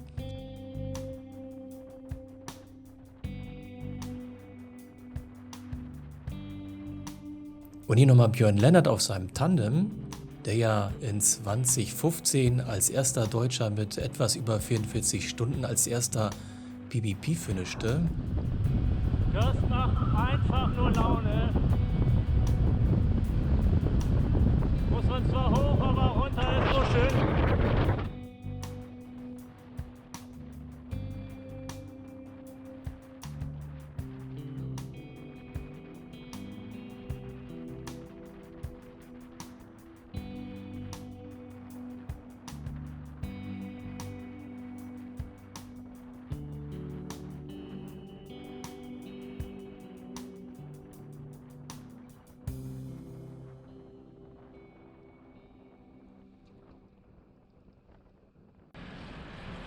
Da ist er nochmal zu sehen.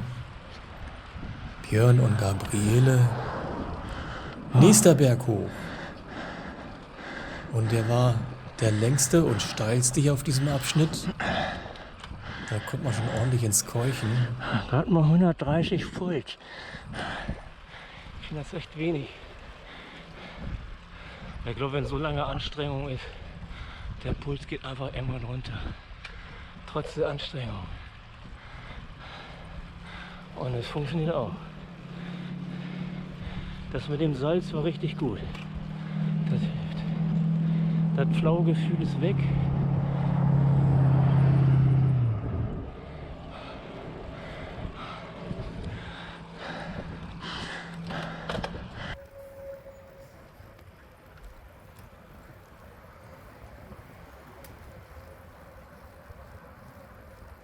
Ja, wieder so ein Zelt. Ob die das extra aufgebaut haben, um hier den PBP-Fahrern zugucken zu können und dazu klatschen dann? Ich tippe mal schon. Und da haben sie so Zelte aufgebaut.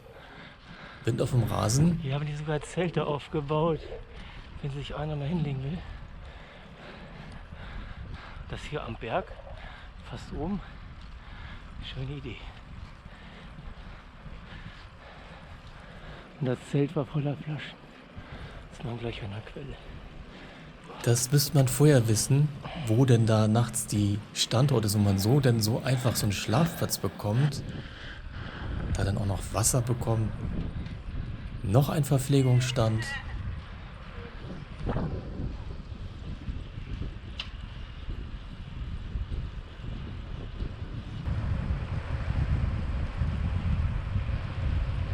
Nochmal die beiden Briten.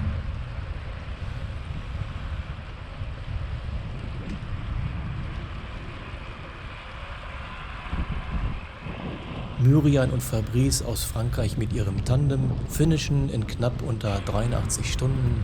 Und dahinter Rolf, ich werde ihn später nochmal treffen, am Esstisch bei einer Kontrolle.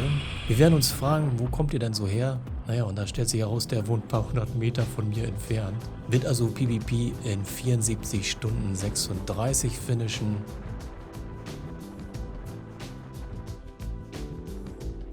Und weiter geht's den nächsten Berg runter.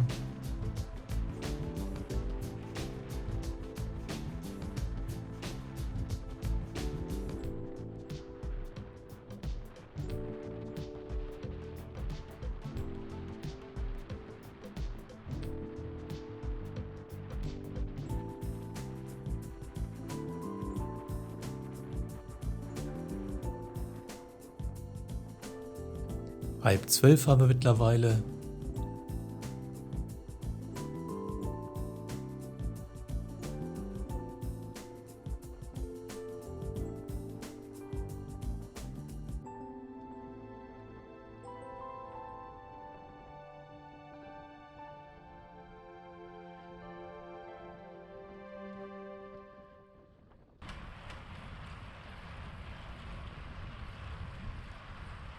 Alexandrin, auch so ein ganz traditionelles Stahlrad, wirklich wunderschön.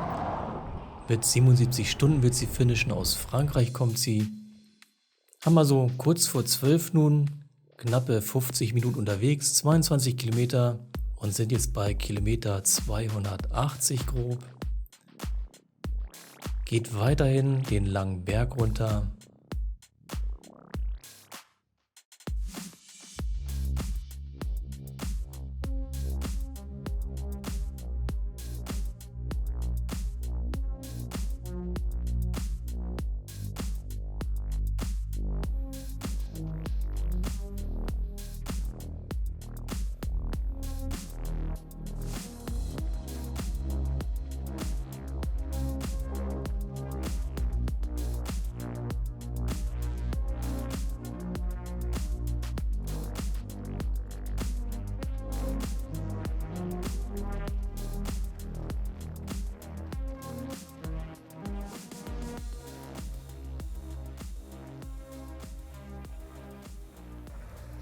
Und hier Philipp nochmal aus Frankreich mit seinem Velomobil, mit dem Falken drauf. Biströ hat da Zeitangaben in seinem Profil, aber er wird ein DNF bekommen.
Sind also jetzt in Cahiers-Plouguer, haben 12:30, haben jetzt 1,5 Stunden gebraucht für die 39 Kilometer und sind insgesamt bei 41 Stunden für die 694 Kilometer. Und dann taucht hier so ein Stand auf und ich dachte, ich halte mal an, guck mir das mal an. Thank you. You're welcome. Und das war die richtige Entscheidung. Germany. I'm from Germany. Yes, it's Philippines.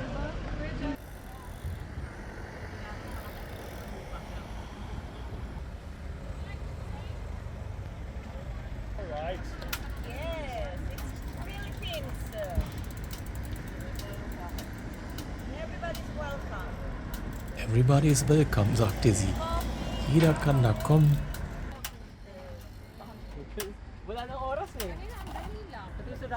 Yes, a little bit, maybe in future. Yeah. Not now. So Philippines. Say mabuhay. Are you from Philippines? Yes. As you support your group? Yes. Look, Uda. This is your group, okay? Philippines. Yeah, okay. Thank you.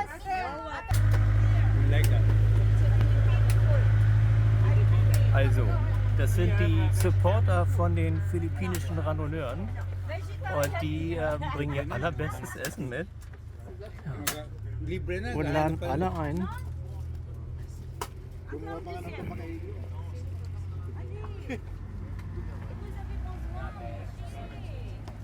You're from Germany. those have sausages too. And not too spicy. Sometimes in Asia it's very hot. Ich habe so echt aufgekriegt. Hätte ich nicht gedacht. Und der Stand hier, der wird von Volontären betrieben, die hier leben, Filipinos. Und die wurden wohl aufgerufen, dass sie sich melden und die betreiben diesen kleinen Stand. Weil ich fragte gerade, ob sie das ganze Zeug von den Philippinern mit hergeschleppt haben. Ja. Und die. Go ahead. Thank you. Okay, bye bye. Er hatte eben noch gefragt, den Herrn neben mir, weil er ja so sehr viel anhat. Also wie gesagt, lange Hose, ein Halstuch, lange Armlänge. Ich habe gefragt, schwitzt der hier nicht drunter, also ich halb tot. Und dann, nee, er friert. Ich kann das nicht glauben. Er friert, sagt er. Der war auch letztes Jahr, waren ja einige da. Ich hatte eine Dame beim Start von den Philippinen getroffen. Und hab die auch gefragt, warum hat die denn so viel an? Dann hat die ja noch ein Halstuch angehabt und hat das noch so hochgezogen. Ne? Und nicht aus religiösen Gründen, glaube ich. Jedenfalls, die sagte, die war halt 2019 hier. Und er sagte das auch, der war hier. Er hat abgebrochen. Also, viele haben abgebrochen, weil die haben so gefroren, die haben dann. Also, er hat eben gesagt, bis Ludiak ist er wohl gefahren, dann sind sie nach Hause. Ja, das ist natürlich echt. Und für die ist das auch echt teuer. Er sagt, die zahlen richtig Geld, hierher zu kommen.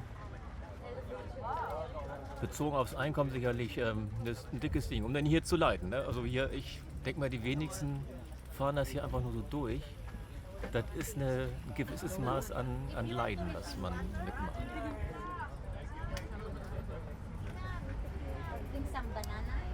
Ja, sehr schön, muss ich sagen. Das gibt es wohl nur bei PPP. Und ich glaube, hier ist auch gleich ein Checkpoint. Jetzt habe ich hier so lange Zeit verbracht, dass ich da wohl nur kurz stempel. Und dann geht's wieder auf die Piste.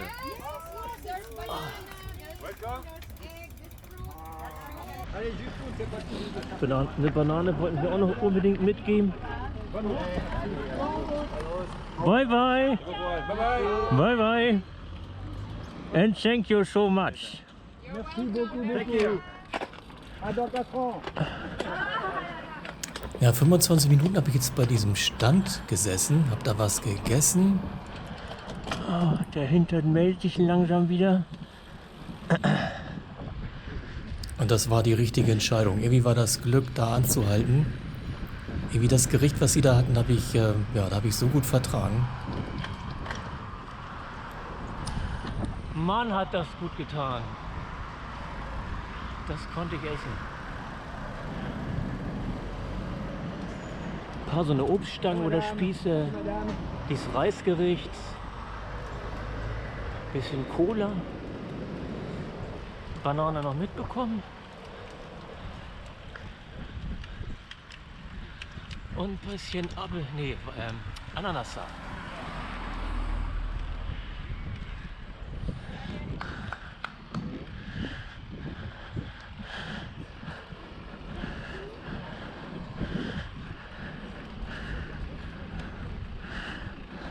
Und dieser Stand war wirklich nur ein paar 100 Meter vom Ziel, jetzt von dem nächsten Checkpoint entfernt. Das sieht man, das hier vorne. Also hier fahren jetzt die hier auf die Straße rauf und die kommen da gerade runter. Und wir fahren da jetzt rauf.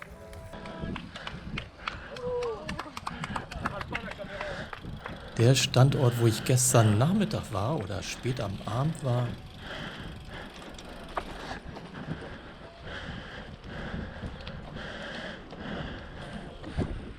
Dann werden alle Checkpoints in umgekehrter Reihenfolge angelaufen.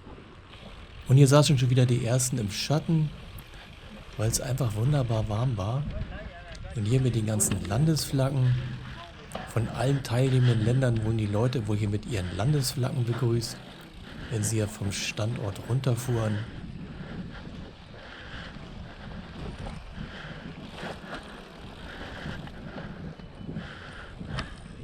Obwohl das gar nicht stimmt. Wir fahren nachher noch hier Städte an, die bei der Hinreise gar nicht dabei waren.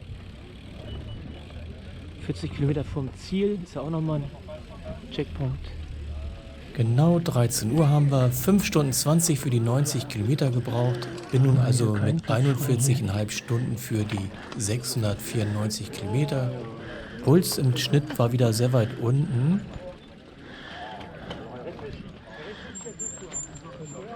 Da.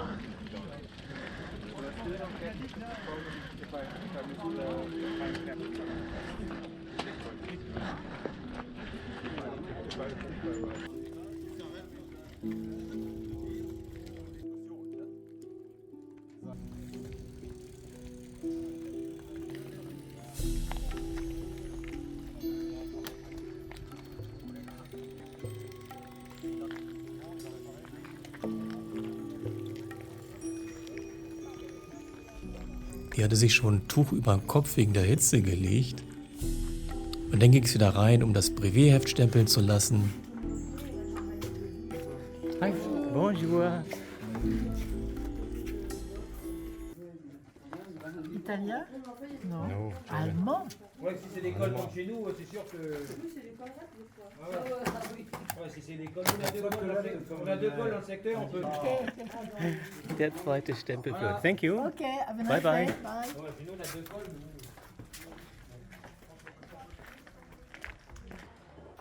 Und diese Bilder finde ich so schön. Weil man merkt, man ist nicht allein mit Problemen irgendwelcher Art am Körper, dass man dann gehen muss oder auch manchmal sieht man welche, die kommen dann in die Hocke und wenn die wieder hoch wollen, dann ist das wie bei mir. Schöne Erfrischung. Einmal alles nass machen. Die Handschuhe sind nach 10 Minuten wieder trocken hier.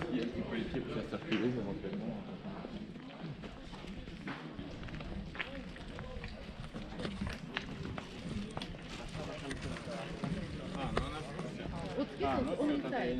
Вы просто пакетик разрываете и вот на руке заправляете кость derrière.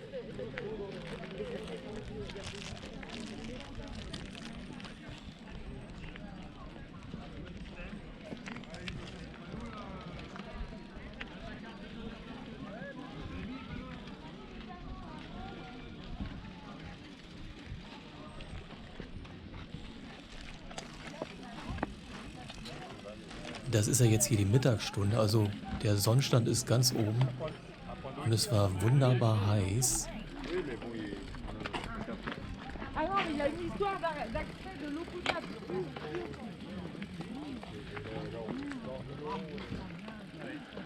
J'aime bien faire en limon, quoi. Ah, dass ich das auch nicht merken kann, ey. Wie geht die Kiste denn jetzt hin? Nun musste ich sogar mein Rad suchen. Nicht aufgepasst, wo ich es hingestellt habe. Da stehen sogar Buchstaben drauf. Ah, den habe ich auch schon getroffen. Jetzt macht das ist von der Bike Show. Der hat nämlich das Ding da gehabt. Und diese crazy Pumpe hier.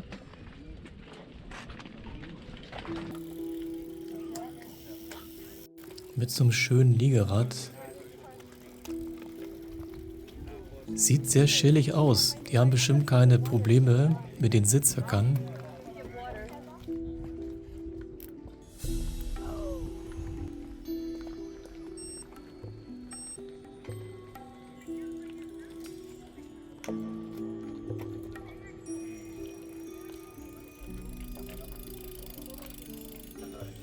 Bisschen Dehnungsübung.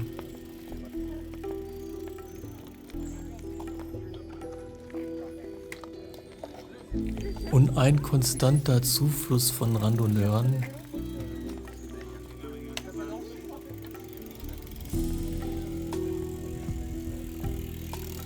Und die beiden da in Pink, die werde ich jetzt im nächsten Teil sehen.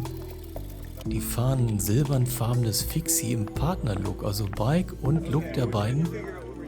Absolut genial. Ich werde eine Zeit lang mit denen mitfahren.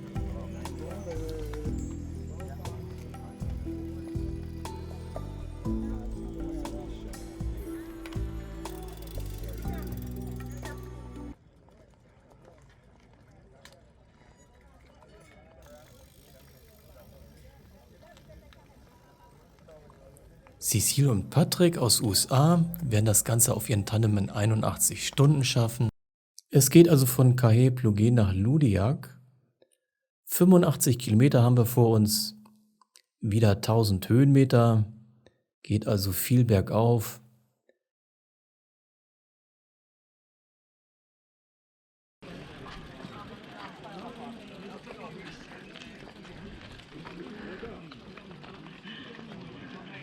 Halb 2 haben wir jetzt grob. Und wirklich in der Mittagshitze geht es hier los. Auf diesem Sandplatz in Cahet-Plouguer. Start zur Etappe 9. 25 Minuten Pause habe ich hier gemacht. Also nur gestempelt, kurz ein bisschen geguckt, dann ging es weiter.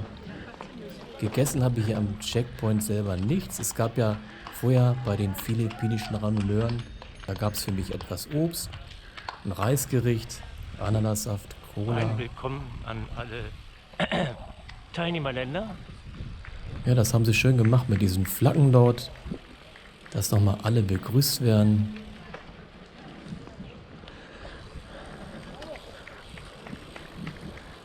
Ja. Und überall, sagen wir, wie hier jetzt auch, die Leute legen sich in den Schatten, Beine hoch, ruhen sich aus.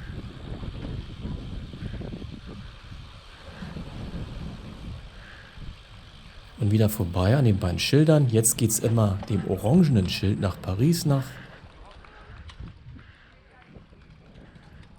Und hier auf dieser abgesperrten Straße, wo es also risikolos runter und rauf auf die Straße gehen konnte. Ah, das sind die Nachtstarter von Montagmorgen. Also Montag am ganz frühen Morgen.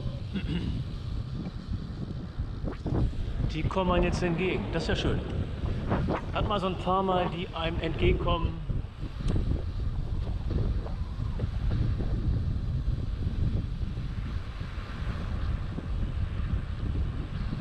Und es ist herrlich warm.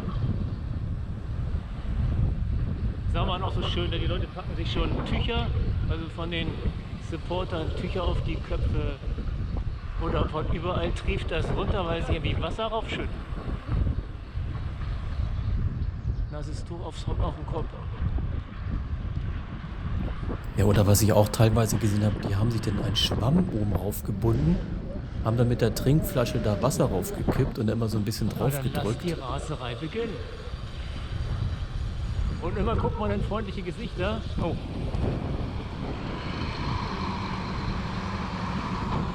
Und auch hier wieder alles voll mit Wohnmobilen. War wohl für viele strategisch von den Kilometern eine gute Distanz, um hier zu übernachten. Ja, die so ein Support-Team mit haben, das ist natürlich klasse. Da hast du ein Bett, ohne viel Aufwand. Die machen wahrscheinlich Urlaub hier. Wenn du nach Hause kommst, wissen die schon Bescheid, dass man kommt. Essen ist fertig, rein in den Schlafsack oder ins Bett.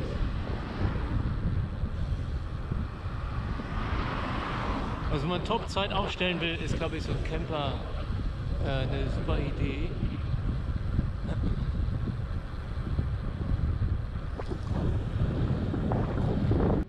Also ein Camper ist schon ein gewaltiger Vorteil. Insbesondere, wenn man dann auch noch einen Supporter drin hat, der sich um alles Mögliche kümmert.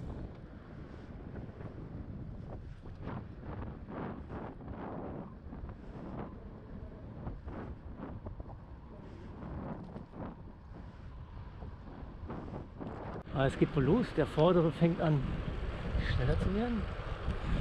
Das scheint ein eingespieltes Team zu sein. Mal schauen, wie die Speed machen. So ganz allein fahre ich nicht so. Halt nichts vor der Kamera, nur die Straße filme ich nicht. Ich würde ja gerne ein paar bunte Fahrer vor mir haben. Ja, da ging ein Wunsch ans Universum und er wurde augenblicklich erfüllt. Es ist echt komisch. Ich wollte also nicht so gern nur die Straße filmen, ist ja irgendwie langweilig. Und dann kamen die beiden. Die sind ja richtig farbenprächtig mit zwei gleichen Bikes. Selbst die Socken sind gleich. Ja, die hatte ich dann gleich mal gefragt, Mensch, darf ich euch ein bisschen filmen? Ihr seht so schön aus. Die waren einverstanden. Ein Pärchen aus Frankreich mit einem Single Speed. Und da war wirklich alles identisch. Da konnte man ein Spiel spielen, was ist da zu finden, was nicht gleich ist. Und da gab es nicht besonders viel.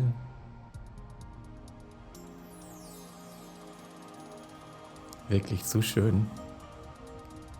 Sina und Viktor werden also sekundengenau nachher ins Ziel rankommen. Mit 78,5 Stunden auf ihren Fixies oder vielmehr Single-Speedern.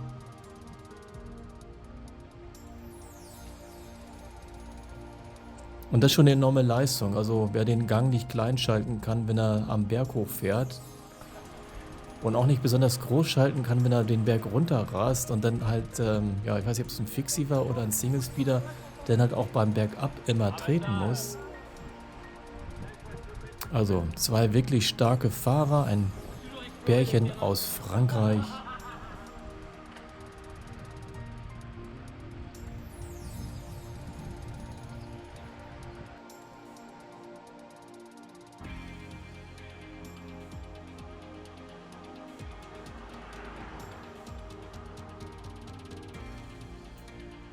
Ja, kann man sehen. Also die müssen wohl berghoch immer im Stehen fahren, weil sie den Gang nicht wirklich klein genug kriegen. Das wird wirklich Körner kosten.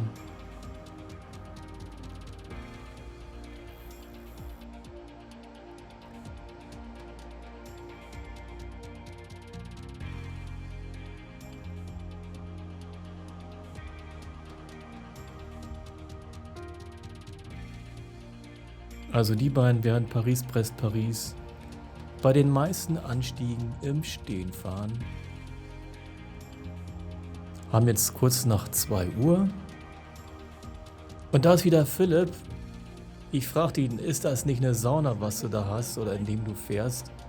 Und ich sah ihn ja immer wieder und sah auch, dass er dann immer wieder seine Klappe oben hochdrückte. Ja, ich deute daran, dass ihm einfach zu heiß war. Bergab sicherlich nicht. Belüftet sind die Dinger ja. Wahrscheinlich nur bei Fahrtwind und wenn es berghoch geht, dann passiert da nicht so viel.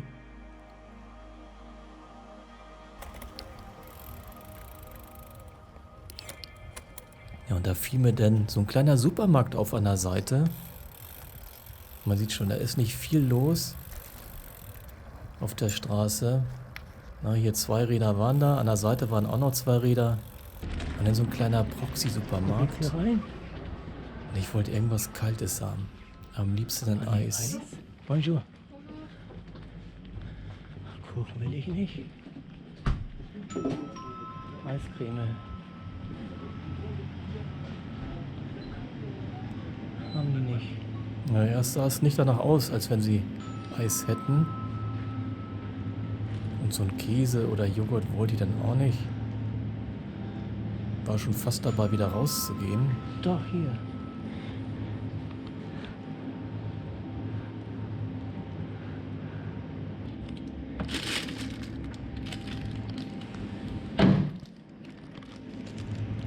Mal gucken, was da drin ist. Es ist zumindest kalt. Bonjour. Bonjour. Oh, und es gab ein lecker Eis. Ist das schön. Es wird leider das letzte bleiben, oder vielmehr das erste und das letzte bleiben. Obwohl ich mir vornehme, immer wieder so ein Eis mir zu holen. Ja, ich war auch schon ziemlich erledigt. So habe ich mich dann auf die Bank gelegt, dass der Körper ausruhen kann. Wenn man schon nicht vorwärts kommt, dass man dann wirklich jede Minute nutzt, um den Körper maximal ausruhen zu lassen. Habe mich dann da hingelegt, in der Hitze unter einem Schirm. 2:30 haben wir mittlerweile. Ja, und dann dachte ich, ich pool nochmal Steinchen. Das mache ich dann immer wieder. Und die 1-2 Minuten nutze ich dann gerne. Und gucke mir genau die Manteldecken an. Ob da nicht vielleicht irgendein Steinchen ist, der da rein will langsam. Bevor ich dann so Tubeless-Mäntel wechseln muss. Das ist ja doch sehr schwer. Und dauert dann deutlich länger. Ja. Ein kleines Steinchen war drin. Der hat wieder gelohnt, also ein kleines Steinchen war drin.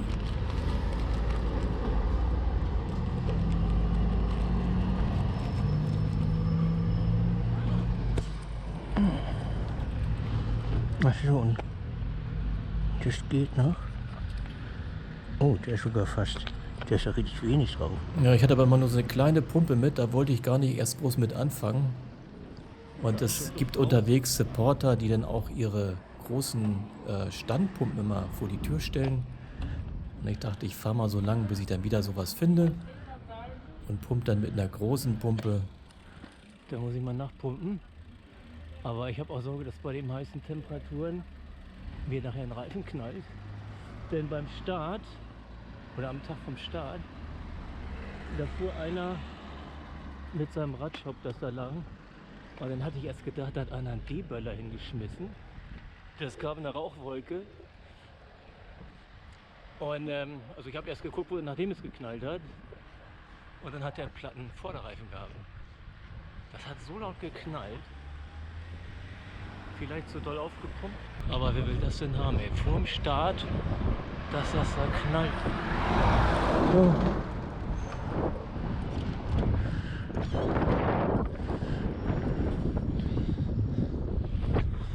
Das war definitiv nicht das letzte Eis, sofern ein Supermarkt hier irgendwo ist. Das ist gut, Eis ist gut. Ja, das Eis hat mir wirklich gut gefallen. Aber es wird nicht dazu kommen, dass ich nochmal in den Supermarkt reinkomme, um mir dann ein neues Eis zu kaufen. Und das ist Bruno aus Frankreich. Knappe 80 Stunden mit seinem Liegerad wird er brauchen. Und nun werde ich eine Zeit lang mit diesem Fahrer zusammenfahren.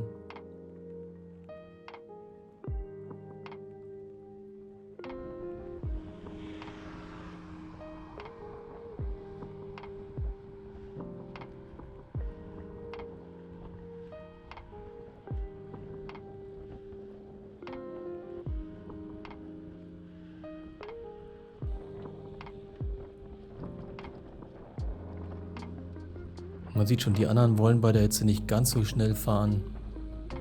Also die meisten fahren jetzt für sich allein und mit reduziertem Tempo. Und wir fahren mit so leicht erhöhtem Tempo an den meisten vorbei. Überholen wird uns keiner. Also man merkt, die Leute sind gezeichnet durch Müdigkeit und so ein bisschen Erschöpfung.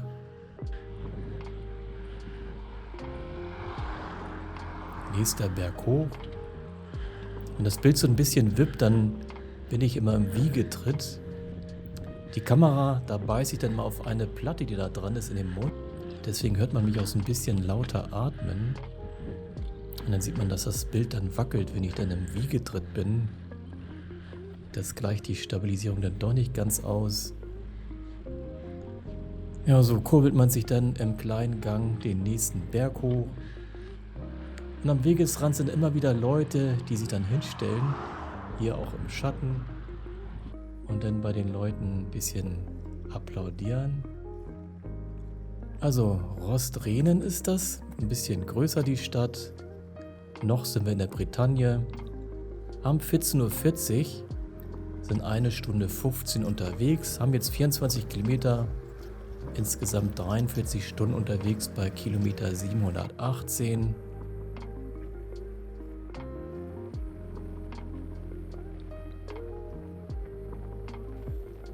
Wieder ein kleines Stückchen bergab. Und dann kam mir wieder so ein skurriler Fahrer, den wir überholten. Hatte einen Fixie oder Single Speeder. Also der hier vorne in schwarz gekleidet mit Fixie. Und dann alles vermummt. Ich fass das nicht, ey. Alles zu.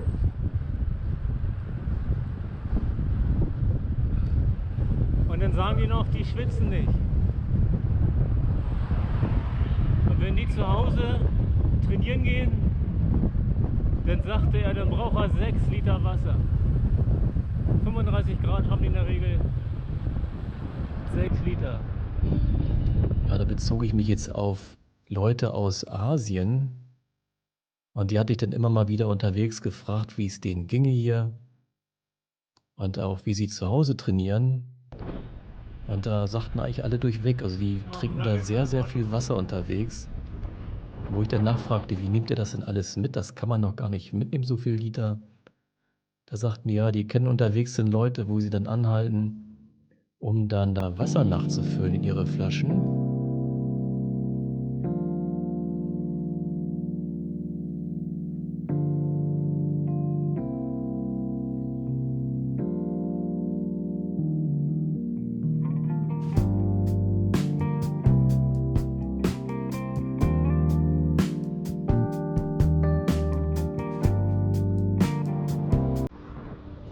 Hier wurden wir alle dann auf so einen schmalen Weg geleitet.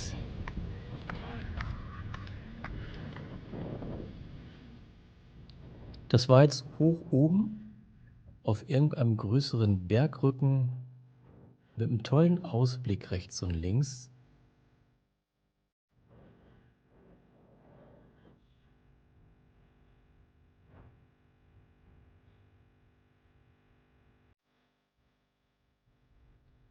Da kann man das jetzt sehen.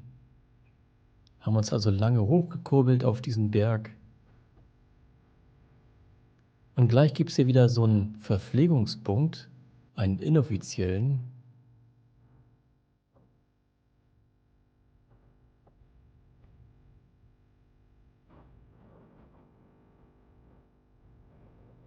Wieder mit Pfeilen schön markiert, dass man da auch nicht falsch reinfährt.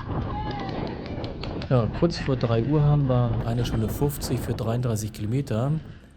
Und hier so ein inoffizieller, aber sehr beliebter Stopp mit Verpflegung, mit Zelten zur Übernachtung und da so richtig entspannter Checkpoint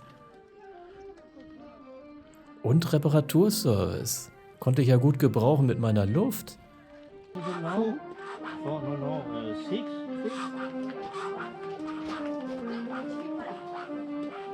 Hier wird sogar gepumpt.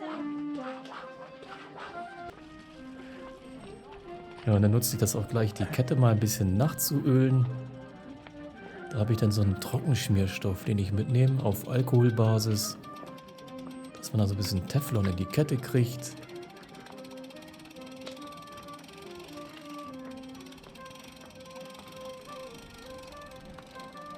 Haben also grob ein Drittel vom Track, wo jetzt dieser Verpflegungspunkt ist.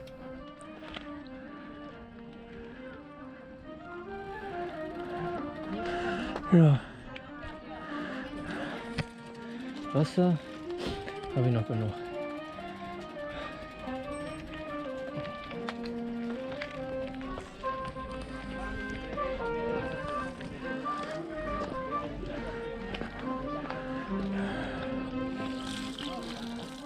Und das wird jetzt diesen Nachmittag und auch den Nachmittag am nächsten Tag ein typisches Ritual. Kaltes Wasser suchen und dann alles Mögliche drunter halten. Also wirklich war alles nass, so T-Shirt oder vielmehr Trikot war nass. Und dann Kopf drunter halten. Das ist Jean-Claude aus Frankreich. Er wird es leider nicht schaffen mit seinem Velomobil. Also laut Angaben ist er bis Dreux gekommen und dann scheinbar nicht weitergefahren. Danach hat er keine Zeitstempel mehr bekommen. Nee, gerade alles leer. Gibt eine Decke. Bei den Temperaturen brauchen wir noch nicht mehr. Ja, für mich ist das nichts da. Wenn das nachher voll ist in der Nacht. Da scheint kein Mensch da zu sein. Ja, vielleicht für eine Stunde, aber um richtig runterzuschalten, würde ich immer versuchen, was nicht so voll ist, zu bekommen. Da geht's raus. Und so ging es nach kurzer Zeit weiter.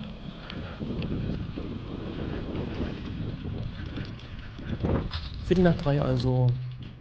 Und zurück geht's wieder auf die Landstraße. Und weiter allein. Die anderen wollten nicht so schnell.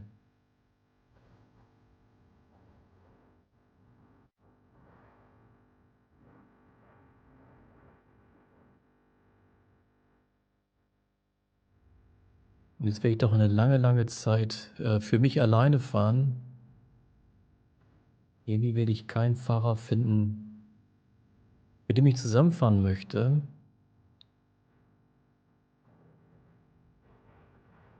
Schon komisch. In der nächsten Nacht jetzt wird es wieder voll werden auf den Straßen. Da werden wir wieder in großen Bulks zusammenfahren. Und so geht es über Landstraßen, dann immer wieder durch kleine Dörfer. Also jetzt hier durch Guarec.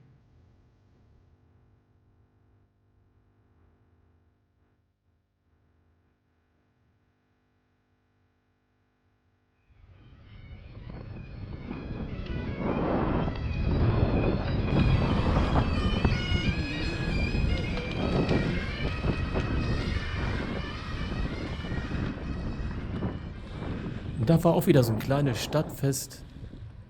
Hat man schön geschildert, dass die Leute da durch die Gassen genau auf Anhieb richtig fahren. Nicht so viel auf ihrem Navi gucken müssen. Aber sonst war nicht so viel los. Es war wirklich heiß. Und hier sieht man wieder, haben die abgesperrt, dass wir da ganz problemlos durch diesen Kernbereich da von dem Ort fahren konnten. Ganz ohne, dass da Autos sind.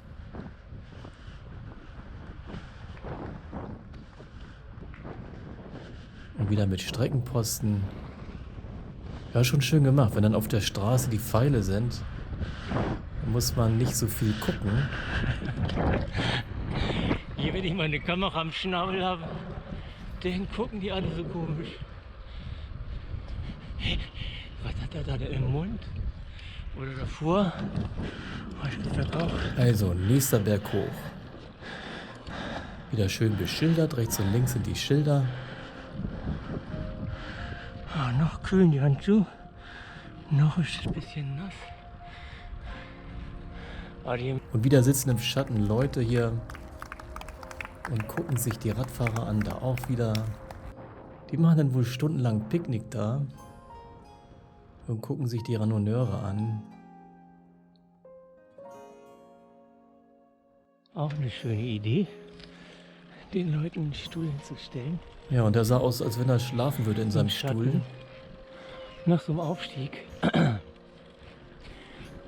da geht's aber weiter. Der Aufstieg geht weiter. Aber so wie das ringsum aussieht, sind wir dann oben.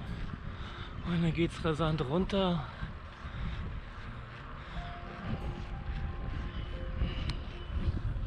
Ja, alles trocken. Hund ist trocken. Handschuhe sind auch wieder trocken. Da saß auch wieder jemand. Und so geht's Kilometer und Kilometer einsam durch die heiße Bretagne. Immer so an Knicken vorbei. Und das Ganze im Hochsommer. Das ist wirklich ein Traum.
Immer wieder kleine Wälder, wo man mal ein bisschen Schatten bekam.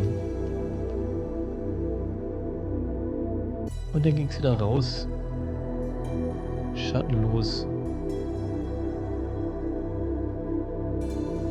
durch den Hochsommer.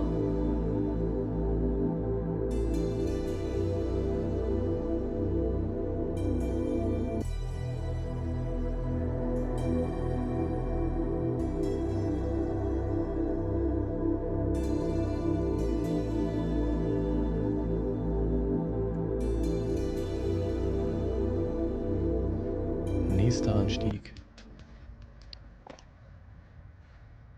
Dann immer im Schneckentempo hoch.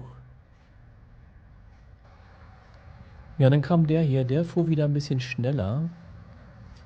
Und mit ihm werde ich jetzt eine längere Zeit zusammenfahren.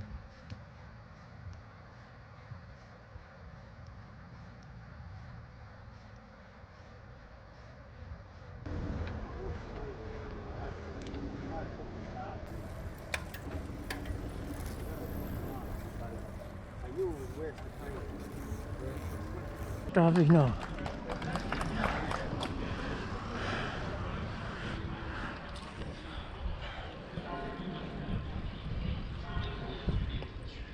Wieder ein kleineres Städtchen. Wieder mit kleinerem Supermarkt hätte man anhalten können. Aber so viele Supermärkte gibt es da auch unterwegs nicht. Also wieder muss man sich das gut vorher organisieren, dass man die Supermärkte, die abseits der Wege sind, dann findet und anfährt. Aber direkt auf dem Track sind nicht so sonderlich viele Supermärkte. Und nun fahren wir beide wieder ein bisschen zügiger, reißen ordentlich Kilometer ab, geben uns gegenseitig Windschatten.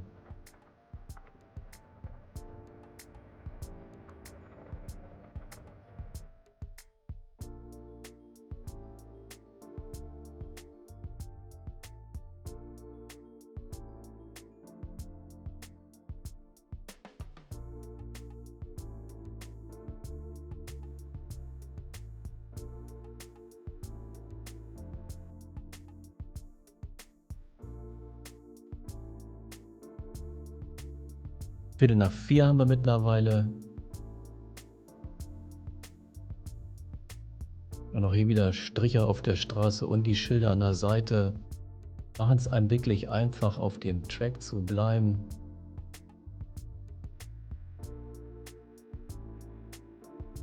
Und die nächste Abfahrt runter, über 60 wieder.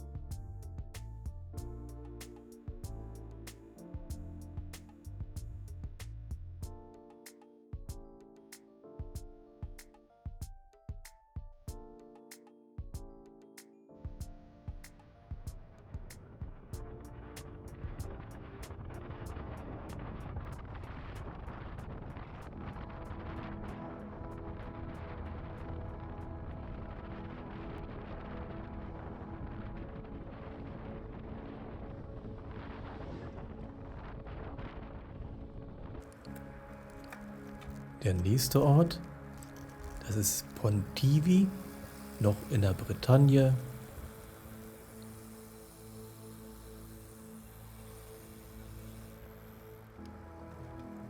Haben jetzt 16:20 Uhr, sind 2 Stunden 55 unterwegs für 62 Kilometer. Insgesamt bei Kilometer 756 in 45 Stunden.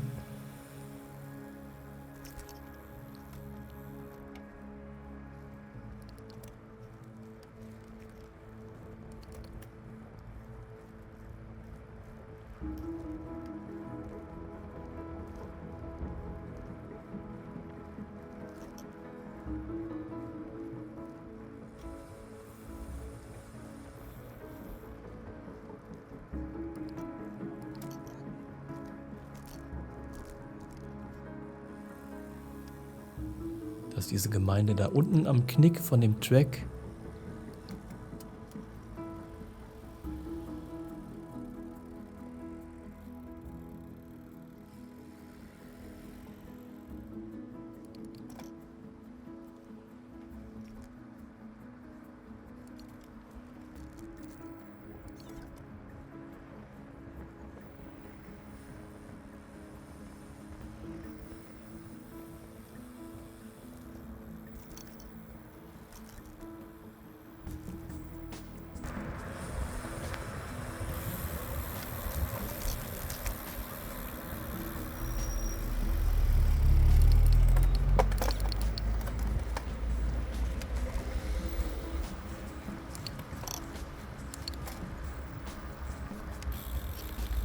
Das Château de Pontivy. Und dann gab es hier wieder so einen Verpflegungspunkt. War wieder inoffiziell. Irgendwie organisiert durch die Gemeinde hier oder irgendein Verein. Auf dem Zelt steht das da auch schon drauf. In Ludiac, here's nothing. Ludiac, 23 km. 23, okay. Wait, wait. And what is this Free. here? Here, for drink, And, okay. toilette, Okay. water. Okay, Voilà. thanks. Et the sourire. Also so weit war es nicht mehr. 23 Kilometer noch. Und da dachte ich, da halte ich nicht groß an. Die 32 Kilometer noch. Ja, da hatte ich es falsch verstanden. Aber 23, 32 verwechselt. Weiter geht's also entlang von Leuten, die da sitzen, Applaus geben. Und dann bin ich auch schon da. Sind jetzt also in Ludiac. Rechts und links wieder die Camper. 17:40 Uhr haben wir. Geht wieder die lange Auffahrt zum Checkpoint hoch, getrennt durch diese Absperrgitter. 4 Stunden 20 habe ich gebraucht für die 86 Kilometer. Durchschnittsgeschwindigkeit gerade mal 20. Geht wieder über die Kontrollmatten.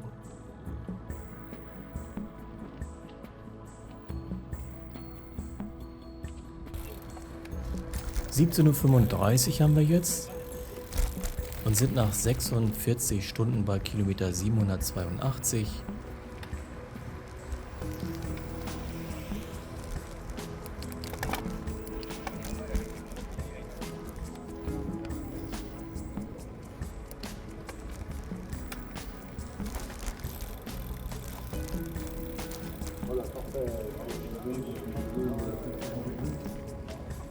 Ein recht leerer Checkpoint diesmal. Beim ersten Mal war es hier deutlich voller von den Rädern her.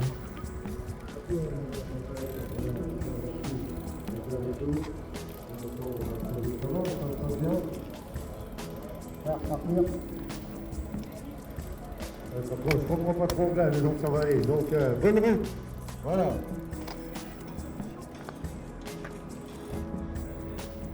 Ja, die ersten legen sich wieder hin. Das werde ich auch demnächst machen. In den Schatten auf den Rasen, ruhen dort aus, machen vielleicht Powernappen oder schlafen vielleicht auch ein bisschen länger. Und für mich geht's wieder rein zum Stempel abholen.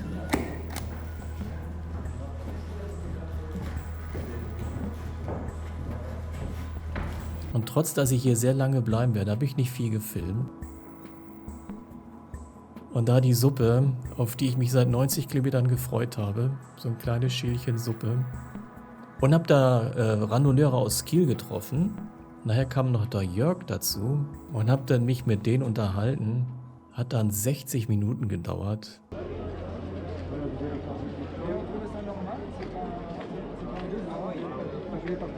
Ist ja verhältnismäßig leer von den Bikes.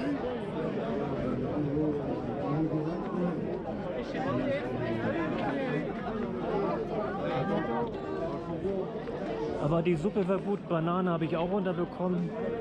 Denn es geht wieder los, dass mir mein Bauch Probleme macht. Ich werde jetzt noch 2 Stationen fahren. Also ich glaube 85 und das andere war 61. Mal gucken, ob ich das hinbekomme heute.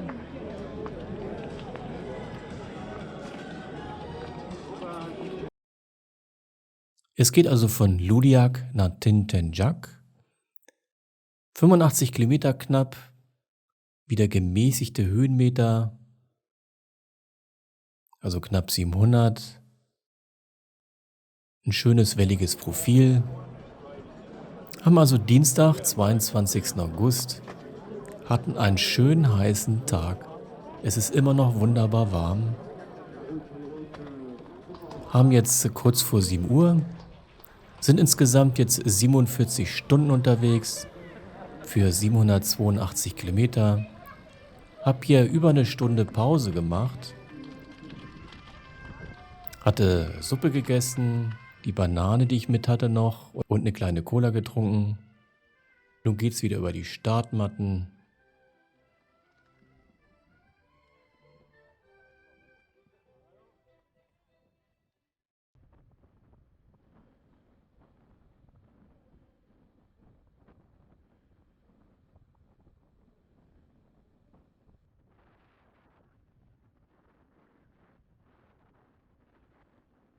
Und für eine lange Zeit ging es erstmal so ein bisschen bergab, aber die Straße war recht leer und ich wollte nicht so recht jemanden finden, der so das Tempo fahren wollte, wie ich es gern wollte.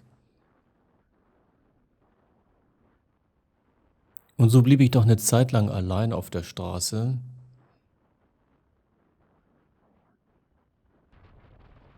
Bis ich dann diese beiden hier fand, die einigermaßen zügig fahren wollten.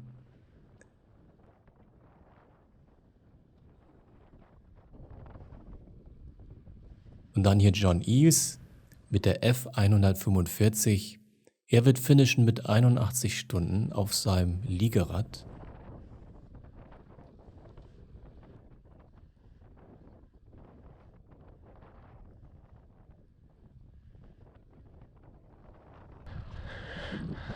Wieder so ein kleiner Verpflegungspunkt.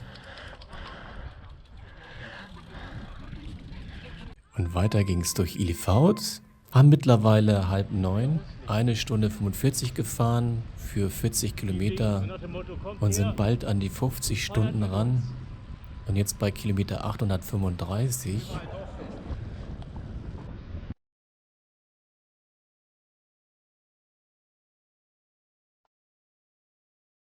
Und weiter geht's in den Abend. Sonne steht schon ziemlich tief dann hinter uns im Rücken. Die Schatten werden immer länger.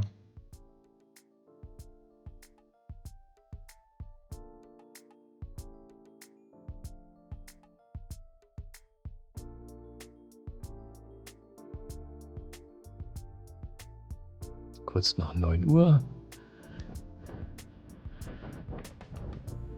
Dämmerung setzt ein und alle stellen sich hin und ziehen die Westen an. Machen die Lichter an.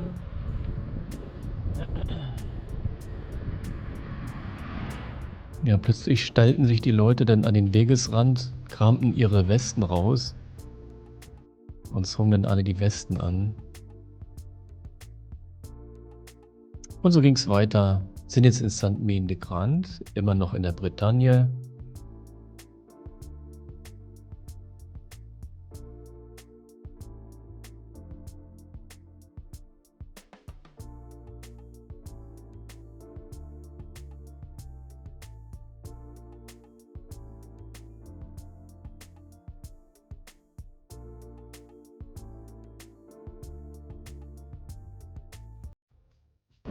Haben jetzt 9:30, 2 Stunden 35 sind wir gefahren für 53 Kilometer und nun insgesamt bei 50 Stunden und haben 835 Kilometer geschafft.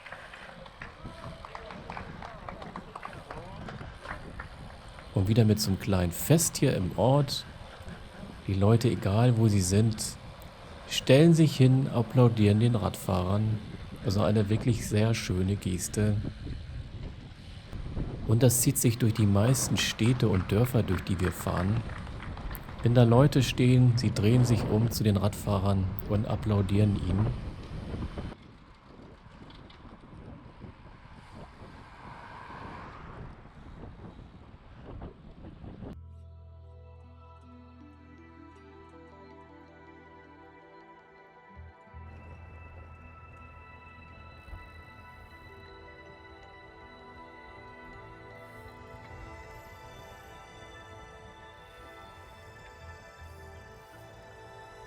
Wieder ein Liegerad. Geht jetzt ein bisschen bergauf.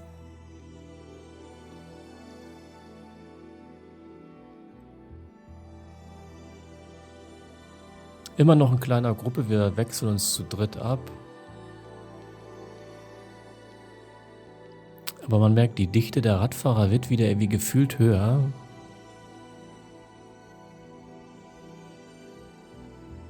Und irgendwann ist es dann soweit, da trifft man dann einen riesen Bulk Radfahrer und dann fährt man mit denen mit.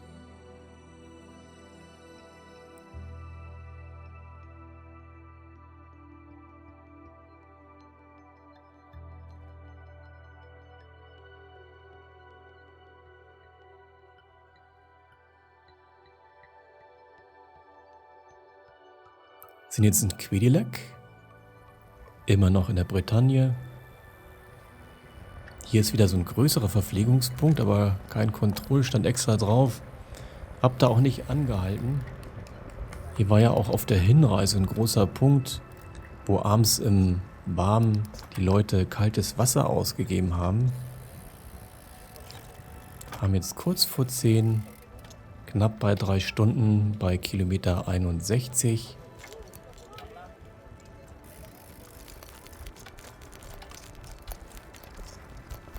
Und nun ist es dunkel. Den meisten Teil haben wir schon geschafft.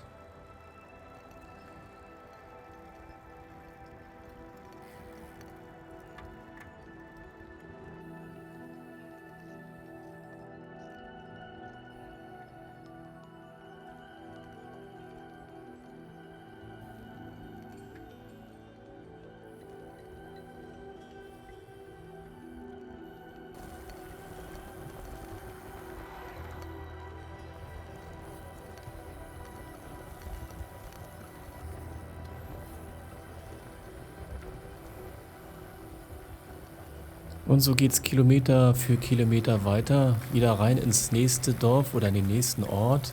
In Le Pont de Hack sind wir jetzt und bekommen wieder Applaus geschenkt.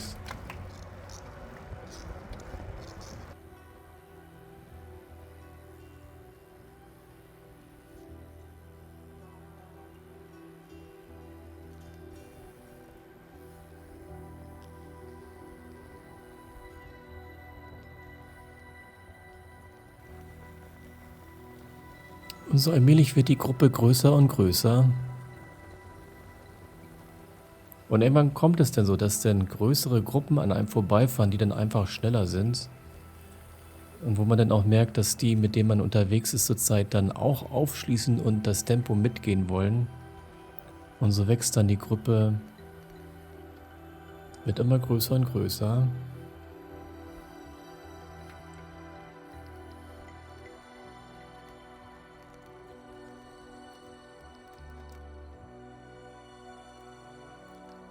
Und diese Gruppe wird jetzt auch zusammen ins Ziel einfahren. So nach knapp 4 Stunden werden wir brauchen.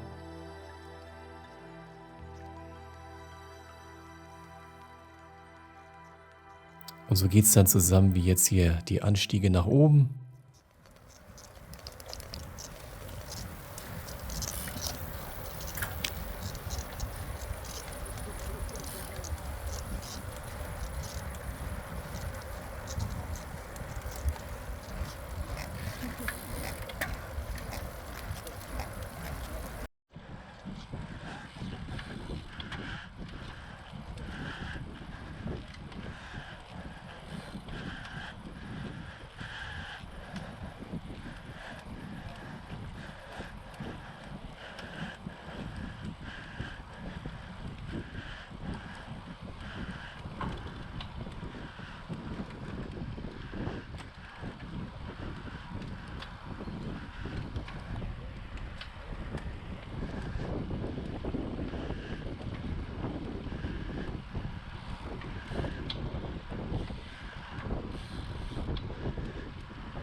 Haben jetzt kurz nach 10, sind bei 3 Stunden 20 bei Kilometer 73.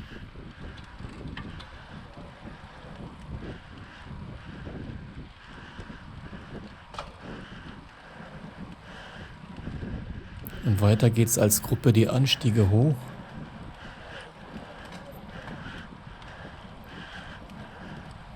Und man hält immer schön das Tempo der Gruppe. Egal wie man sich gerade fühlt.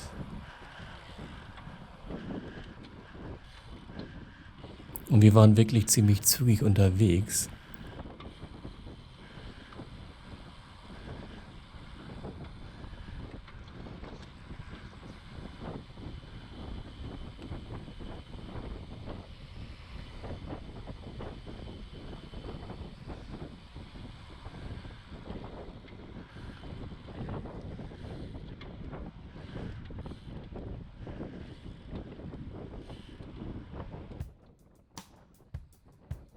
Sind jetzt auf dem Plateau.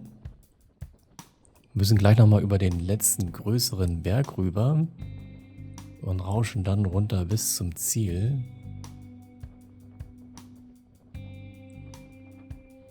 Da hinten blinkt so ein großer Funkturm, an dem wir gleich vorbeifahren werden. Der steht nämlich da oben auf diesem Berg.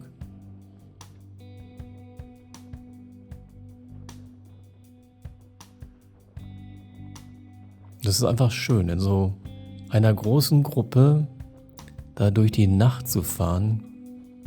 Man weiß, alle haben jetzt 850 Kilometer im Körper stecken. Die Belastung davon, die Müdigkeit davon.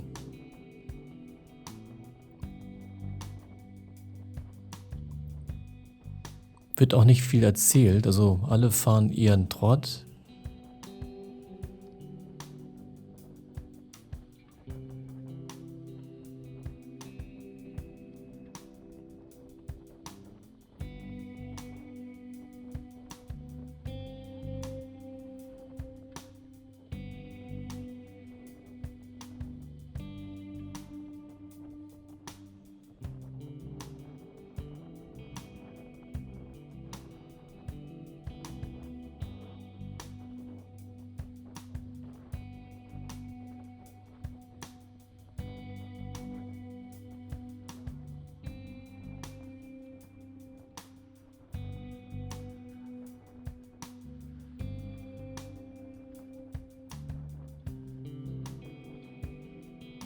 Und das ist einfach wunderbar, so nachts mit den anderen Leuten da diese langen Strecken über die Straßen zu fahren, mitten in der Nacht.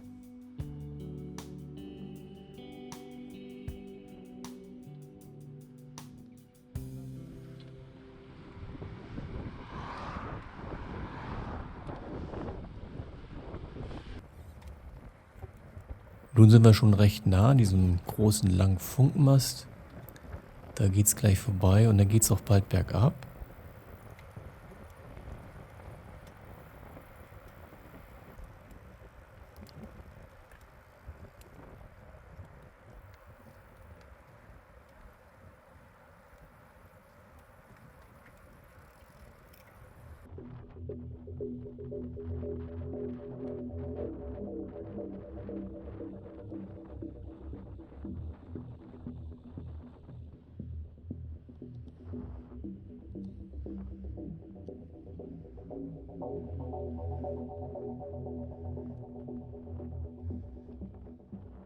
Sind also noch oben auf diesem Plateau.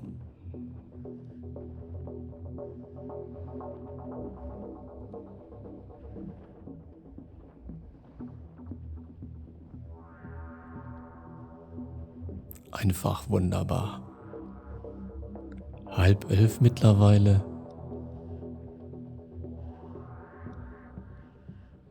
Und die Straße voll mit Randonneuren. Alle mit Ziel nach Paris.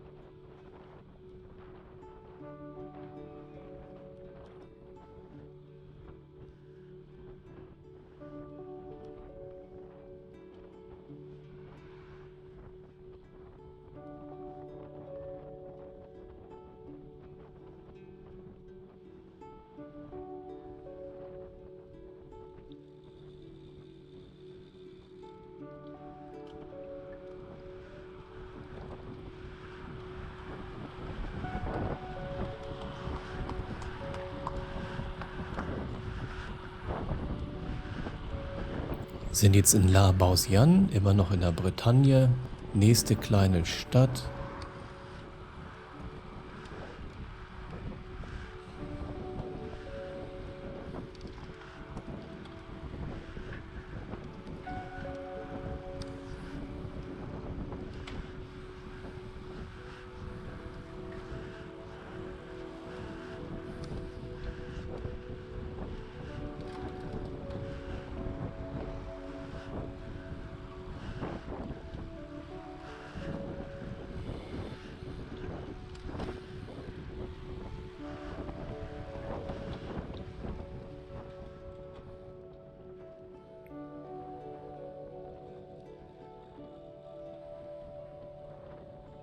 Haben jetzt 10:30, 3 Stunden 40 für 81 Kilometer. Mittlerweile bei 863 Kilometer in 51 Stunden.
Das ist einfach herrlich, so nachts da durch die Ortschaften zu rauschen in so einem Riesentrupp.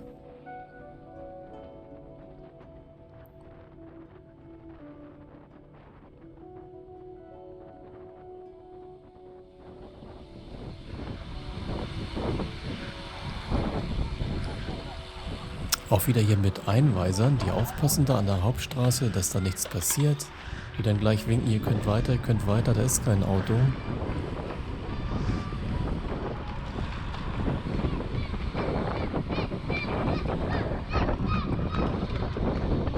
Und die Kinder, die da anfeuern, halb in der Nacht stehen die da am Rand und feuern die Leute an. Und wieder raus aus dem Ort und weiter mit der Bergabfahrt.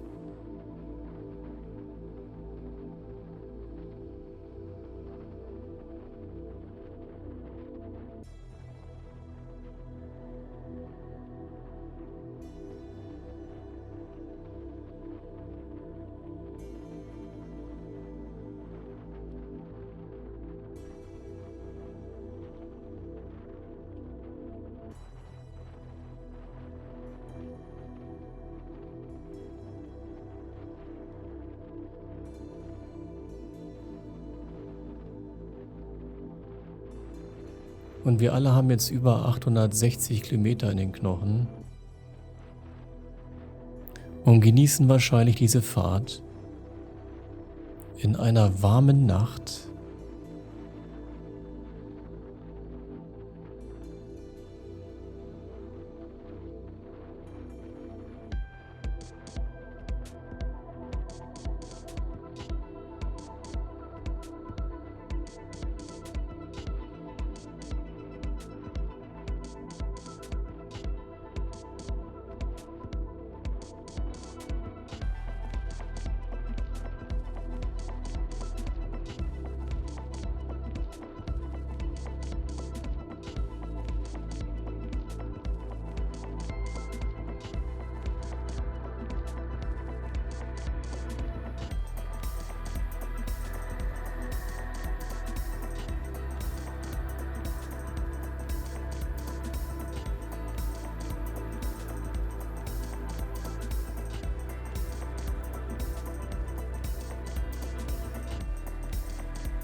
Sind also die letzten Kilometer jetzt vor Tintenjak. Und Und es geht mit ordentlich Speed weiter die Straße entlang in die nächste Ortschaft.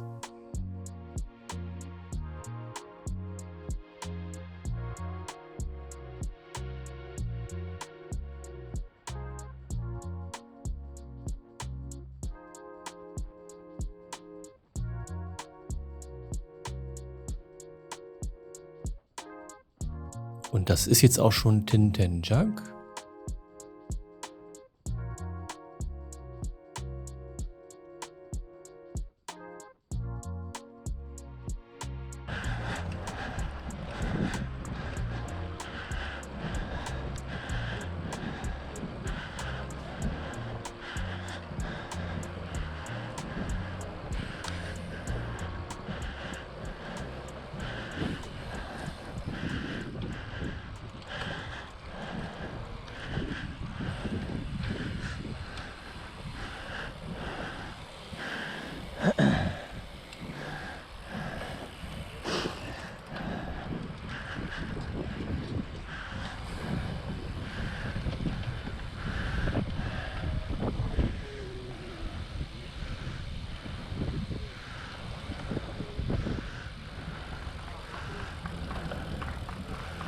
Und nun geht's auf den Kontrollpunkt in der großen Gruppe. Und das ist das, was man als Randonneur dort hört. Bravo, bravo und das Klatschen vieler Hände.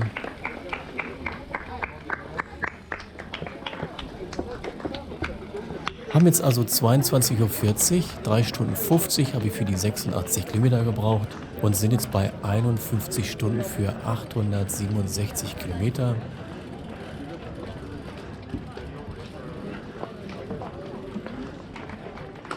Nun sucht sich wieder jeder einen Platz für sein Fahrrad.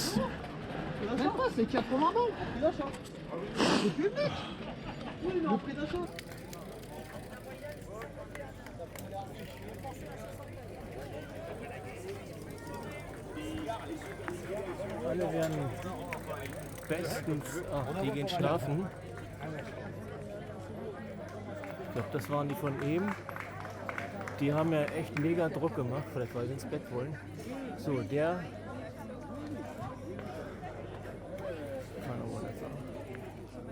Kontrolle, ach da ist das. Ja, immer erst den Stempel holen, bevor man das nachher noch vergisst irgendwie. Ich will noch einen weiter, auf 60 Kilometer noch.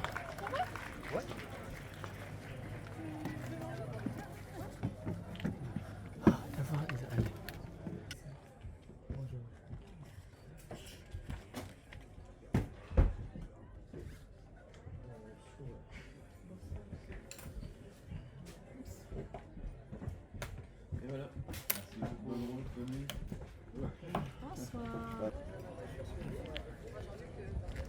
Und ich gucke mal, ob ich Suppe kriege.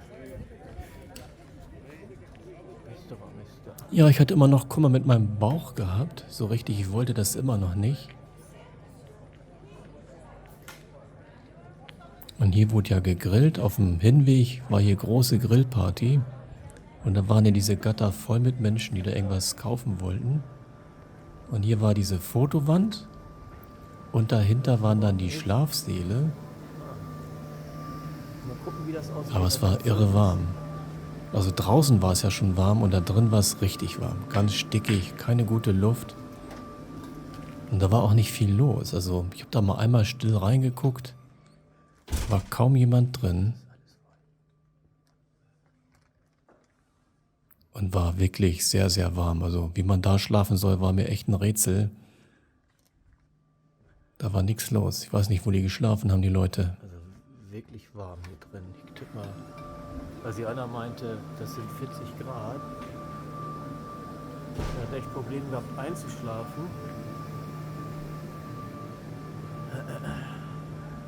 Ja, wenn man fertig genug ist, dann klappt das aber auch. So, eine Suppe und dann geht's sofort. Ja, das war mein Plan, weiterzufahren. Eine Etappe mache ich noch, bevor ich dann wirklich schlafen möchte, noch mal ein paar Stunden. Und Suppe, das war immer das, was ich gut essen konnte und das, was mein Körper irgendwie wollte.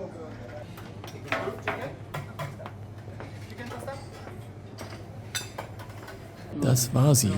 Kürbissuppe. Non, mais il faut la mettre, je vais la mettre sur le verre. Ah oui, voilà, ce que je voulais. Tu vas me le passer Ah, au pire ça de ist gut. côté. Ja, das Kassieren dauert so lang hier.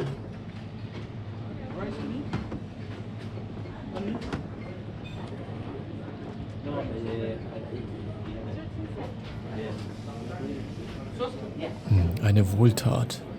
Wenn man hungrig ist oder so ein komisches Gefühl hat, als wäre man hungrig, da war die Suppe wirklich super willkommen. Und die anderen haben sich ihre Tabletts vollgehauen meistens. Naja, für mich war es dann halt die Suppe hier.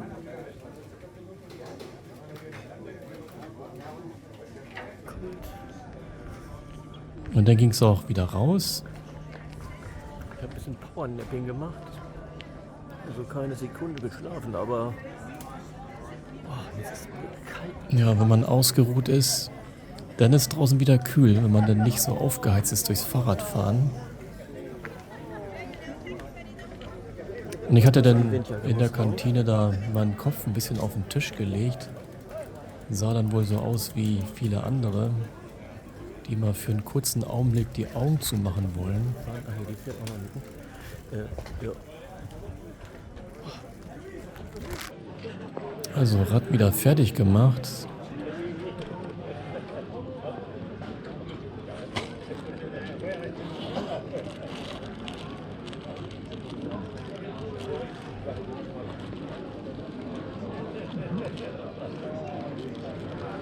Und immer schön aufpassen, dass man auch nichts verbummelt. Ich pack mir das immer so ein paar Tüten rein. Das ist meine dicke Akkubank. Mit diversen Kabeln immer dran, dass ich so unterwegs, dass mal, wenn das Handy ein bisschen leerer wird, da dann auf dem Rad die Handys laden kann. Ja, meine Snickers, Mars, das ganze Zeug steckt da alles drin. Das habe ich ewig rumgeschleppt mit mir, diverse Höhenmeter hochgekurbelt. Das sind mir richtig teure Dinger geworden eigentlich. Aber ich werde sie nicht essen. Ich werde einen Großteil nachher den Leuten geben unterwegs. Und es geht jetzt von Tintenjac nach Voucher. 61 Kilometer gerade mal. Relativ flach, gerade mal 400 Höhenmeter.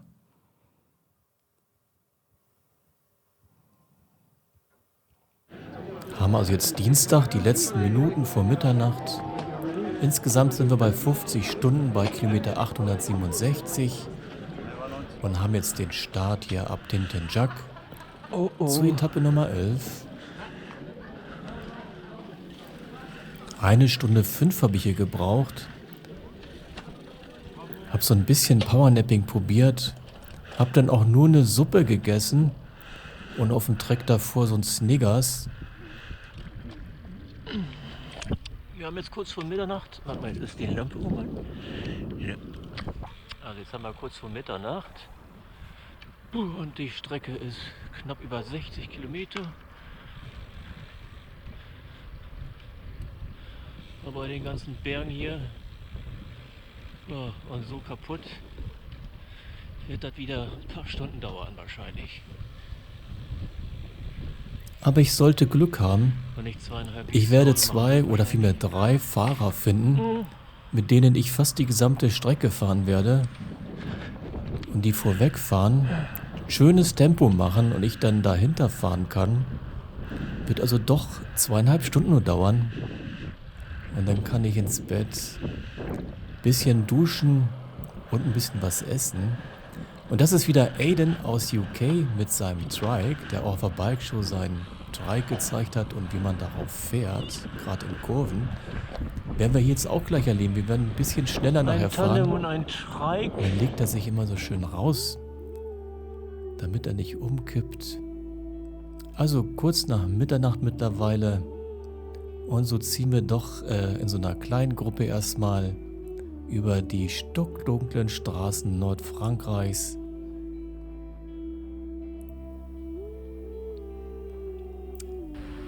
Da sind die beiden zu sehen. Vielmehr 3 Fahrer aus Kanada, Nigel und die Dreh.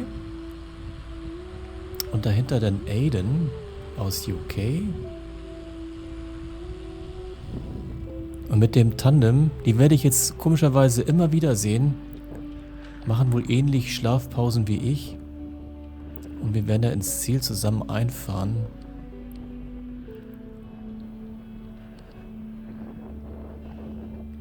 Und die ersten 10 Minuten jetzt im Video sieht man halt, wie wir hier nachts mit wenig Licht, etwas verwackelte Bilder dadurch, bisschen Gerausche. Hier so relativ normale Straßen mit vielen Kreiseln durchfahren werden. Und ich war auch ziemlich kaputt, also es war Zeit, mal wieder etwas schlafen zu können und den Körper ein bisschen erholen. Da sieht man so schön, wie er sich dann immer bei jeder Kurve immer rauslegen muss, damit er halt nicht umkippt. Und das Tempo ist ja noch gemäßigt. Ich habe das bei ihm auch mal gesehen. Das war 2019, wo wir richtig schnell gefahren sind. So bergunter und dann musste er sich wirklich ganz extrem rauslehnen.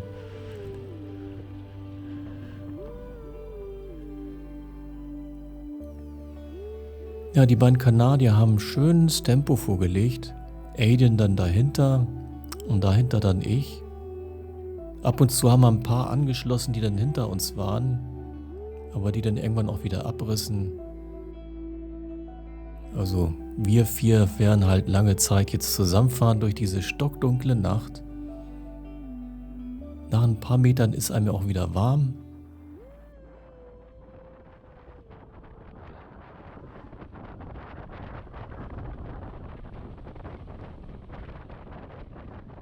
Ging jetzt also erstmal ein bisschen leicht bergab. So konnte man doch ein bisschen rollen mit über 40 Stundenkilometern. Na, viel zu sehen gibt es da nichts. Man trottet dann halt den Leuten zuvor hinterher. 50 Minuten für 20 Kilometer und sind jetzt bei 53 Stunden für die 886 Kilometer.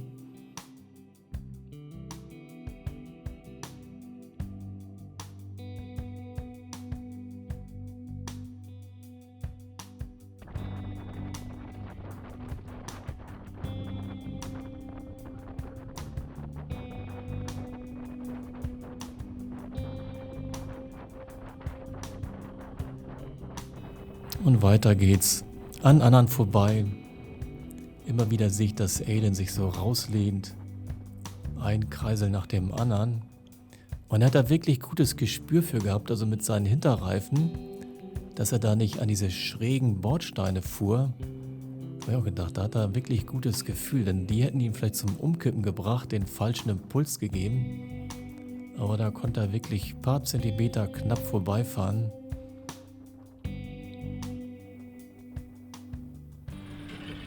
Und dann stand da doch nachts wirklich Support. Da haben dann einen Tisch aufgebaut. Hätte man wirklich anhalten können, sich da ein bisschen versorgen lassen können.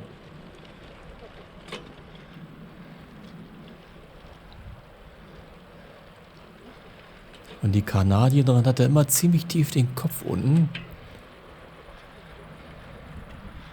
Also so viel hat die gar nicht gesehen.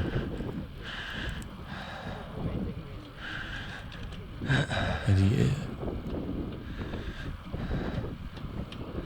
mittlerweile 1:15.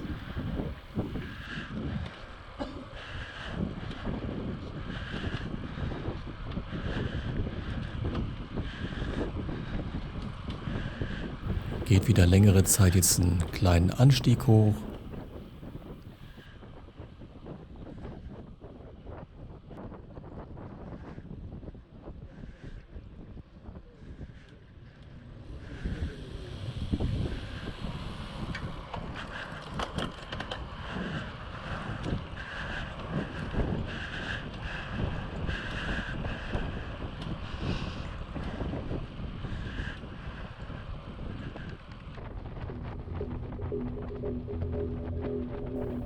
Und dann wieder bergab. Tempo wird wieder höher gehen.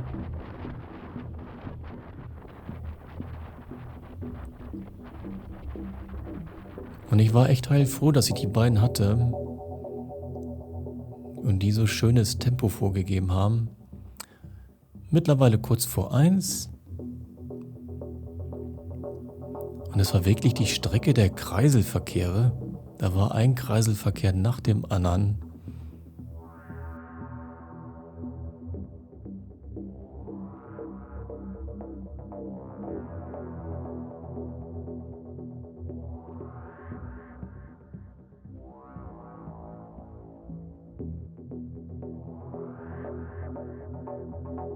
Ja, und ich wusste, in Boucher wartet ein Bett auf mich und eine warme Dusche und eine Steckdose, an die ich ganz beruhigt meine ganze Elektronik hängen konnte, dass mal wieder alles aufgeladen wird für den Rest der Tour.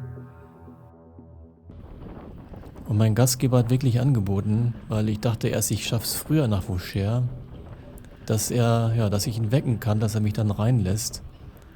Also knapp um 2 Uhr werde ich da ja dann ankommen.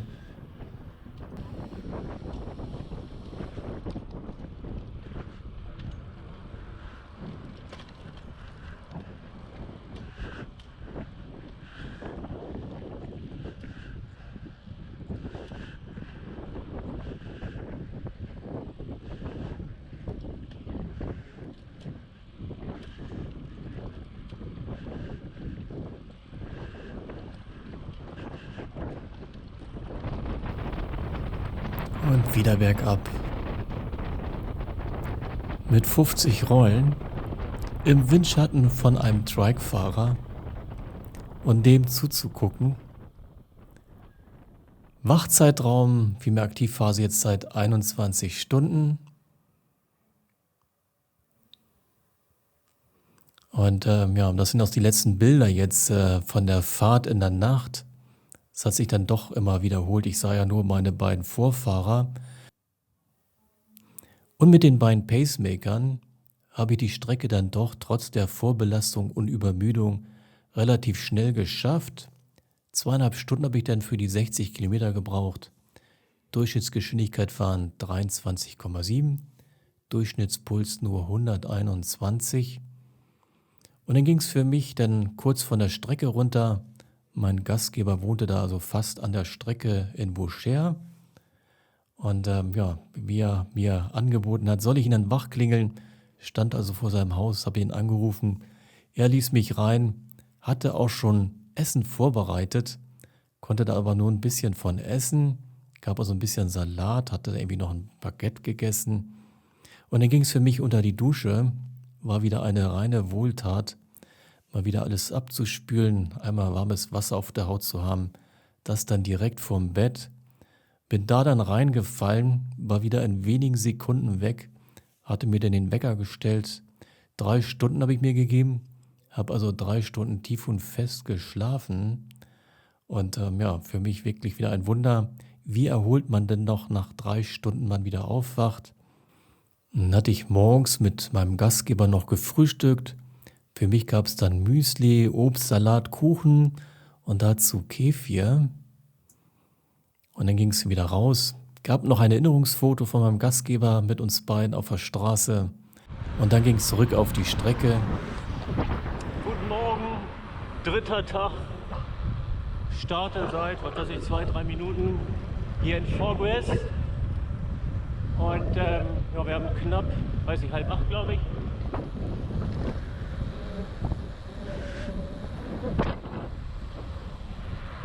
Und ich habe 3 Stunden geschlafen. Allerbest mit Dusche, mit Frühstück gehen, das ging gut zu essen. So.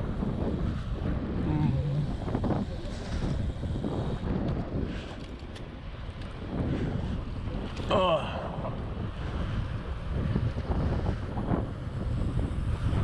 Ja, und ist hier gleich der Checkpoint und dann, dann geht's heute nach Hause. Also die letzten Meter vom Kontrollpunkt in Boucher, dem Standort mit den vielen Flaggen im Saal. Da muss ich lang, geradeaus? Nee.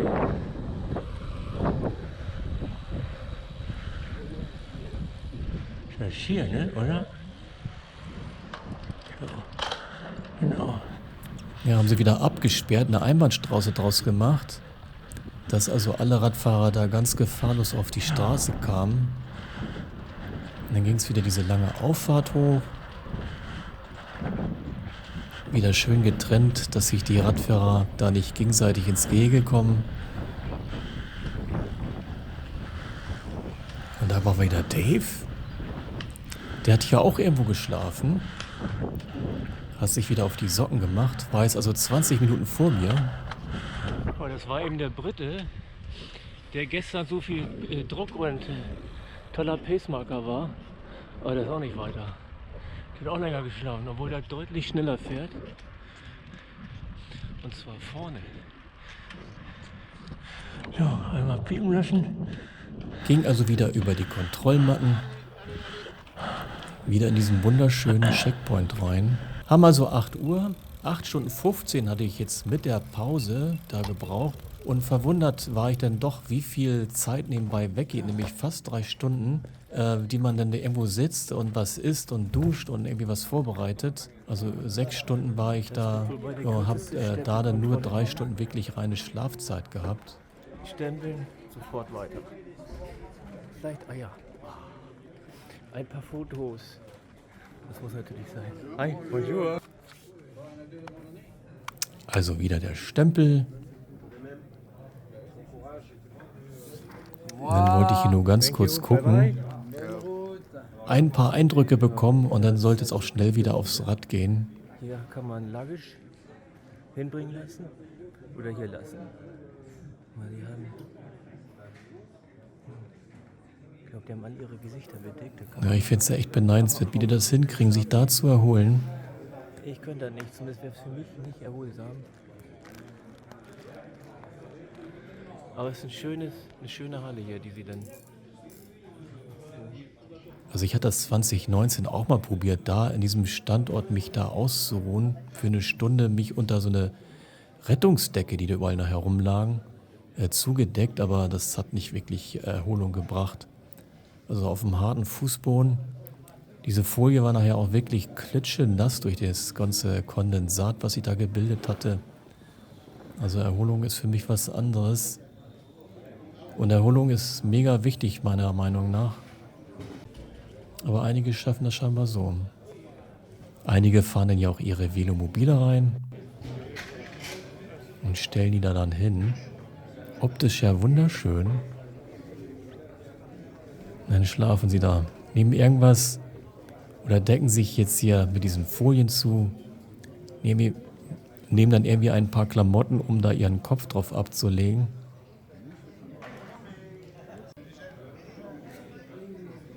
Also ich finde das ja wirklich zu schön.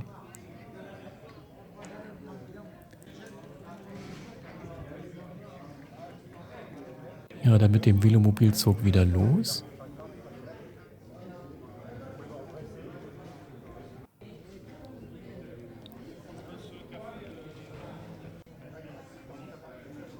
Und während die einen auf der einen Ecke schlafen, frühstücken die anderen auf der anderen Ecke. Und hier mit diesen wunderschönen Flaggen. Und das sind jetzt ein paar Bilder von dem ersten Morgen, wo ich da war. Das war ja nach 292 Kilometern, auch um 8:10 Uhr.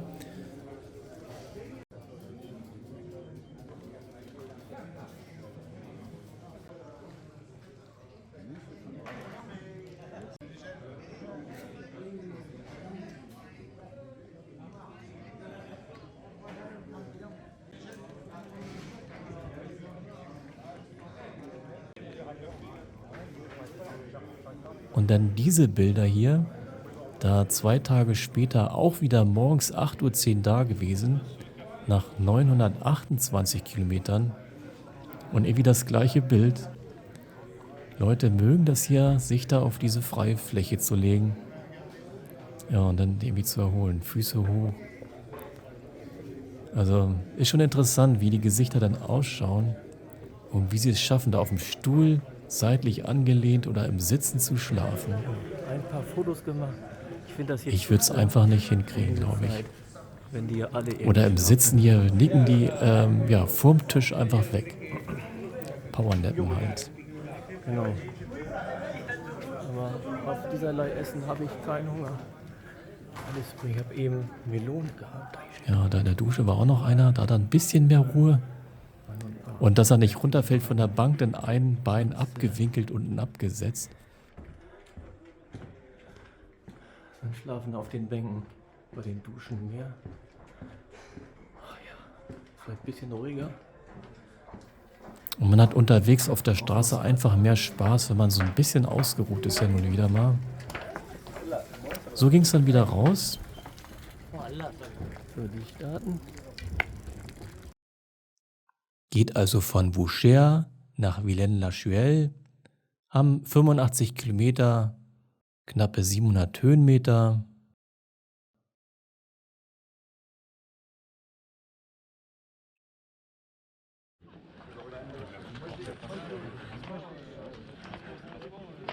So, und Aufnahme starten.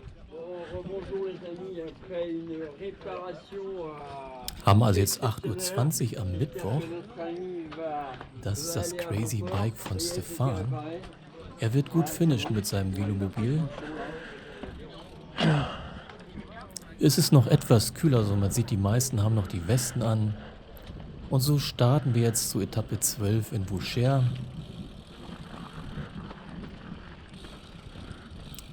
Hab hier also in Boucher vor dem Checkpoint 3 komplette Schlafstunden gehabt. Hatte dort bei meinem Gastgeber noch Müsli, Obst, Salat und Kuchen gegessen. So, fährt sich so schön, wenn man ein bisschen geschlafen hat. Die Energie ist wieder da. Die Frage ist nur, wie lang das bleibt. Bei mir nicht allzu lang. Weiß ich, spätestens nach 100 Kilometer wird das wieder losgehen, dass mir schlecht wird. Dann gehen wir hier lang. War hier am Checkpoint nur kurz den Stempel holen, hab ein bisschen geguckt und dann bin ich gleich auch wieder weitergefahren.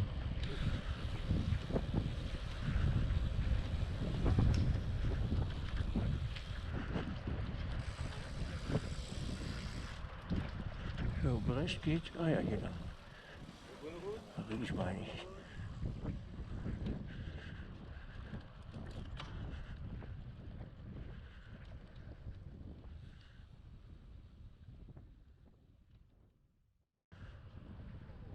Ja, alle haben noch Beinlinge an, Armlinge, die Westen an, obwohl es ja schon hell genug ist. Und vielen, die durchgefahren sind, die Nacht, denen ist sicherlich noch kalt. Und ich bin relativ fit, also die 3 Stunden Schlaf haben jetzt wieder wirklich Wunder bewirkt. Und habe auch was frühstücken können. Hab also Energie. Und so geht's erstmal aus der Stadt langsam raus.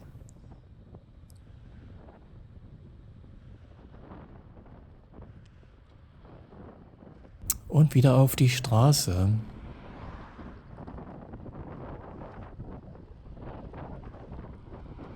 Und fahren jetzt der aufgehenden Sonne entgegen.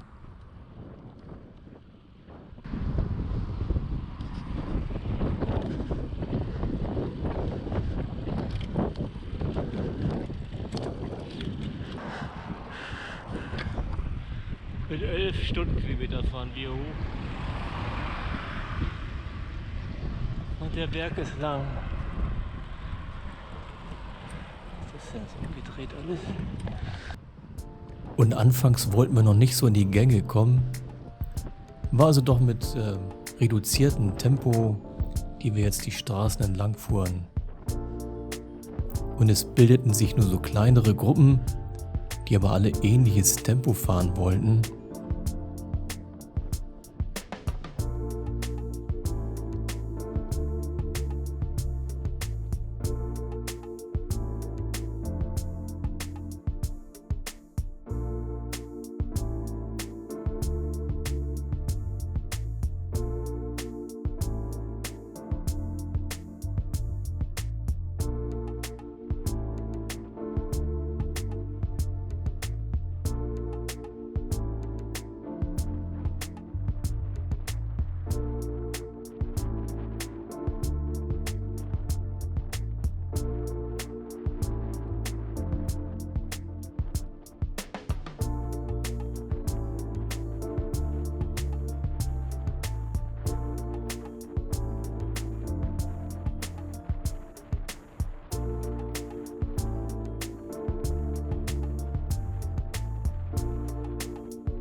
Und die nächste Ortschaft Le La Roux. Haben jetzt kurz vor 9. 35 Minuten für 12 Kilometer. Insgesamt bei 61,5 Stunden und bei Kilometer 940.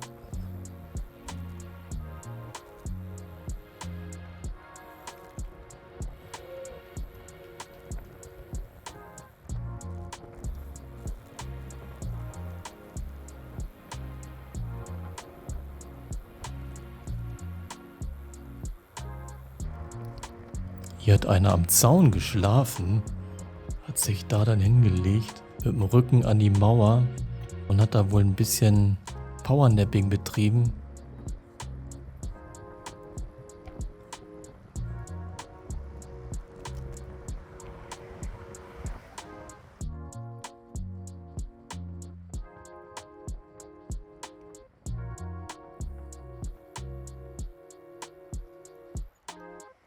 Und so wird die Gruppe immer schneller, denkt immer mehr dran. Irgendwann kommt einer vorbei, der ist ein Tick schneller. Und wenn der Vordere sagt, da gehe ich mit, dann wird die Gruppe schneller. Ein paar fallen vielleicht ab und wollen nicht so schnell. Aber jetzt haben wir einen, der scheinbar schon gut Speed macht. Gucken, wie es wird, wenn es gleich bergab geht. Aber wir haben doch Wind von vorn. Ist nicht viel, aber da ist halt von vorn.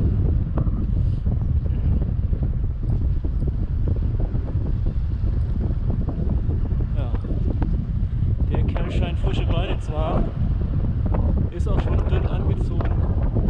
Ich habe das ganze dicke Zeug noch an. Von dem ist, aber wenn man in so einer Gruppe drin ist, die gut läuft, dann will ich das nicht aufgeben, um die Klamotten loszuwerden.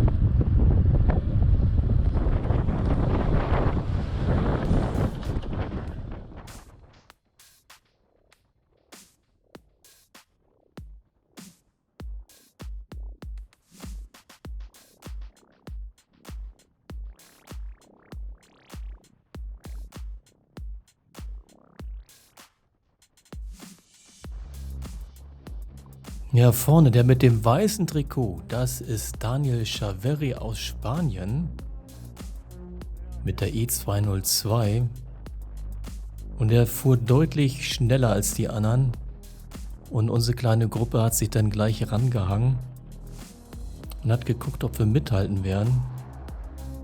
Aber ich werde der Einzige sein, der nachher mithält die ganze Zeit. Zum Glück wird er jetzt demnächst einmal eine kurze Pause machen, sodass ich mir dann auch mein dickes Vlies ausziehen kann, denn so langsam fange ich an zu schwitzen.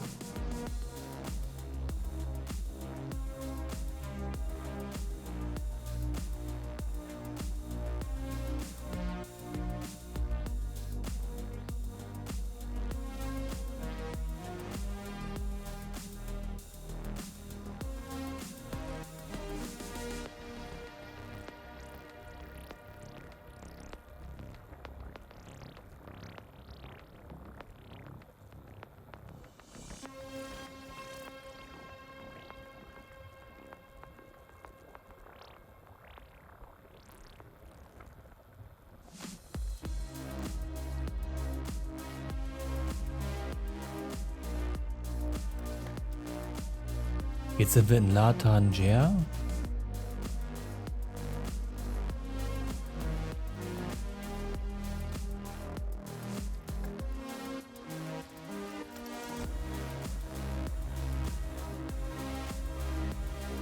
Wieder so ein Verpflegungspunkt, der recht voll war.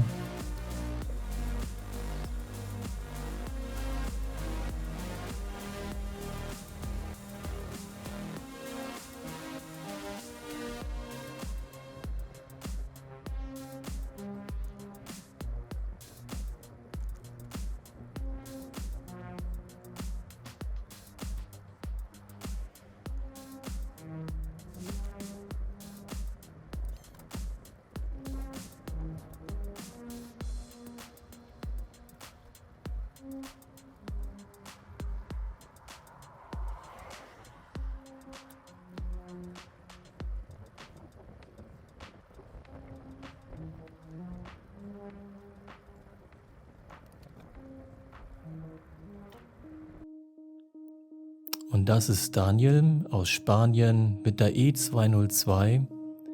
76,5 Stunden wird er brauchen. Und er fuhr allen davon.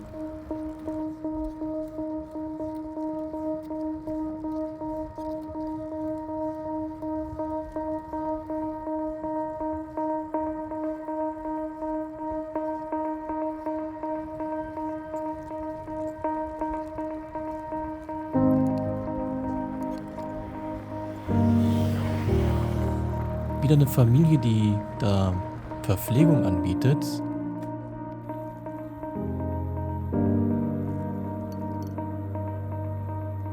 Haben jetzt 9:30 Uhr, 50 Minuten seit Etappenstart bei 18,5 Kilometern. Insgesamt jetzt bei Kilometer 946 mit 62 Stunden.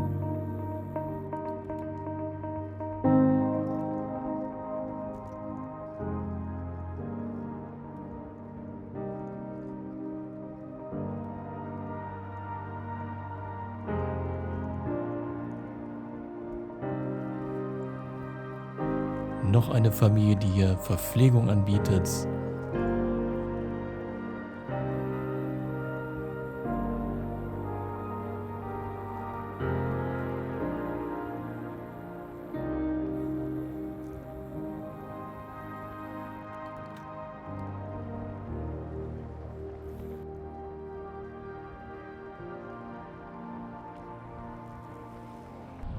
Und meine Kollegen Thomas und Marc mit 79 und mit 78,5 Stunden.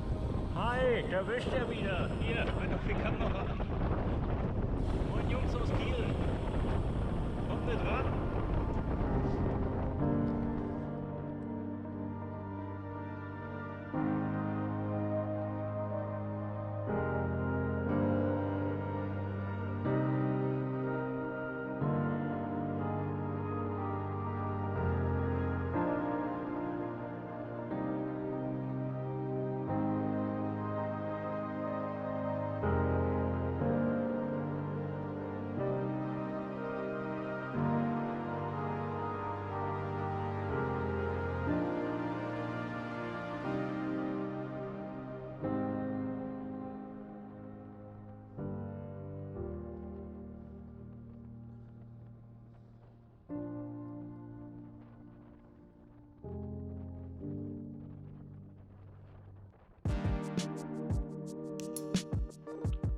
Und so ging es weiter, Kilometer um Kilometer.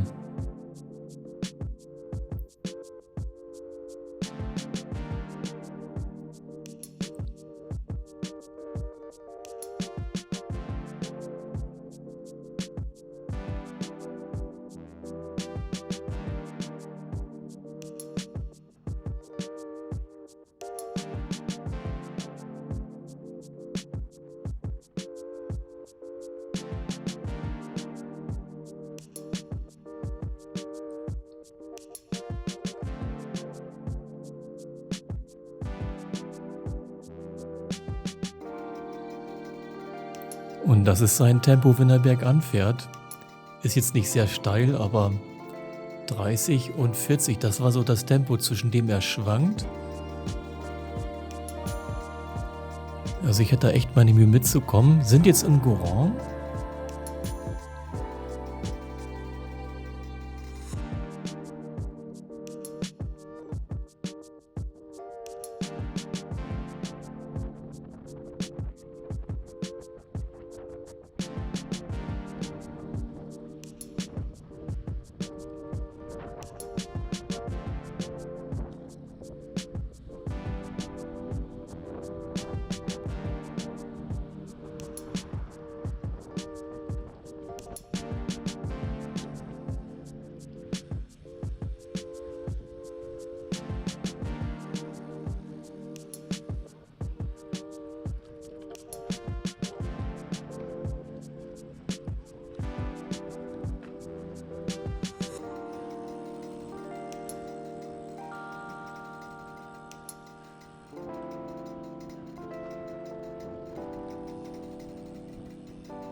Zu schön.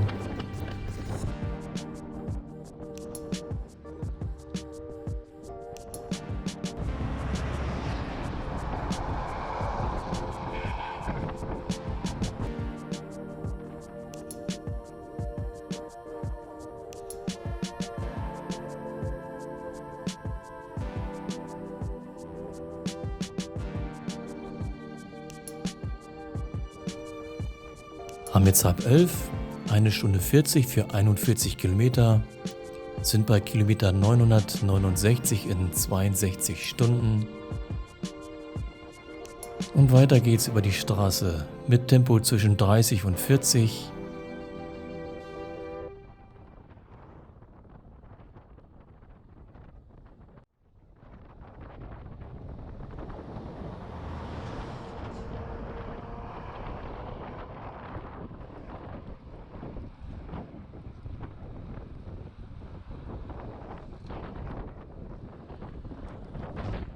Der Spanier sagte mir gerade, dass er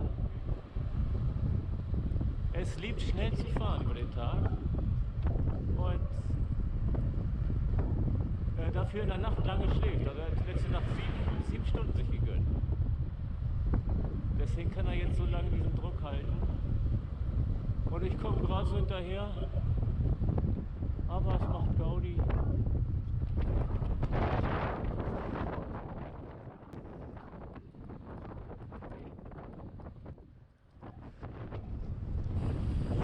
Wenn man langsam fährt wie die da, aber da kaum schläft dabei. Ja. Eigentlich sind sie alle gleich schnell nahezu. Die einen schlafen mehr, fahren dann schnell. Und die anderen fahren halt kontinuierlicher.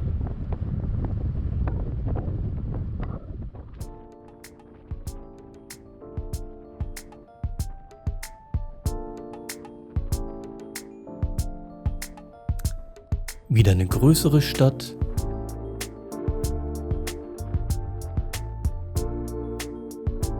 Mit dieser markanten Brücke über den Fluss. Und genau da wird immer so ein riesiges Zelt aufgebaut. Letzter war ich bei dem Zelt angehalten. Da gab es leckeres Essen. Nee.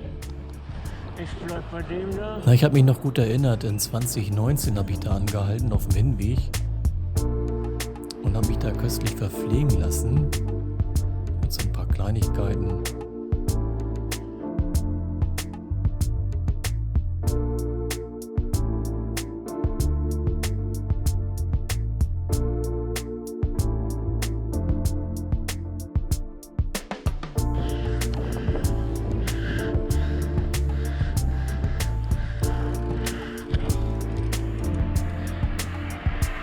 Ich lasse ihn ziehen. Ich komme da nicht hinterher mehr.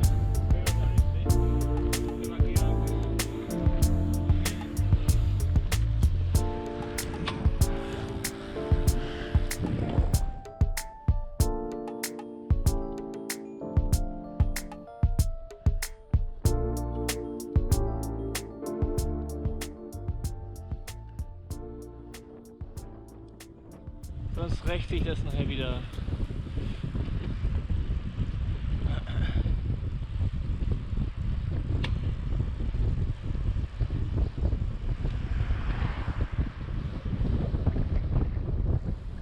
...250 Kilometer habe ich knapp noch. Oh, ein Tick drüber. Vorhin war ein Schild 260.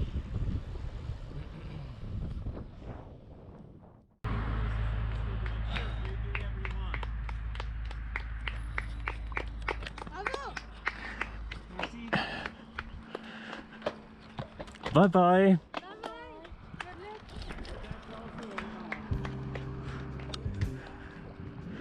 Ja, dann hatte ich doch einmal angehalten bei so einer Familie, die da Getränke und ein paar Keks und so weiter anbieten. Dann habe ich dann einen Augenblick ausgeruht, ein paar Kekse gegessen.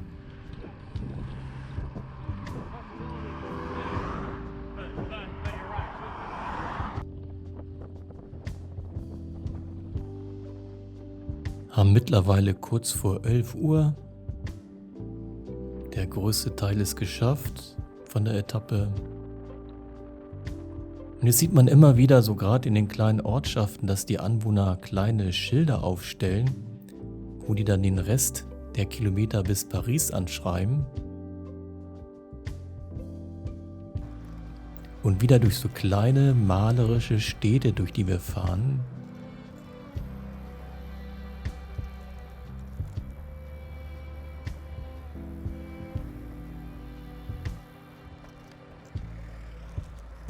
Wieder ein kleiner Versorgungspunkt.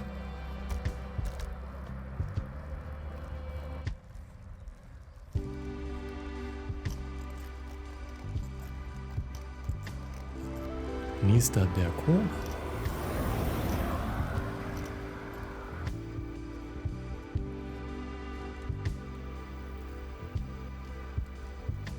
Und man merkt jetzt auch an der Fahrweise,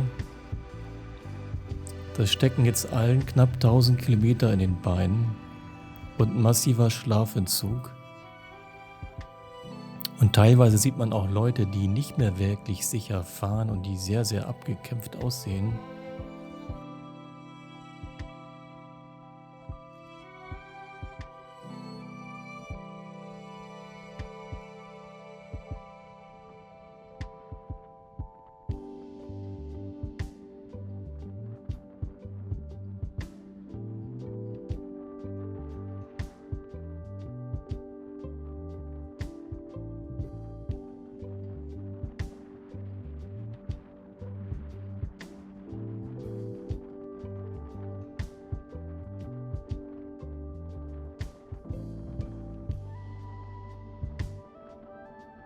Das ist jetzt Charchinière.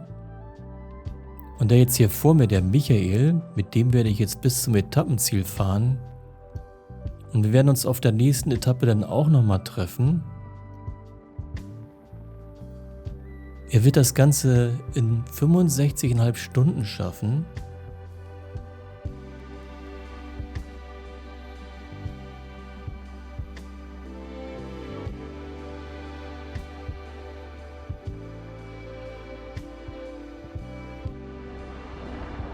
Na, die werden keine Abnehmer finden.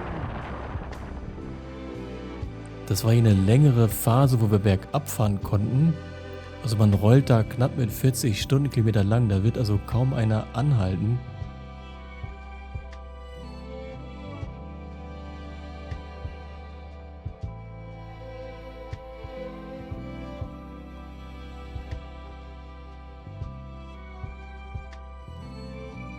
Die halten hier sogar den Verkehr für uns an. Merci. Sind jetzt in Le Ribet. Haben jetzt 11:20 Uhr. 3 Stunden für 68 Kilometer. Und 4 Kilometer fehlen uns noch, dass wir die 1000 knacken.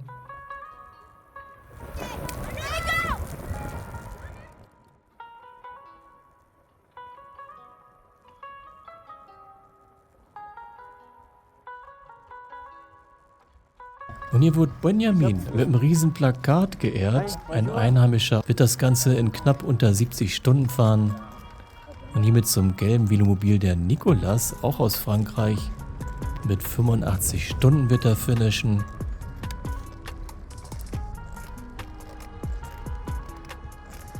Der nächste da aus Indien, Daytona, wird das aber auch schaffen.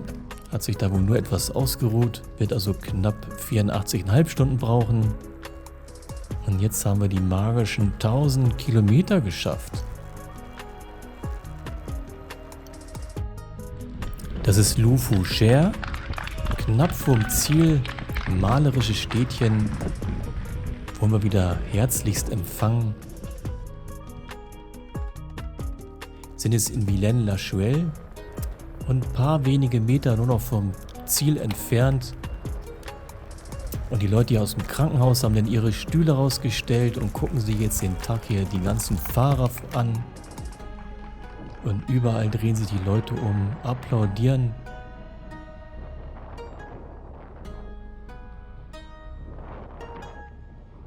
Hab jetzt also knapp unter 4 Stunden für die 86 Kilometer gebraucht. Kurz nach Mittag komme ich hier rein.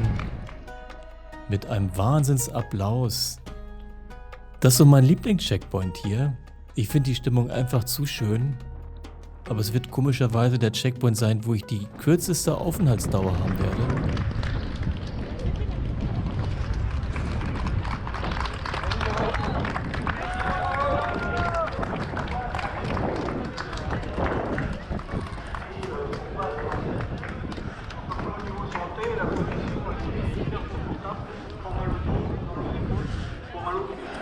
Das ist ein Empfang hier.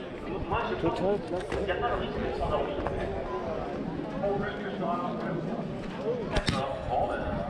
Ja, Ding fing ab.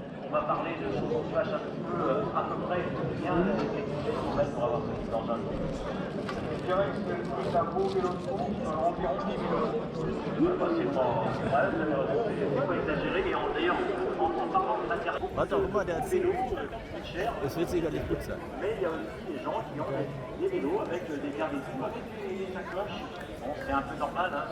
Mann, ist hier was los.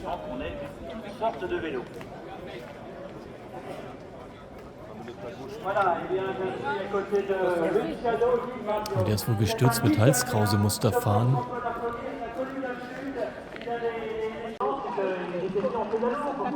Aquelas marcas lá, tá tudo estranho. Tá tudo. Tá. Eu tô com muito mais do que. Exato, o que tá ali. Isso eu já tinha falado com ele, quando ele faz o mapa.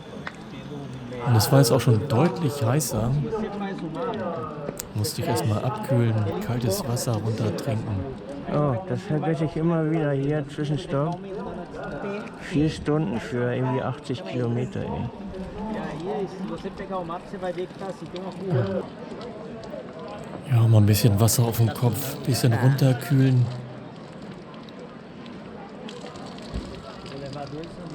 Und dann ging es erstmal zum Stempeln.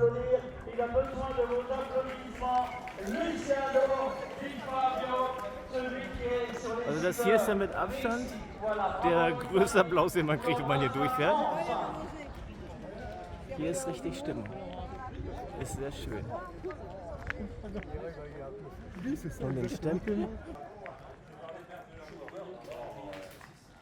Hallo. Und diesmal bin ich nur kurz ins Zelt rein, den Stempel holen, gleich wieder zurück. Gar nicht in die Kantine reingegangen.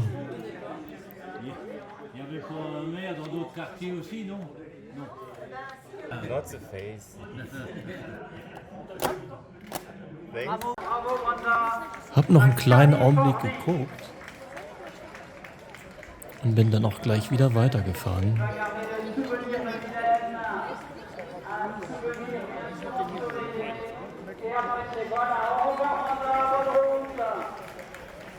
Fabio, au revoir Fabio.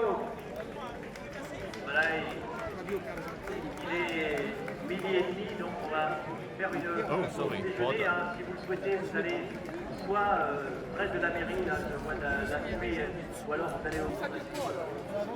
Hier wird schön gegrillt. Hunger hätte ich ja, aber ach nein, das ist für die Gäste hier. Also die Besucher, die sitzen da, die haben ja Zeit. Die Würste sehen ja lecker aus. Ich hätte direkt Lust, so ein Ding zu essen. Hey. Ja, das hat so gut gerochen da. Oh Mann. Aber mein Bauch wollte noch nicht so recht und ich weiß auch nicht, ob eine Wurst was Gutes ist für eine Fahrt. Das könnte sich fürchterlich rächen nachher auf dem Berg, wenn man wieder mit viel Leistung da lange Stunden fahren wird.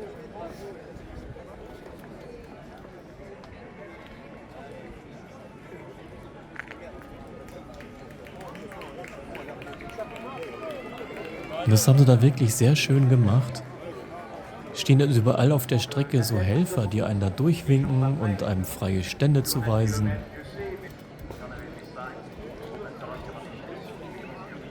Voilà, merci Jean-Claude de ce bien beau témoignage. Il est passé de l'autre côté, du côté des bénévoles, très bien français. Und immer wenn Leute kommen, gibt es da die Trillerpfeife, damit da Platz ist in der Gasse und die anderen aufmerksam sind da, die da helfen werden. Les bénévoles qui sont là, le président Soutif, Alain, est-ce qu'il n'a pas participé? il regarde pour l'instant comment ça se passe. Et puis, oui, on veut le garder comme président. Mais en président, Also es scheint ein sehr großes Event zu sein für die Leute, die da leben in der Stadt. Dass da so viele hinkommen und da über Stunden zuschauen. Und beim nächsten Checkpoint wird mir ein klitzekleines Teil am Rad brechen und das wird mich fast davon hindern, weiterzufahren.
Wir haben den 4. Tag, die 1000 Kilometer Grenze ist überschritten und es geht in einen wunderbaren, hochsommerlichen Nachmittag jetzt.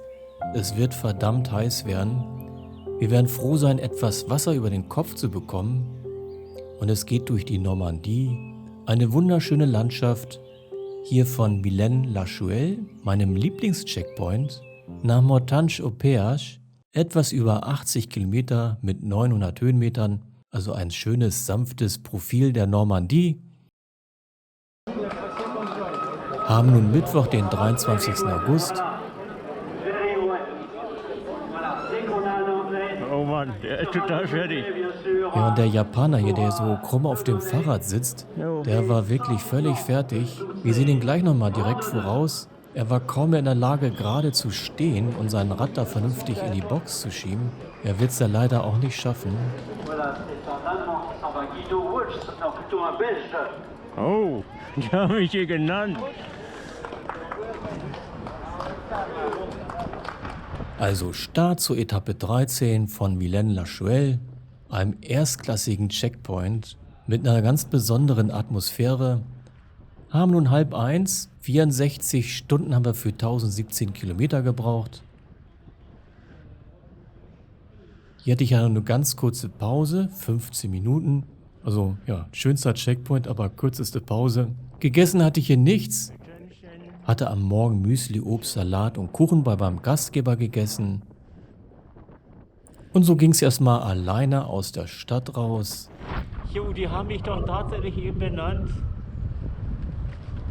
Aber was die gesagt haben, weiß ich leider nicht. Wahrscheinlich so heiß.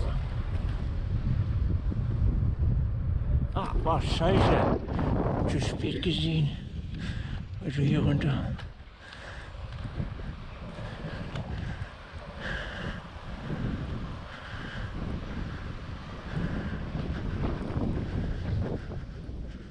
Und rechts und links in der Stadt und auch gleich bei der Stadtausfahrt waren Wohnmobile zu sehen, wo dann Randonneure Pause gemacht haben, da vielleicht ein paar Stunden geschlafen haben.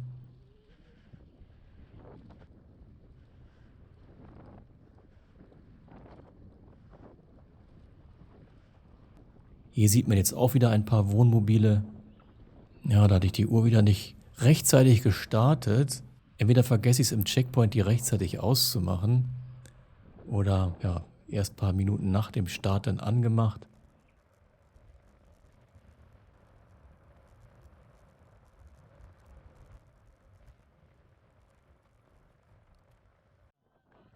Und da war wieder Daniel Chaveri, der Spanier, der so lange schläft und dafür so schnell fährt. Mit dem Spanier bin ich eine Zeit lang gefahren. Der schläft lange, 7 Stunden sagt er, weil er Bock hat, Speed zu machen. Na gut, wenn man das kann. Ja, ich bin eine Zeit lang hinterhergekommen und dann habe ich gesagt, nee, ich mache mich kaputt, wenn ich dem weiter folge. Hab unterwegs ist wieder Michael getroffen, wir werden auch eine längere Zeit zusammenfahren.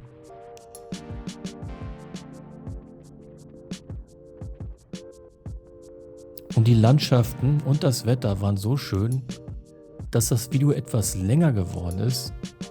Ich setze dann wieder Kapitelmarken, dass man dann ein bisschen springen kann, wer das nicht in der ganzen Länge angucken möchte.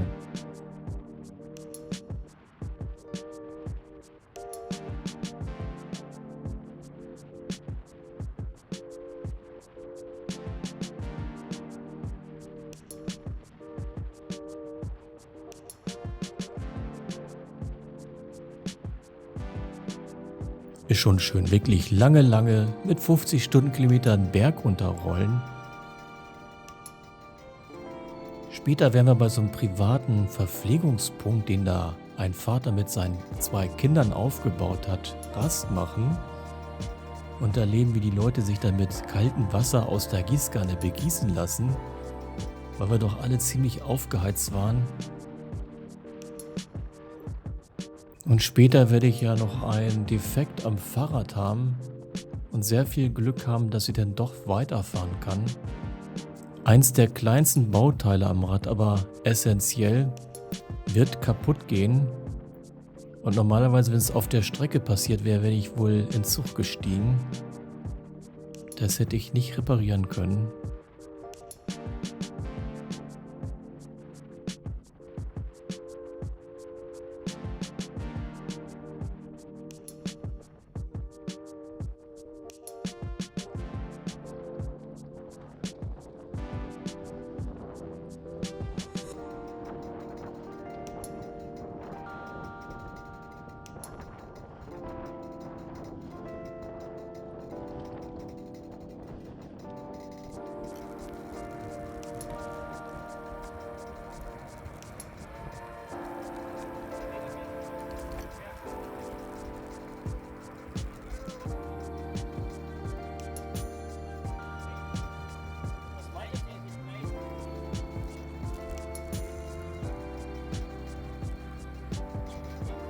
Und weiterhin bleibt es dabei, dass da Anwohner sich vor die Häuser setzen oder wenn sie die Straße lang gehen, umdrehen, uns grüßen und applaudieren oder Bravo, Bravo rufen. Haben nun kurz nach 1 Uhr 40 Minuten für 18 Kilometer und sind jetzt insgesamt bei 65 Stunden für 1035 Kilometer.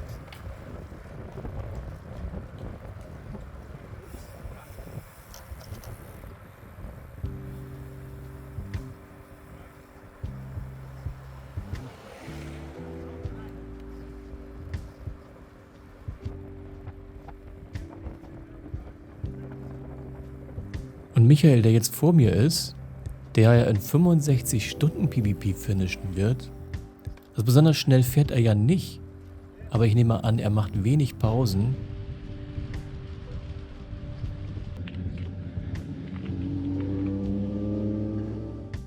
Und hier sind wieder die beiden aus Kanada mit ihrem Tandem aus Titan. Die tauchten plötzlich auf und dann haben wir uns dahinter gehangen.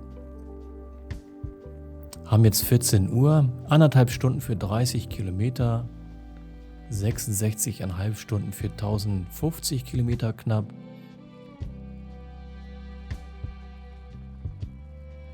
Und die waren wie so eine Lokomotive, fahren also ein ganz, ganz gleichmäßiges Tempo. Man konnte da wirklich gut ans Hinterrad ranfahren. Es gab da kaum ruckige Bewegung bei denen. Und die haben wirklich ein tolles Tempo gehabt.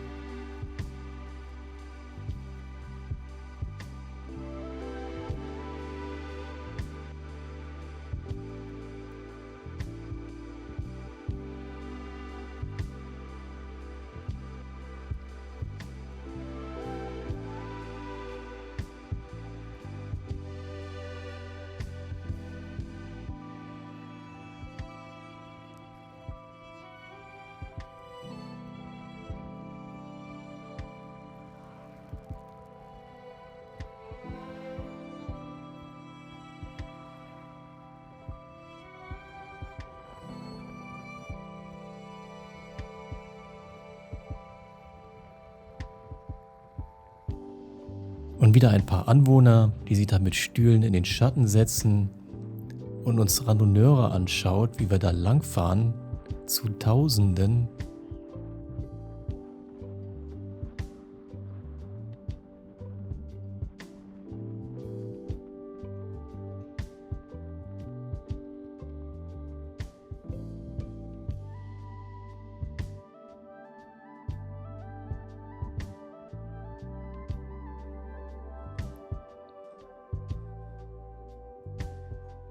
Und es geht durch die sanften Hügel der Normandie.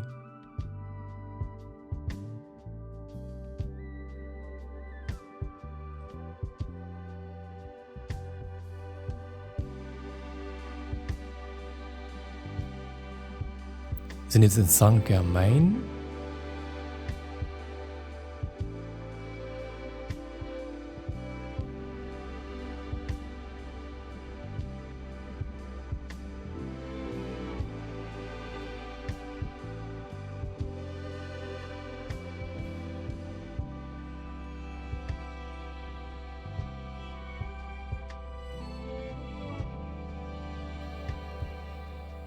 Jetzt sind wir in Alencon, die große Stadt in der Mitte von der Etappe jetzt.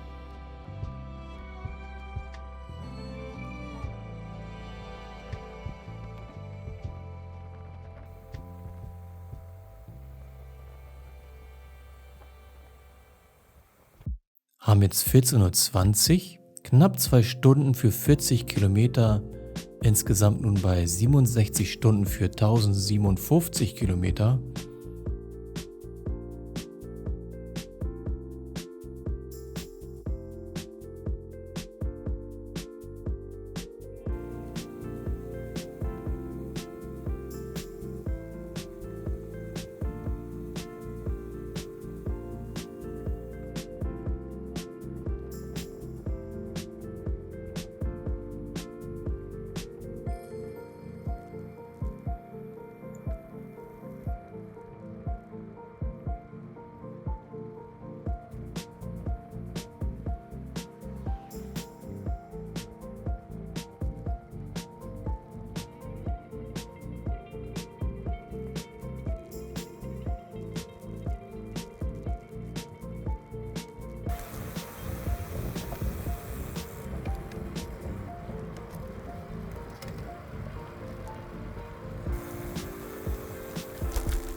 Und bei den Kanadiern war das so, wenn einer aus dem Sattel hoch wollte und im Wiegetritt fahren wollte, Dann gab derjenige das Kommando Sit Up und bei Up sind sie dann synchron hochgekommen, um dann im Wiegetritt zu fahren.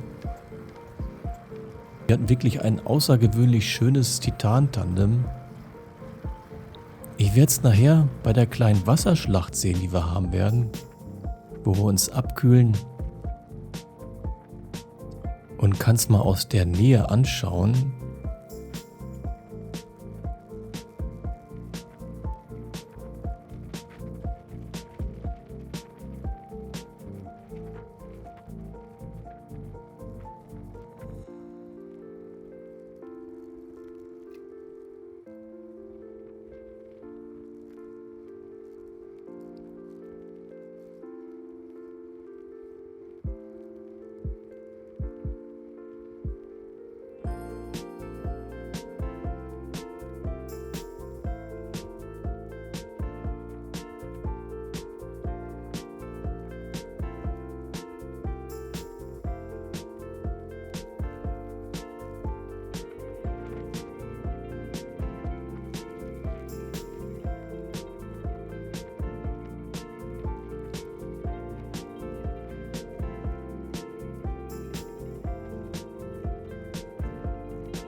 Sind jetzt in Chassé.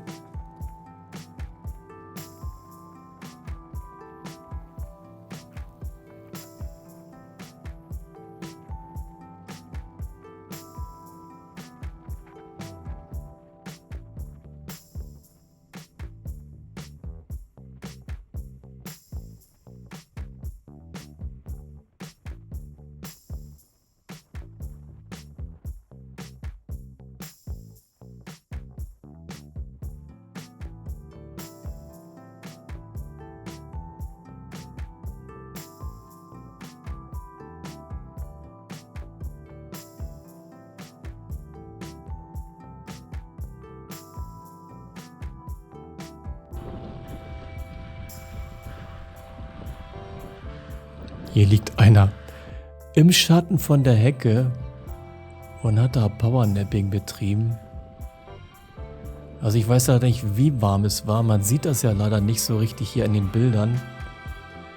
Aber irgendwie 35 Grad irgendwie gefühlt.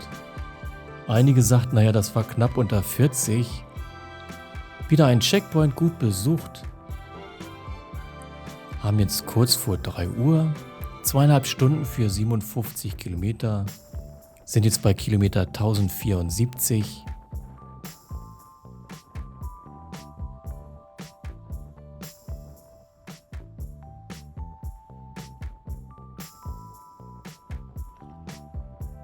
Na, ich war ja wirklich lange Zeit mit dem Tandem gefahren, vielmehr direkt dahinter.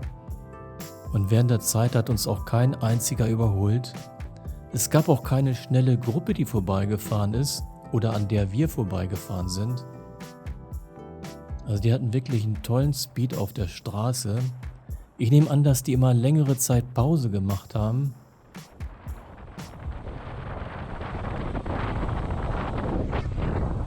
Mittlerweile sollte sich da hinten was angesammelt haben.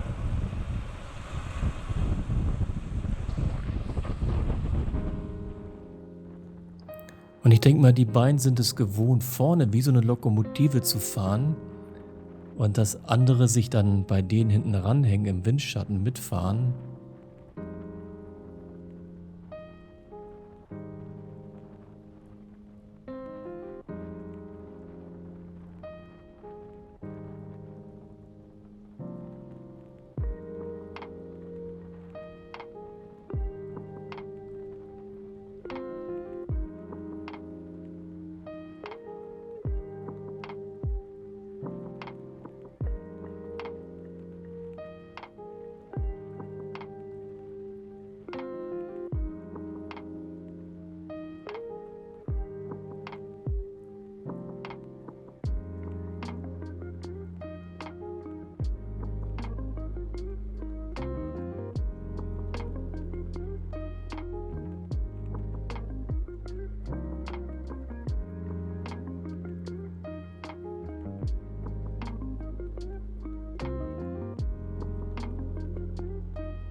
Und der Nigel, der Fahrer von dem Tandem vorne, der gab dann immer schön Zeichen, wenn er irgendwie ausscheren musste, wenn da ein Hindernis war, wie ein anderer Fahrer. Und auch immer sehr deutlich, weil man sonst ja nicht vielleicht sehen kann, was er da anzeigt. Und nun ist es Zeit, eine Pause zu machen. Und hier hielten dann auch wirklich sehr viele kurz an. Die wenigsten sind vorbeigefahren.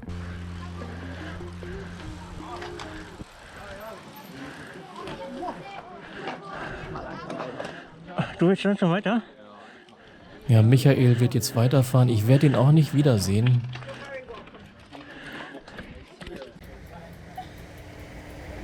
Und hier sieht man, die ganze Straße ist nass von dem ganzen Wassergeplemper.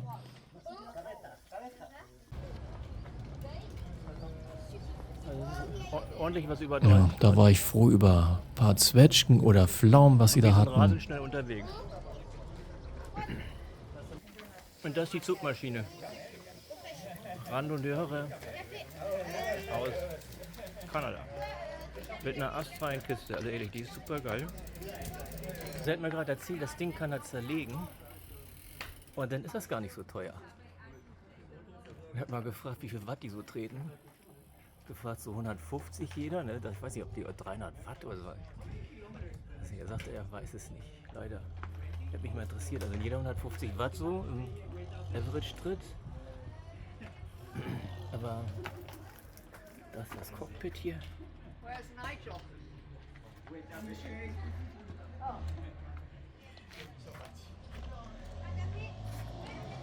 Ja, alles Ding. Und die Sättel sind da auch, guck mal, er sitzt immer vorne scheinbar. Und sie hat so einen Sattel. Riesiges Loch drin. Und Gepäck haben wir ja nicht viel, ne? Eine Oberrücktasche. Und das Ding da hinten. Naja, aber ordentlich Wasser. Okay, ich werde mir noch mal kaltes Wasser besorgen, zum über den Kopf gießen. Weil schon während der ganzen Fahrt immer den Ansatz rein, oben in den Helm und dann lass laufen. Und Gummibärchen oder die letzte Pflaume.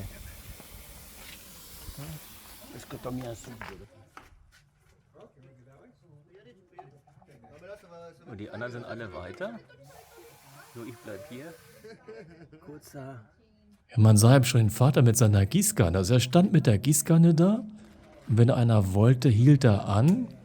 Und dann goss er eben die ganze Gießkanne auf den Kopf rauf. Deswegen sieht es da so aus, wie es da aussieht. Oder der eine Junge, der da mit dem Schlauch steht.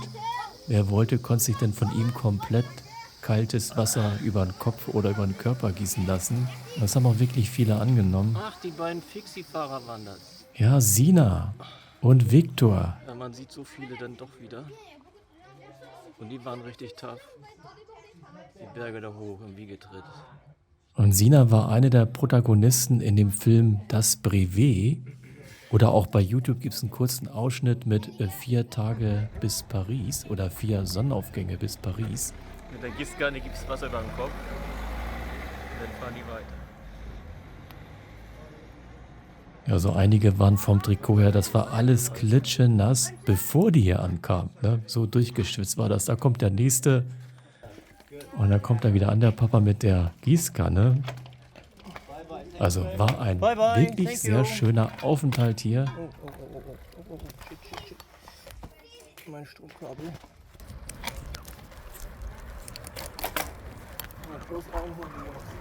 Und wieder ein kleines, malerisches Dörfchen. Und das habe ich dann immer gemacht. Ein bisschen trinken und ein bisschen oben über den Kopf rüber, gerade wenn das Wasser noch kalt war. Aber es hat ja nicht lange gedauert, dann war das alles warm. Und die meisten haben jetzt auch die Armlinge angehabt, um sich nicht die Haut komplett zu verbrennen. Ich hatte dann auf der rechten Seite den Armling anbehalten, weil da die Sonne ja stand. Und sah man auch bei vielen anderen, die hatten den Armlinge anbehalten als Sonnenschutz.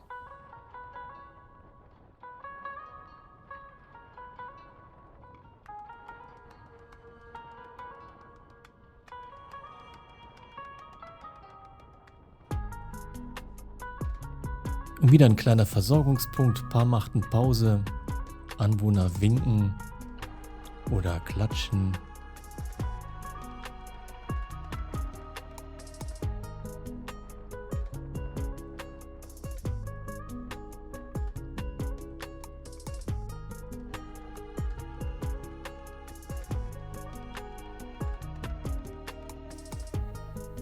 Und im Windschatten von einem Tandem zu fahren, kann man nur empfehlen, weil sie halt so schön gleichmäßig fahren und weil die einen wunderbaren Windschatten abgeben und ein konstant höheres Tempo als wahrscheinlich die meisten Radfahrer fahren.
Wir sind wirklich bei allen Fahrern, die wir unterwegs getroffen haben, mit deutlich mehr Geschwindigkeit als die vorbeigefahren.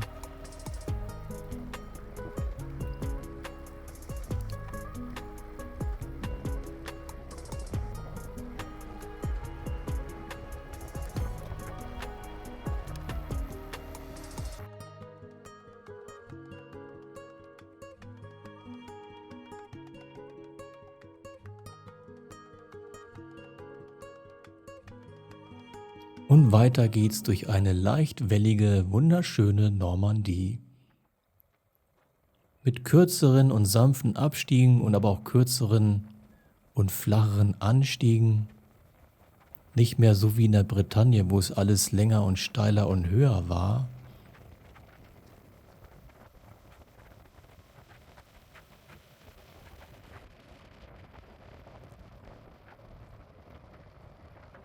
Wir sind jetzt in Pierrefonds de Waal.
Wieder das Zeichen. Pass auf da hinten. Wir überholen.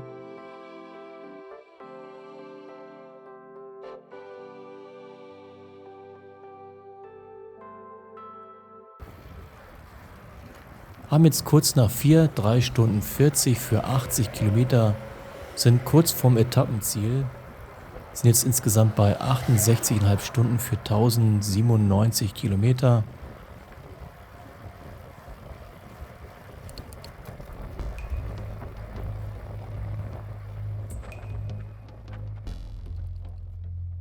und genießen dort wunderbare Aussichten und wissen, es ist nicht mehr weit zum Ziel bis nach Paris oder vielmehr Rambouillet.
Jetzt sind wir in Montagne-au-Perche.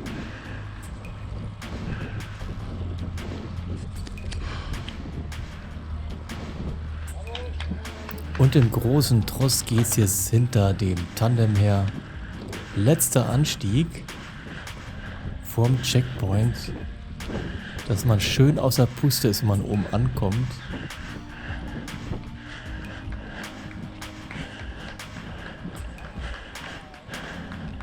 Na, ich beiße mal auf die Kamera und deswegen hört man mich so laut atmen da.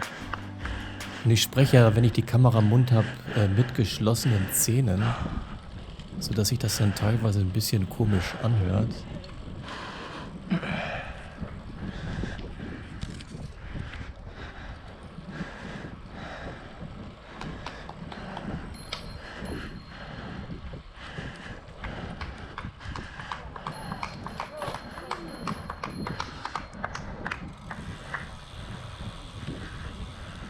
Wir sind jetzt beim Checkpoint in Montagne-au-Perche.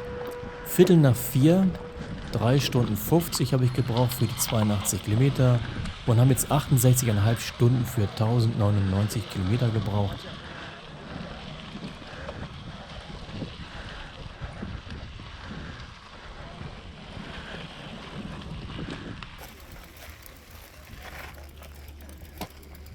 Was sehe ich hier denn? Der ist so weit gekommen. Der steht die ganze Zeit auf dem Teil. Ja, Stuart Blofeld mit einem Elliptigo RSUB schafft das Ganze in 77 Stunden 15. Also, Hut ab. Vor allem, der da die ganze Zeit drauf steht. Hat komischerweise Incomplete Control, also ob der jetzt die Strecke gefahren ist, kann man gar nicht sehen. Aber das ist eine enorme Leistung. Also er muss deutlich mehr leisten als Radfahrer. Ich hätte irgendwie Hunger. Und ich glaube, ich kann was essen.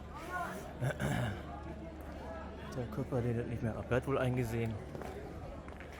Es geht nicht anders. Ja, irgendwie war ganz spontan das Gefühl da, jetzt kann ich was essen. Also wirklich komisch. Da merkte ich, das müsste jetzt klappen. Merci. Oui, oui, oui. Et ensuite, Bravo. Boucherville. Non, Vancouver. Vancouver, ok. Ah, Super. ah. Merci.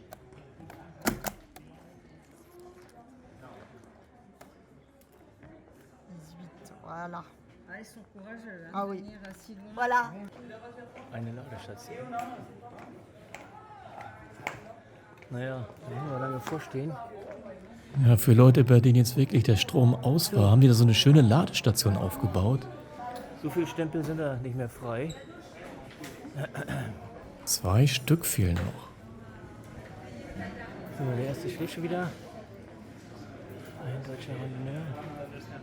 Und ich denke mal, jetzt noch mal dem Tandem hinterherjagen, das werde ich ohne Essen nicht hinkriegen.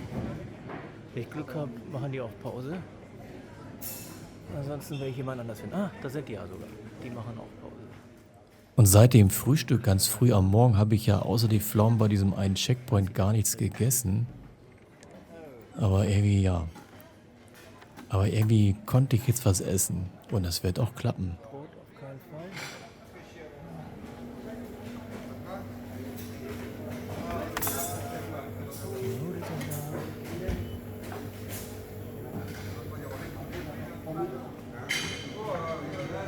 Weiß nicht, das scheint Pudding zu sein.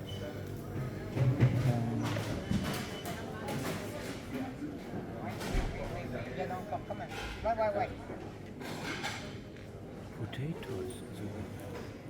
Und das sind.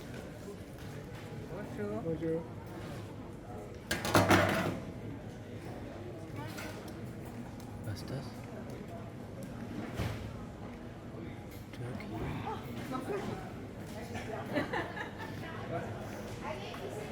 Hier gibt's Fisch.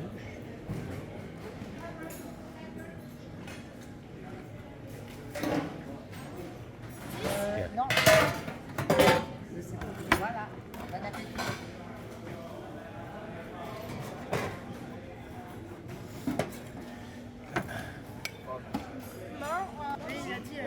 Ja, die haben mir den Teller wirklich rappelvoll gemacht. Die hatten immer nachgefragt, soll es mehr sein? Ich habe genickt, meinetwegen, ich schaffe das. Ich gucke, ob ich es schaffe. Okay, yeah, thank you. And legumes? So, jetzt kommt da noch Püree drauf. Oui, merci beaucoup. Oh Mann, wenn ich das aufhabe.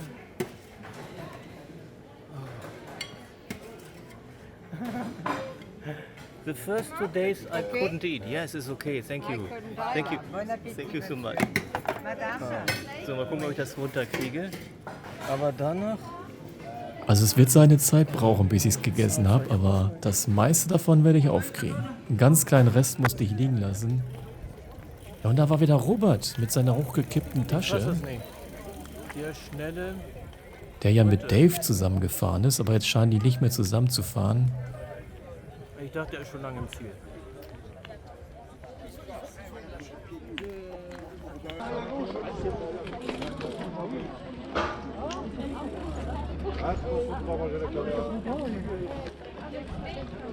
Jetzt habe ich echt ein Problem. Ja, ich habe es mal doppelten Freilauf genannt. Also der Freilauf war in beide Richtungen, nach vorn und nach hinten. Querklicken gehen nicht rein. Zum Glück passiert das gerade hier. Aber scheiße, ey. Also eben gingen wir dann einmal kurz rein.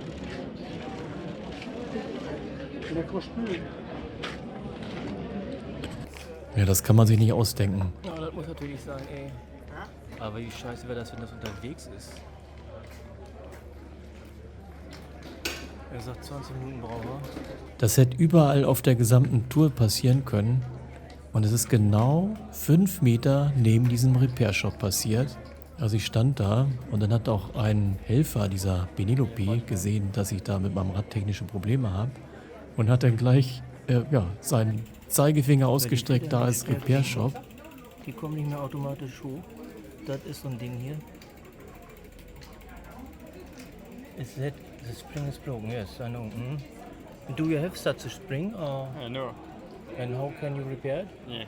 Net? No. The bike BBP is empty for me. Er sagt, das ist ja scheiße. Dass er so eine Dinger nicht hat. Das ist ja ein Scheiß, ey. Na, erst sah das nicht so gut aus. Die hatten solche Federn nicht, die da passen. Irgendwie verschwanden die für eine Weile und hat eigentlich so gesagt, dass es nicht klappen würde, dass sie das reparieren können und für mich dann wohl PvP hier zu Ende sein wird. Der kriegt das doch noch repariert. Ich kann also weiterfahren.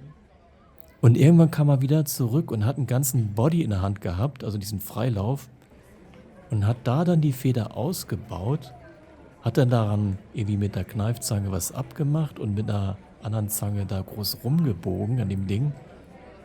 und hat versucht, mir das Ding da einzubauen und anzupassen.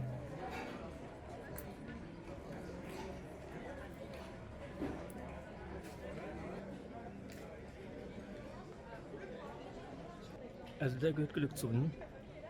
Dass einem das hier beim Parken passiert, die Feder sich da, also da hat ja vorher alles geklappt. Dann passiert das hier auf so ein Ding. Was wäre denn passiert, wenn ich das mit auf der Strecke hätte? Da plötzlich geht nichts mehr. Und dann, also ich hoffe, dass es klappt, ey.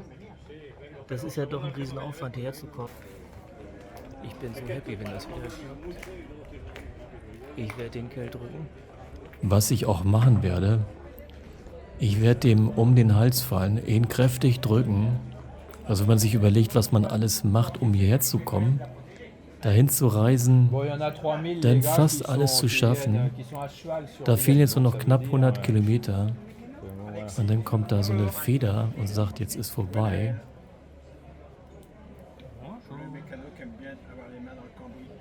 Non, il aime pas ça. Il préfère te vendre un vélo neuf. Tout à fait. Tu vois Comme à toi. Ah oui. T'es en direct, mec, à la télévision, je pense. Ouais, mais le mien, il est moins usé que celui de Bernard. Non, le Ah, rien. Japonais et tout. Bon, heureusement, il avait des bonnes il parlait que japonais. assurances.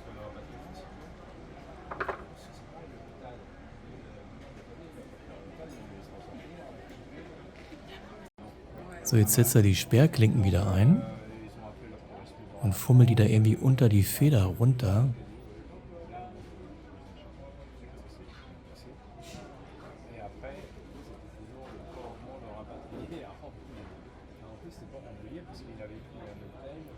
Das sieht doch gut aus.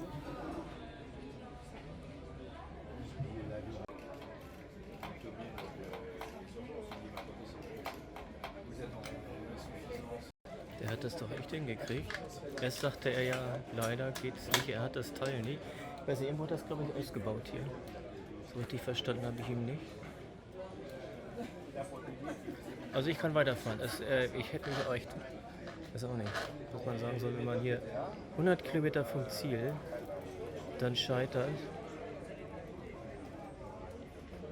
Es hat geklappt. Nach dem dicken Drücker geht's für mich wieder zurück an die Linie hier zum Start zu Etappe 14.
Also Montagne-au-Perche nach Dreux, 75 Kilometer lang. Es geht meist bergab. Insgesamt sind es 600 Höhenmeter.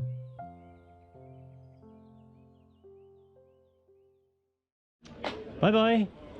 Haben also den 4. Tag, Mittwoch, 23. August, kurz vor 6 Uhr, hatten jetzt 45 Minuten Pause für Stempeln und ich konnte richtig schön was essen. Und 35 Minuten für Reparatur, eine Pause. Insgesamt also 90 Minuten Pause. Was das zu bedeuten hat, weiß ich auch nicht.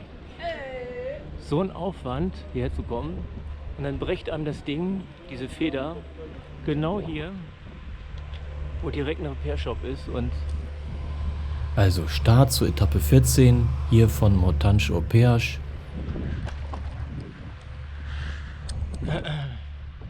ja, und dann zaubert er noch irgendwo so ein Teil her. Und ich kann nach Hause fahren. Also ins Ziel fahren. Das vernünftig finishen. Und ich konnte essen. Riesenberg verdrückt. Thanks. Haben also Viertel vor 6 Uhr. Ja, mal gucken, wo geht's denn hier lang? Da. Hatte hier 1,5 Stunden Pause in Montagne-au-Perche für Essen und Reparatur. Gegessen hatte ich ein großes Tellergericht und unterwegs auf der Strecke ein paar Snacks. Na, die stehen ja alle so rum, warten die auf den Trupp. Wäre natürlich klasse, wenn sich hier gleich ein Trupp zusammenstellt. Und so ging es für mich erstmal langsam aus der Stadt raus. Ich hatte wieder gehofft, dass ich eine Truppe finde oder ein paar Leute, mit denen ich dann in der Gruppe fahren kann. Und es wird sich einstellen. Ich werde erst mit ein paar wenigen zusammenfahren und die Gruppe wird wachsen und wachsen. Und es wird ein wilder Haufen werden. Wir fahren doch, bezogen auf die Kilometer, die wir in den Beinen haben, doch sehr schnell. Für mich gerade so die Grenze.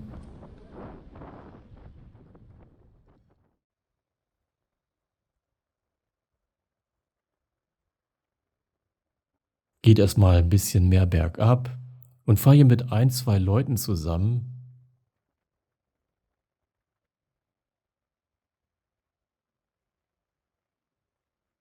Sind also in der Normandie mit den sanften Hügeln. Es ist nicht mehr so steil und hoch wie in der Bretagne.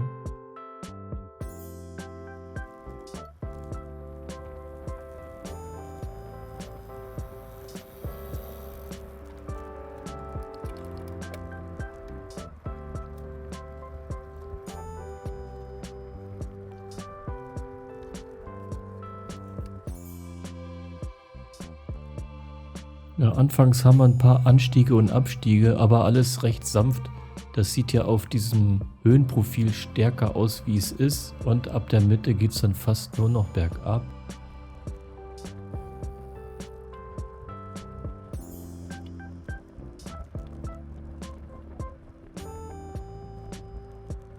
Und dann anfangs finde ich halt wirklich nur 2 Leute, sodass wir recht locker uns abwechseln. Mal zusammen oder mal ein bisschen auseinanderfahren. Nächste kleine Abfahrt.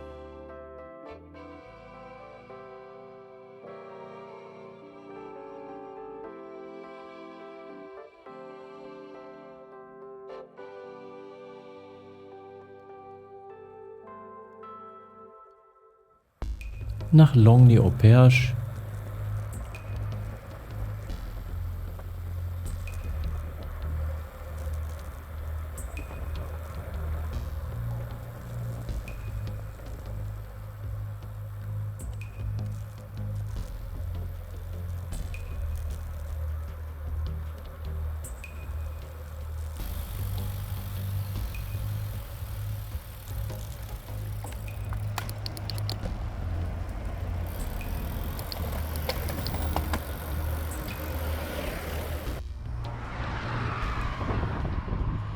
Die letzten 100 Kilometer laufen jetzt.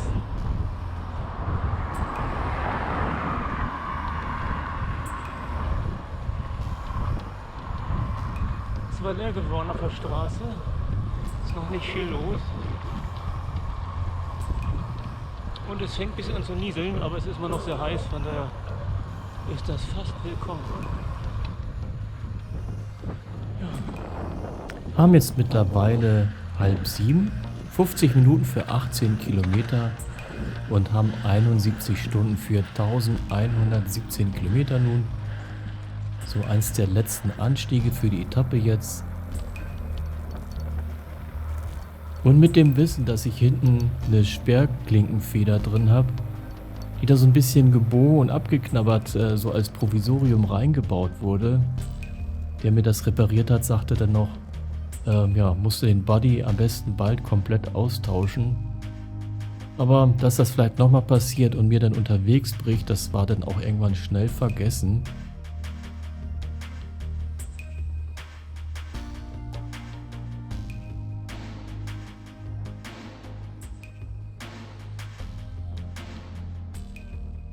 Und irgendwann überholten dann so ein paar, hier so 3 Italiener, war noch ein Malaie dabei. Und so wurden wir dann größer und größer und werden dann auch als Gruppe komplett hier durchfahren. Unterwegs einmal einen Break machen bei so einem Rastpunkt und dann zum Schluss zusammen in Dreux reinfahren, in das Etappenziel.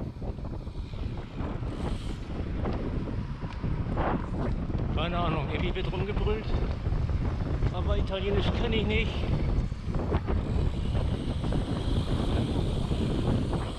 Ah, mein Handy nicht, ist noch da. Also ich will es aber nicht gemeint. Tasche ist noch da. Na, irgendeiner hat da laut gerufen, dann drehten sich alle um, keiner wusste, was gemeint war.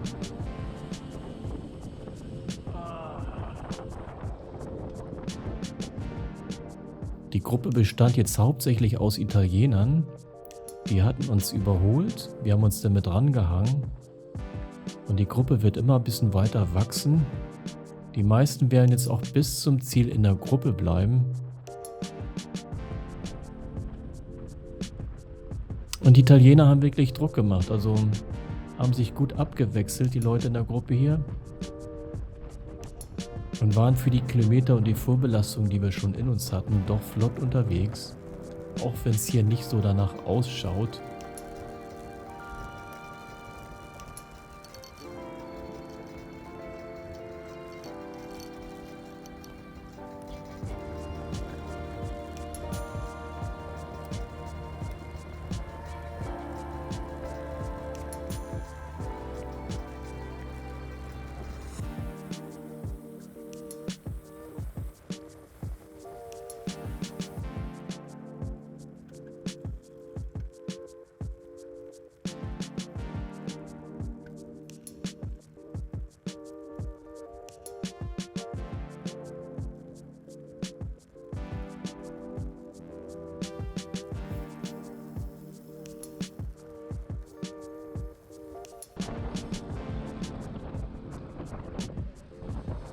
Und auf der Etappe war das jetzt so die einzige größere Ortschaft, die dann auch ein Bistro oder eine Bar hatte, wo man einkehren konnte.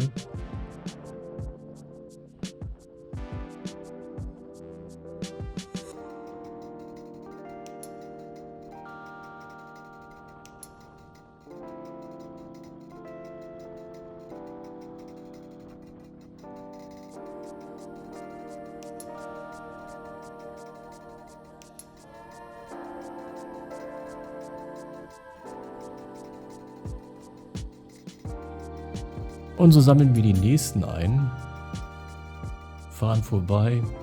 Meistens entschließen sich dann ein paar davon mit dran zu bleiben. Aber ein paar fallen auch wieder ab nachher.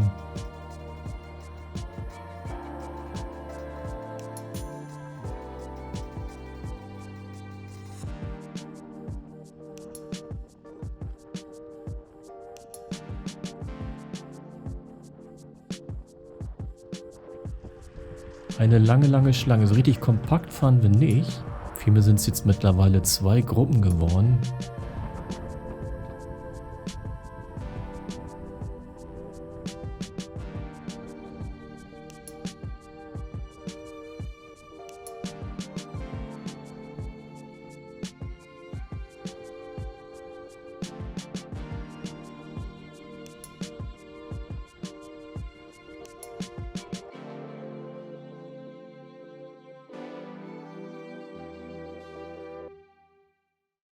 Und das waren jetzt die 3 Italiener, die so hauptsächlich für den Druck verantwortlich waren. Plus hier der Patrick aus Malaysia.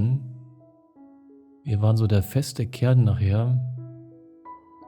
Ein paar kamen mit dazu, waren dann irgendwann auch wieder weg.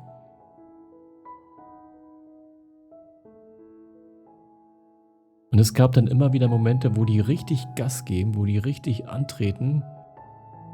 Und einmal schaffe ich es auch nicht dran zu bleiben. Da kam dann eine Ortschaft, wo ich es dann wieder hinbekomme, sie einzuholen, weil sie langsamer waren. Haben jetzt 19:15 Uhr, 90 Minuten für 33 Kilometer und haben knapp 72 Stunden hinter uns.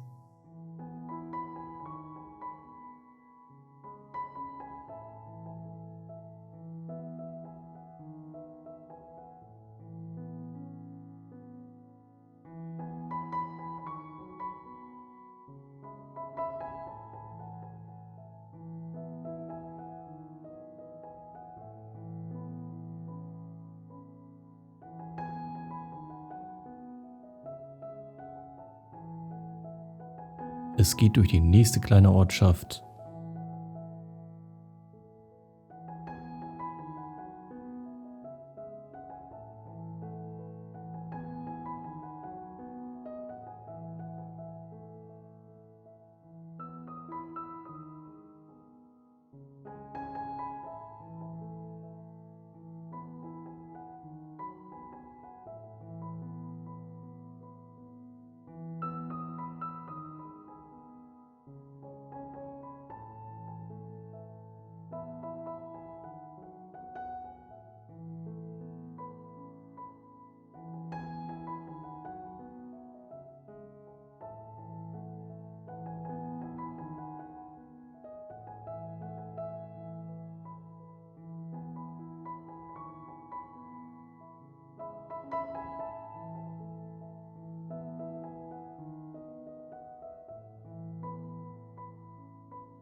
Sind nun in Senonches.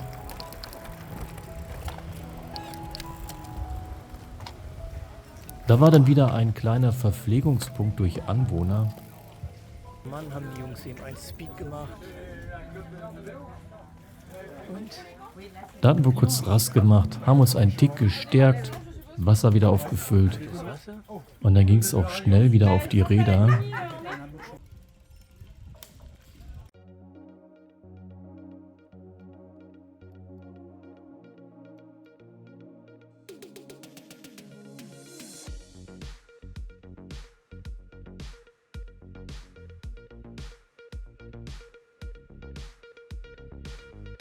Und weiter mit einer tiefen Sonne im Rücken zu später Abendstunde. Schön warm war es. Im guten Tempo geht's nun immer weiter bergab Richtung letzten Zwischenstopp in Dreux.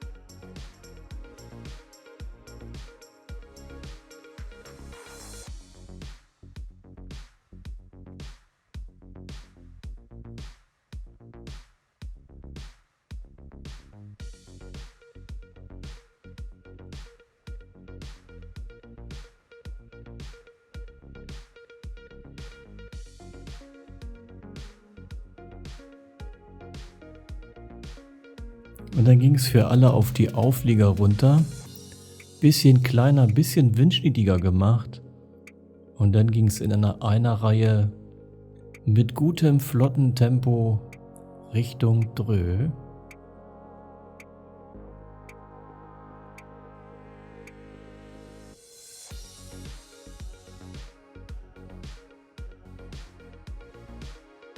Überholt hat uns keiner. War halt so, dass wir eigentlich alle überholt haben. Wobei sich immer so ein paar anschließen.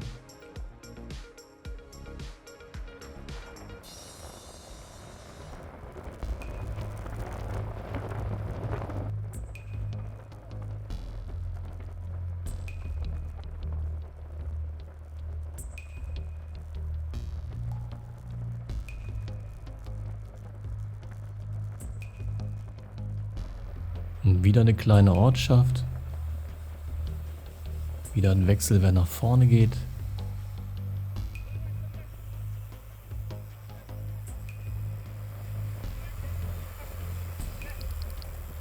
Sind jetzt in Les Mesnil-Thomas.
Halb 8 mittlerweile. Oh Mann. Halbzeit also. Halbe Strecke. Um 21 Uhr, wenn wir hier ankommen.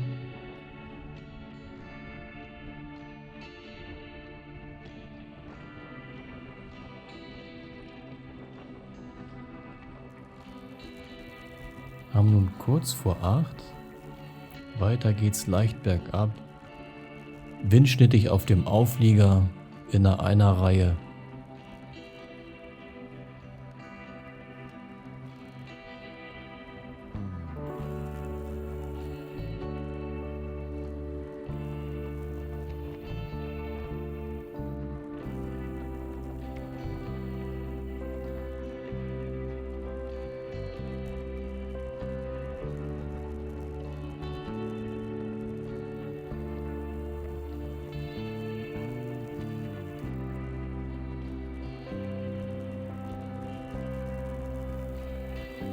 Wieder ein paar, die sich da hingesetzt haben, den Leuten applaudieren und vielleicht ein bisschen Wasser anboten.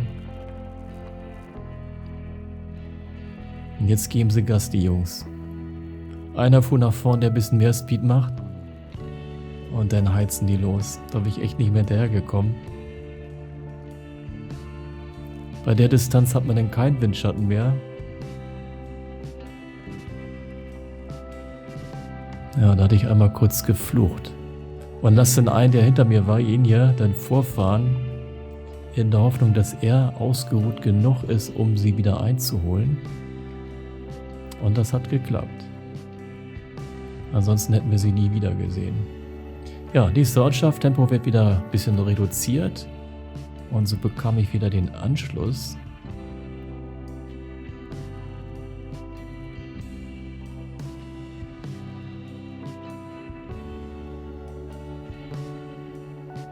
Und das Ortsschild. 27 Kilometer bis Dröl.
Wieder ein paar Anwohner, die die Leute versorgt haben.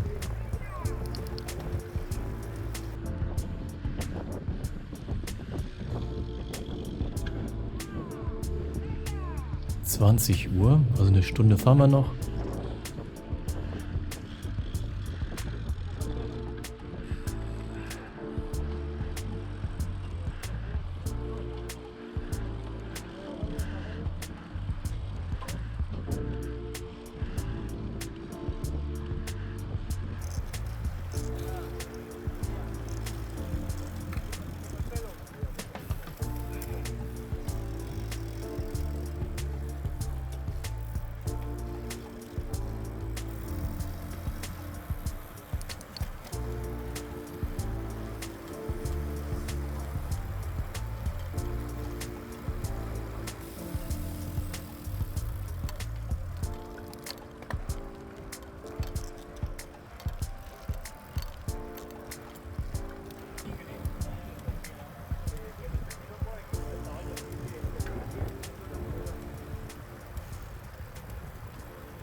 Und wieder eine Familie, die sich an den Rand des Weges gestellt hat, um den Randonneuren, die vorbeiziehen, zu applaudieren.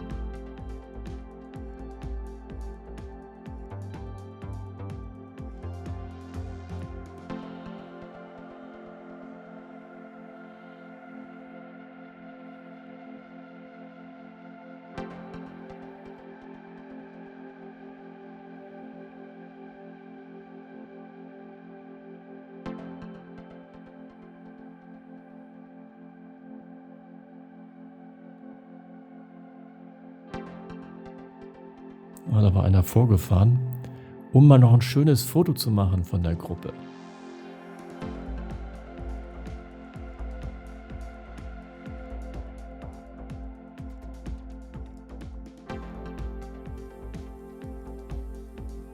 Die Strecke ist nun wirklich schön flach, kaum mehr Anstiege, immer nur sanft nach unten ein bisschen.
Das ist auch immer wieder passiert, Autofahrer, die vorbeifahren oder Autos, die am Wegesrand stehen, dass die dann hupen, aus dem Fenster winken und die Randonneure anfeuern.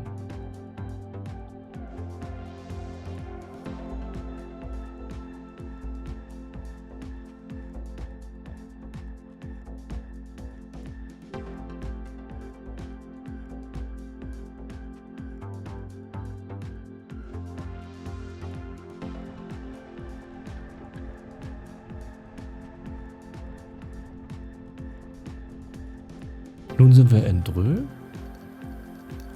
am Ziel der Etappe, haben 8:30.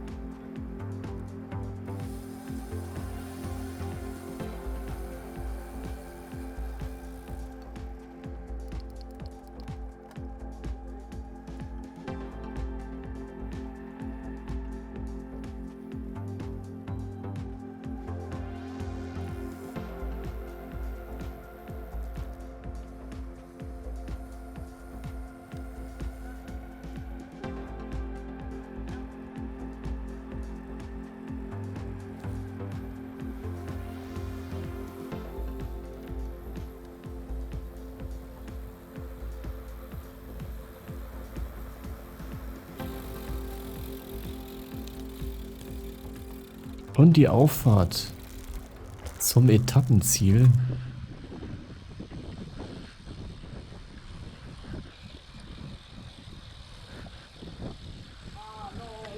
Der letzte Stempel und dann einen kurzen Weg nach Rambouillet. Es sind nur noch irgendwas mit 40 Kilometer.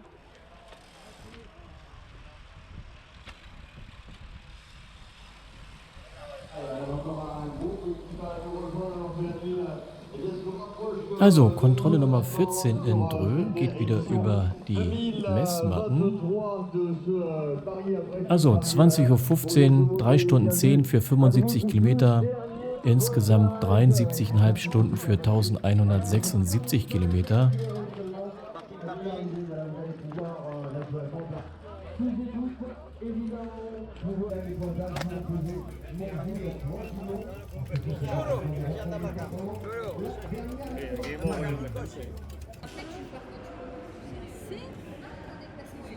Der vorletzte Stempel.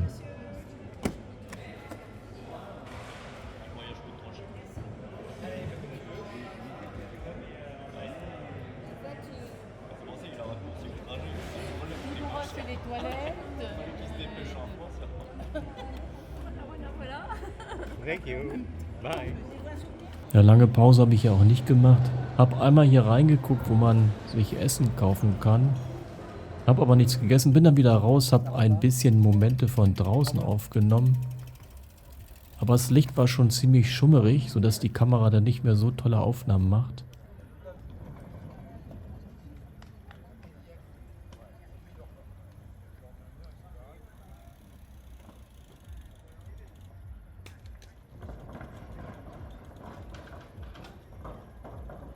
Und das hat immer so wunderbar geklötert, wenn da Leute hier vom Checkpoint über diese Brücke mit so Holzbohlen fuhr. Das hat dann ordentlich gerappelt.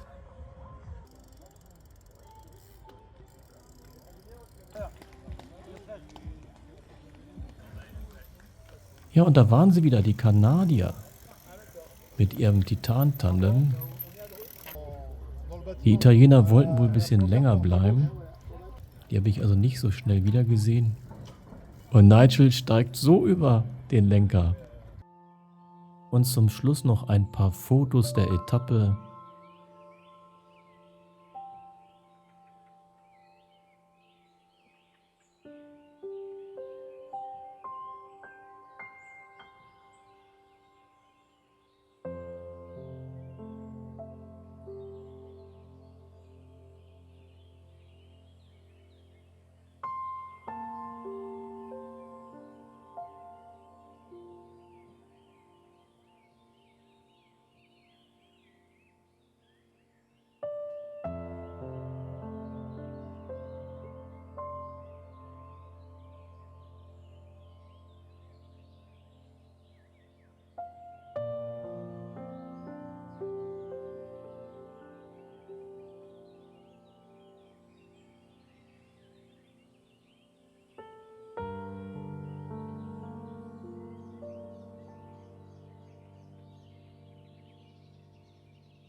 Willkommen zur Etappe 15.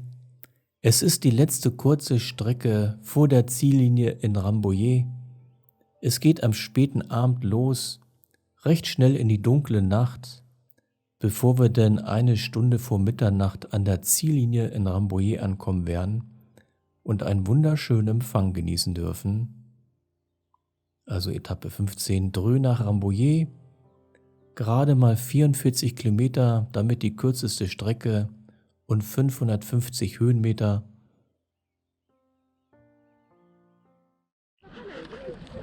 Haben nun Mittwoch, den 23. August um 21:15 Uhr und Start zur letzten Etappe mit der Nummer 15 hier von Dreux. Letzter Abschnitt. 44 Kilometer. Ja, und ich habe das Tandem wieder gefunden, die so schön ziehen. Mal gucken, ob ich mitkomme, weil ich bin doch schon ein bisschen müde. Haben also nun 21:15 Uhr und knapp 74 Stunden für 1176 Kilometer. In Dreux hatte ich 25 Minuten Pause gemacht. Gegessen habe ich wieder nichts. Und das sind die Werte, die mir Strava ausgibt, wenn ich alle GPX-Files in Summe hochgeladen habe. Hatte also eine Bewegungszeit von 49,5 Stunden und hatte mir hier mal ausgerechnet, wie viel Zeit ich insgesamt bei den Kontrollstellen verbracht habe und wie viel unterwegs auf der Strecke selbst.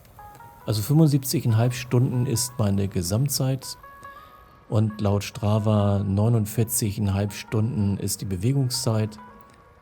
Die Summierung aller Pausen an den Kontrollstellen ergab 22 Stunden 40 und somit habe ich dann unterwegs knapp etwas über 3 Stunden verbraucht, die ich nicht gefahren bin, der irgendwie Stopps hatte oder mal Pause gemacht habe. Ich hatte mir dann noch grob zusammengefasst, wie viel Kilokalorien ich je Etappe verbraucht habe und wie viel ich auf Basis dessen, was ich gegessen habe, dann wieder zu mir genommen habe. Und wie dann jeweils die Differenz, vielmehr das Defizit bzw. Kaloriendefizit dann war. Also insgesamt habe ich wohl verbraucht 33.000 Kilokalorien. Insgesamt habe ich grob 7.000 Kilokalorien durchs Essen aufgenommen und hatte damit ein Defizit von 26.000 Kilokalorien. Und so ging es erstmal hinter dem Tandem wieder langsam aus Dreux raus.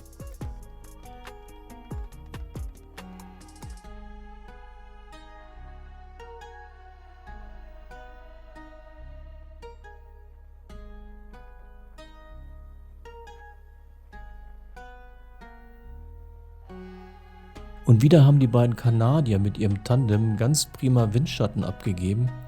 Konnte man also ganz wunderbar hinterherfahren. Werde also bis zum Ziel im Windschatten von den beiden bleiben. Und der Zug, der sich hinter uns bildet, wird immer länger und länger werden. Also wir werden viel an anderen vorbeifahren, die dann zum Teil mit in die Schlange sich einreihen.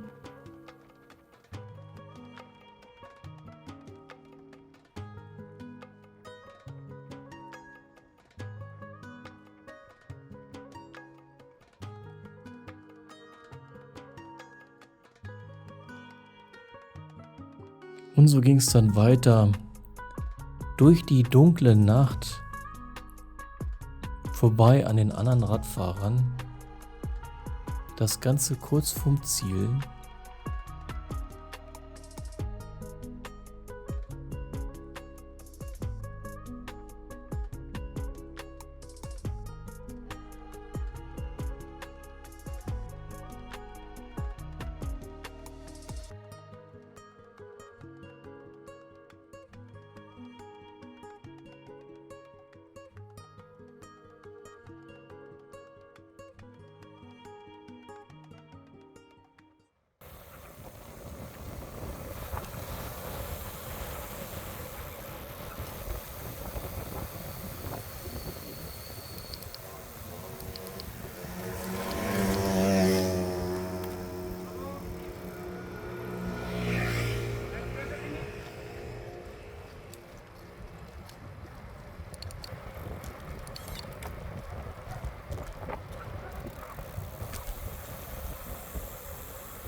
Sind jetzt in Les Pintres.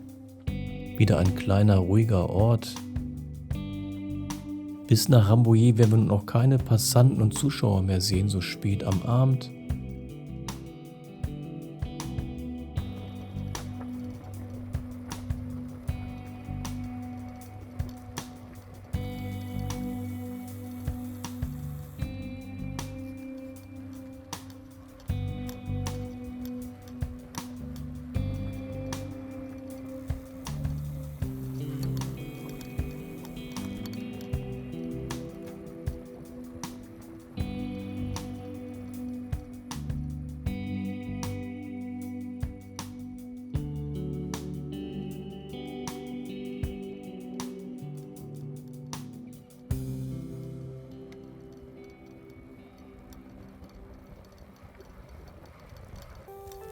Nächste kleine Ortschaft.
Haben nun 22:15 Uhr, eine Stunde für 25 Kilometer, insgesamt 74 Stunden für 1200 Kilometer.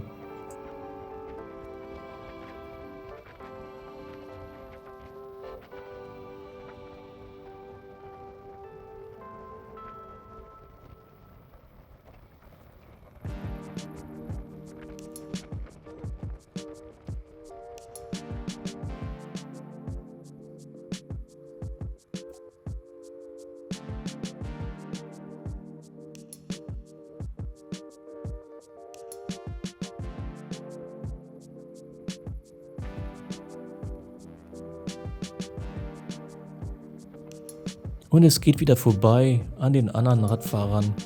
Überholt hat uns jetzt nun keiner mehr. Und viele sind mit eingeschert in die lange Schlange, die wir bilden.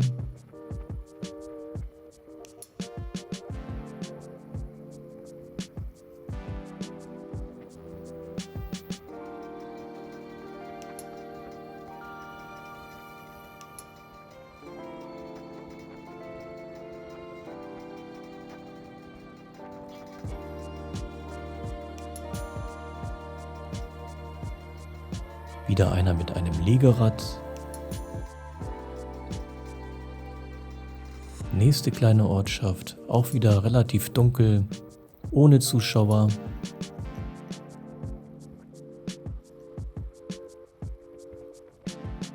Sind jetzt in La Villeneuve.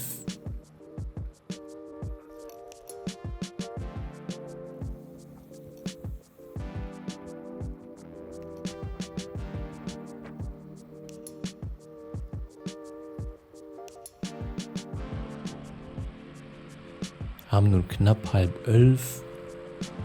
Es sind die letzten Kilometer vor der Ziellinie.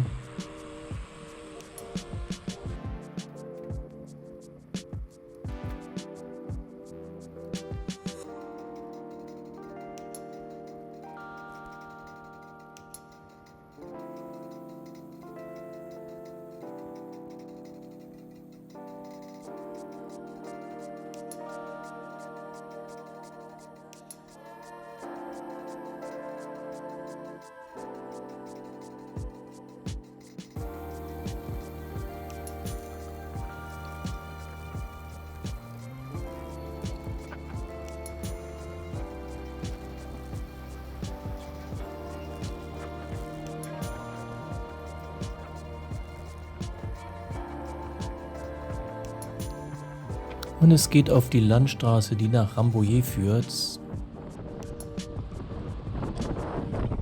9 Kilometer haben wir noch. Dann ist das alles vorbei hier. Wir sammeln immer mehr.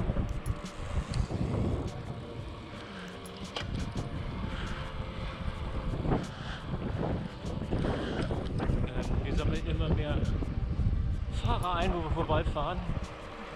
Dann gibt es Kommando All-In. Können sich also alle einreihen. Fahren wir dann als großer Zug da ein wahrscheinlich.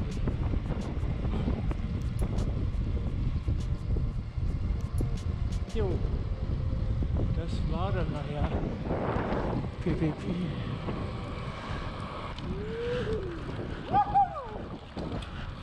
Jetzt sind wir schon im Parc des Château in Rambouillet. Ja, das war's.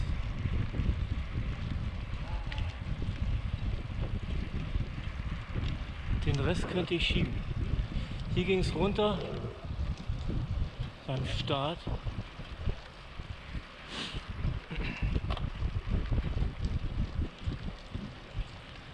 Aber jetzt geht es hier ein Stück hoch und dann durch das Messding.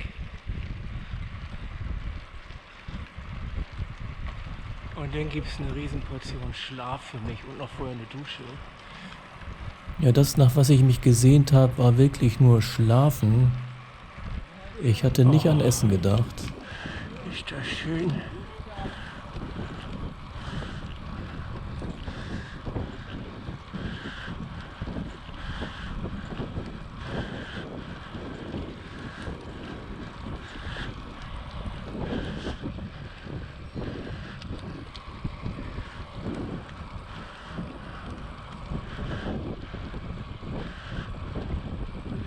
So, die letzte Zeiterfassung. Dieser Bogen ganz oben, da vor dem Schlosspark, haben genau 22:57 Uhr.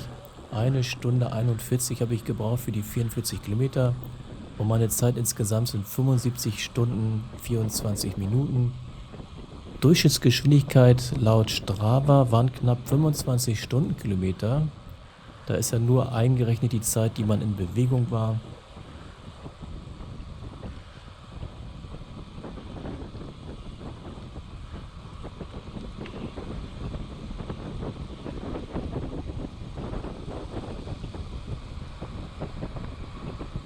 Und nun geht's in großer Gruppe mit rechts und links einem Liegerad und dem Tandem runter zum Zelt in den Zielbereich. So, da ist das Ziel, Leute.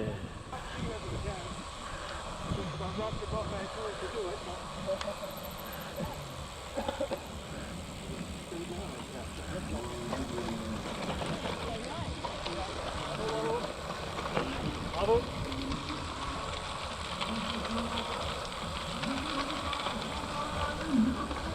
23 Stunden. Na, 23 Uhr. Also, Zieleinfahrt, Punkt 23 Uhr hier unten. Mit einem wunderbaren, schönen Applaus zu dieser Stunde.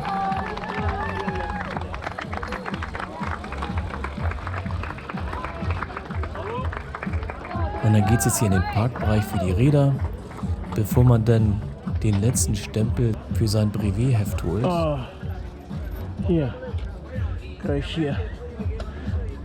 Oh.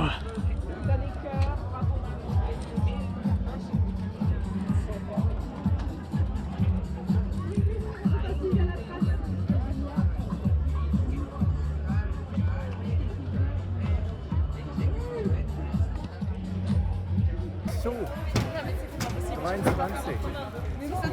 Punkt 23 Uhr haben wir.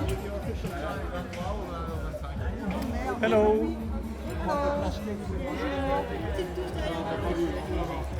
Yeah.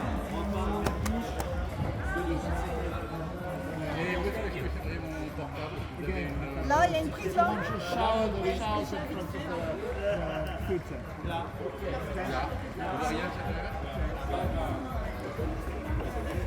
Thank you. This is for you. So Yes. this is a ticket for the restaurant. Yes, I know. Yes, here over there. Yeah. Okay. And your medal. Oh, fine. Thank you. Thank you. Do you want a photo with you on the medal? Yes, where? Here? Okay. Also ein Finisher-Foto gleich hier im Zelt mit der Medaille um den Hals.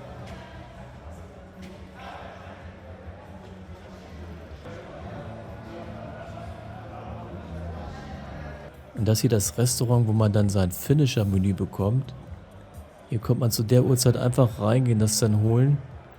Am nächsten Tag wird man eine lange Schlange haben und muss da über eine Stunde warten, bis man überhaupt ins Zelt kommt.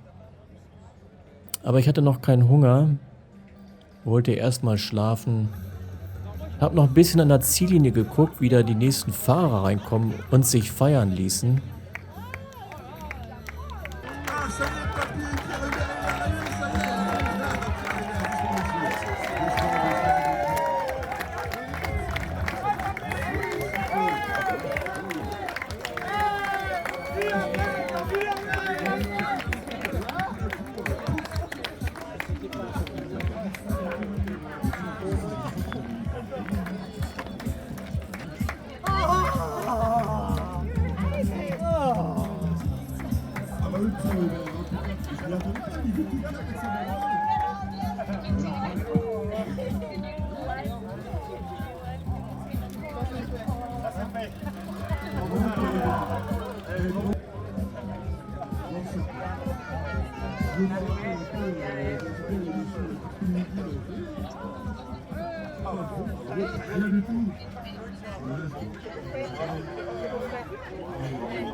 Und immer wieder fahren nun einzelne Fahrer oder ganze Gruppen hier in den Torbogen, unten bei dem Zelt in den Finisher-Bereich.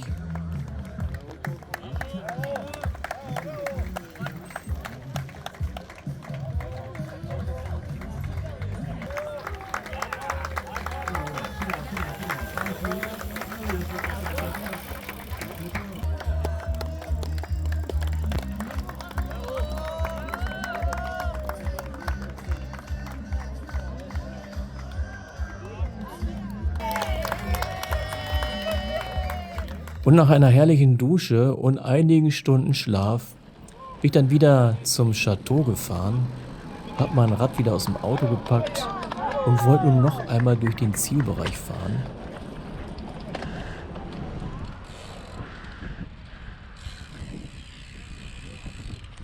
Also für die ist das jetzt das Finish. Wir haben 10:30. Die lassen sich Zeit. Und ich lasse es mir nicht nehmen, nochmal bei Taglicht da reinzufahren. Das ist auch so voll hier. Also gestern waren gar nicht so viele Fahrer, die da kurz vor Mitternacht kamen. Und eben als ich hier fuhr, das waren Schlangen von Fahrern. Ja.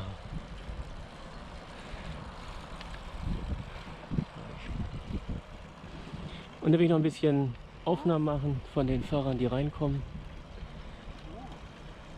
Und einen Essensgutschein habe ich ja auch noch. Gestern Nacht wollte ich nichts mehr essen.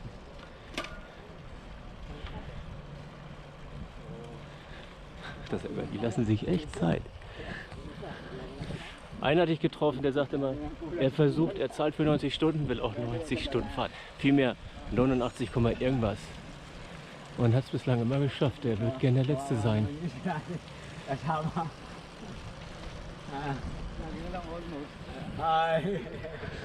Ein letztes Mal hier über die Zeiterfassungsmatten und dann geht's runter Richtung Schlossgarten.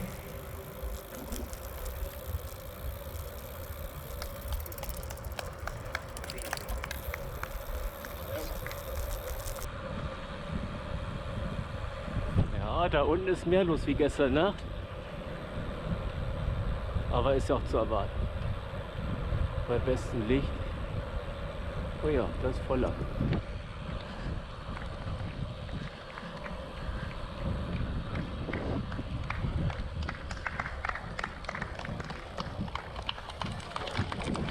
Oh. Also ein wunderschöner Empfang, eine zweite Zieleinfahrt, vorbei wieder an diesem Podium und dann über diesen letzten Torbogen, wo die Leute ihre Räder heben, Finisher-Fotos machen. Dann wird man wieder gebeten, hier in diesen Parkbereich für die Räder zu gehen und dann Platz für sein Rad zu suchen.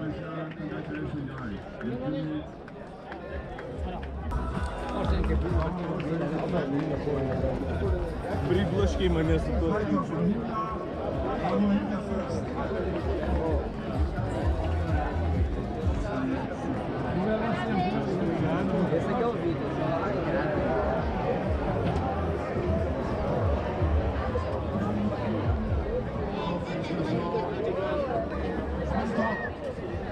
Está como lechuga. Tengo unas negras. Tengo unas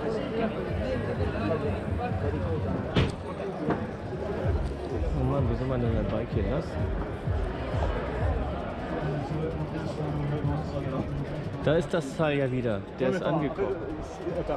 Ja, der Brite Blofeld mit seinem Elliptic Go RSUB hat es also bis zum Ziel geschafft. Im Stehen ist er gefahren. Wobei ich mir nicht so sicher bin, ob er wirklich die gesamte Route gefahren ist. Er hat nämlich Incomplete Control.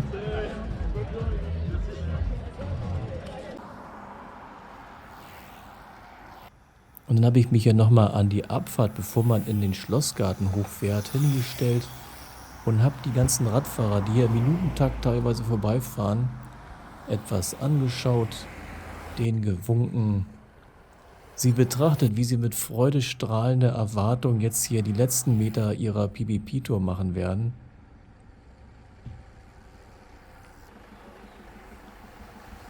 Die haben alle garantiert tolle Geschichten zu erzählen, wie sie diese Fahrt empfanden, ob sie Probleme hatten, irgendwie technischer Art oder mit dem Körper. Also ganz easy ist sicherlich kaum einer gefahren. Die werden alle ein bisschen an ihre Grenzen gekommen sein. Aber sie haben es geschafft. So 20, 25, teilweise bis zu 30% werden es ja nicht schaffen, je nach Wetter. Es sind die Glücklichen, die es schaffen werden. Und so rollen sie hier den letzten Abhang runter.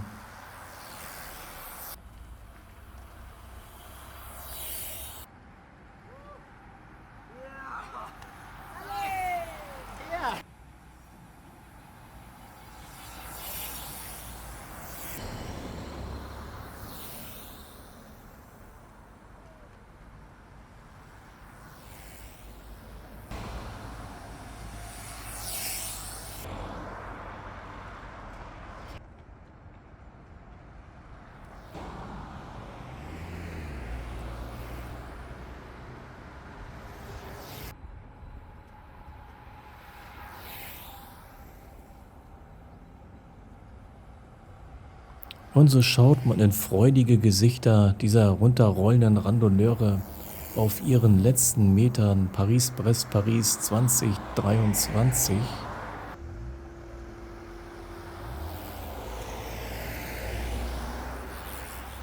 Und zum Schluss habe ich nochmal ein paar Fotos als Fotoshow eingestellt. Und dann mache ich nochmal ein Video, wie es dann tagsüber ausschaut, wenn die Randonneure da die letzten Meter in den Zielbereich reinfahren. Wie glücklich sie aussehen, wie sie von Familie und Freunden in Empfang genommen werden.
Nach 3,5 Tagen und 1200 Kilometern auf dem Rad erreichen die Teilnehmer von Paris-Brest-Paris endlich das Ziel.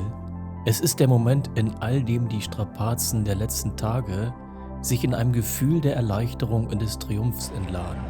Und hier im Ankunftszentrum, da kommen die Teilnehmer dann an, gehen hier an diese langen Tische und dann gibt es hier ins Brevet-Heft den allerletzten Stempel.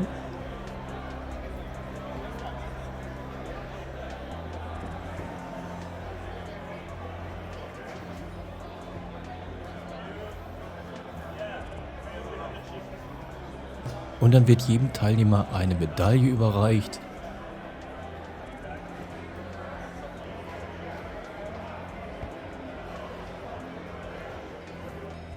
Einige legen sich dann gleich hier im Zelt auf irgendwelche Isomatten, ruhen aus, wollen wahrscheinlich einfach nur erstmal liegen.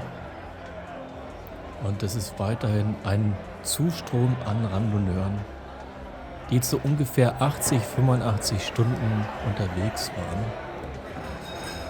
Und überall ist ein Grinsen auf den Gesichtern zu sehen. Oder wie hier ein Bild des Triumphes, ein Biss auf die ersehnte Medaille. Und die Leute haben ihre Telefone in der Hand, schreiben wahrscheinlich nach Hause, dass sie gut angekommen sind, machen Erinnerungsfotos. Und ich habe mich draußen an die Ziellinie gestellt und habe da noch ein paar Impressionen eingefangen, wie überglücklich und emotionell geladen die Leute denn hier reinkommen.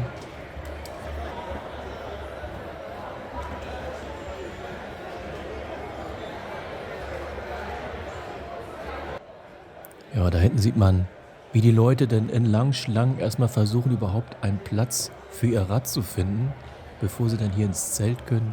Ein paar Leute aus Indien und einer mit so einem Special Bike aus der F-Gruppe. Und es wurde sehr viel das Rad präsentiert, so wie jetzt hier ein Amerikaner immer im Bogen oder diesem Torbogen. Und dann gab es hier einen Einweiser. Wir sollten also immer rein da in den Parkbereich. Und da stand man dann im Stau, guckte, wie man sein Rad los wird.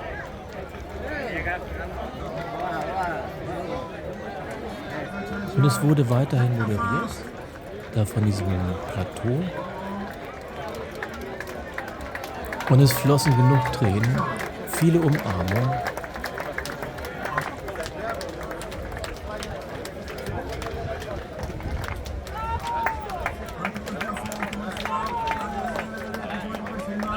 Und man konnte wirklich vielen ansehen, wie emotional geladen sie waren, dass sie dann hier angekommen sind.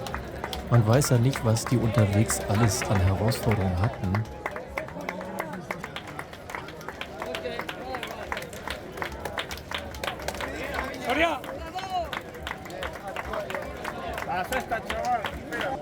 Und viele wurden im Zielbereich erwartet, bereits durch Freunde und Familienangehörige.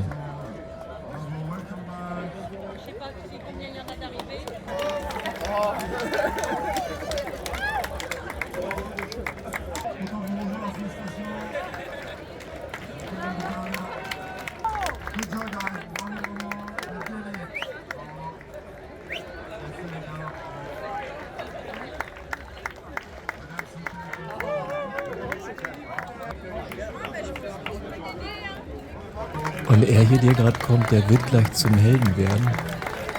Er wird sein Rad hochreißen in einem Arm.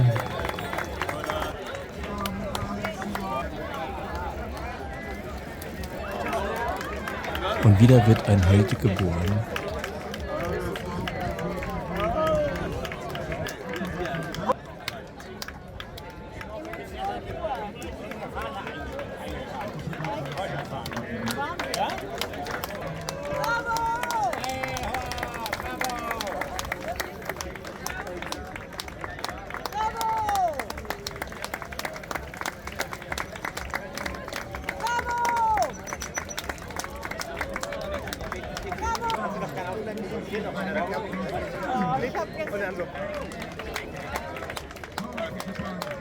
Und der nächste aus Kanada, seine Frau war schon im Ziel, die wird ihn gleich umarmen.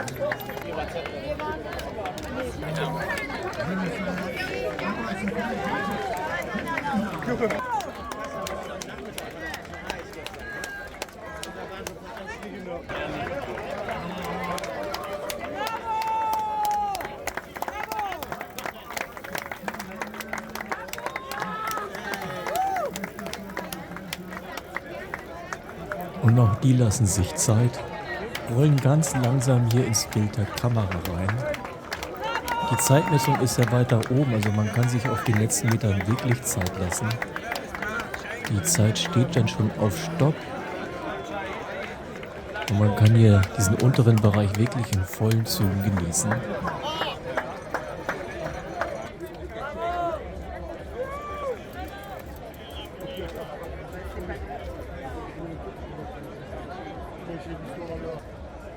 Und auf der ganzen Wiese ringsherum hier, überall fahren Fahrradfahrer, haben sich erholt, wie auch hier die Begleitfahrzeuge, die unterwegs aufgepasst haben.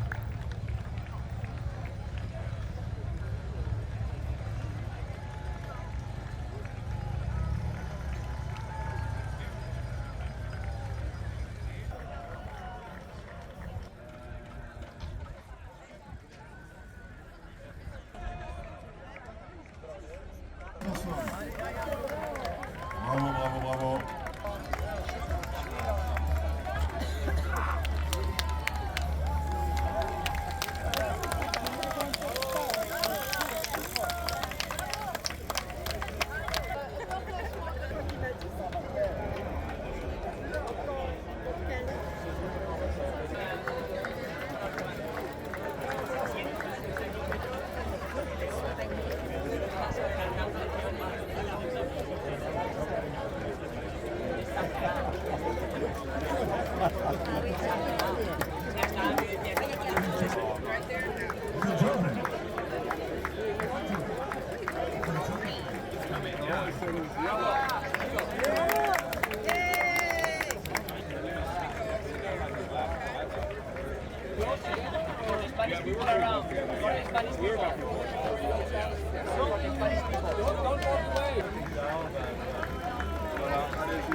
Und da kam die Emotion wohl wirklich raus. Da flossen die Tränen.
Und die wohl beliebteste Ecke vom Zelt mit dem großen Symbol Paris-Brest-Paris als Hintergrund für Erinnerungsfotos.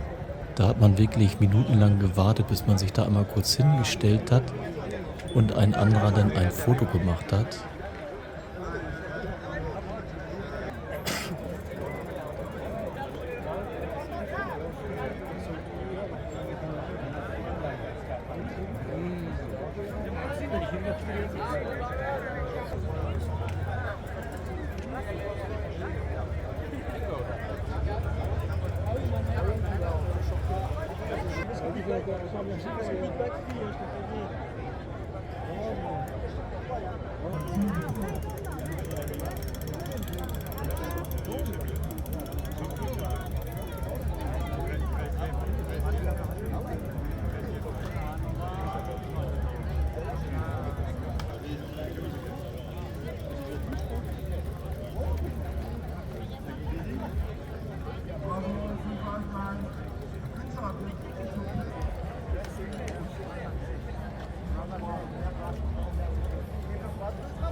Und der Moderator, ich weiß nicht, wie lang er da gesprochen hat, ob der über die 2 Tage eine Pause hatte.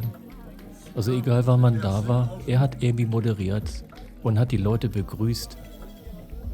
Ein wirklich sehr schöner Abschluss dieses Paris-Brest-Paris Superbrevets.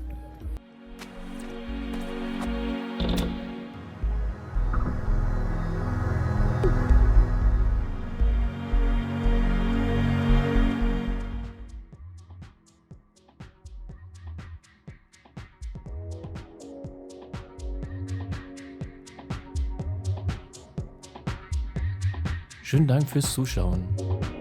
Tschüss.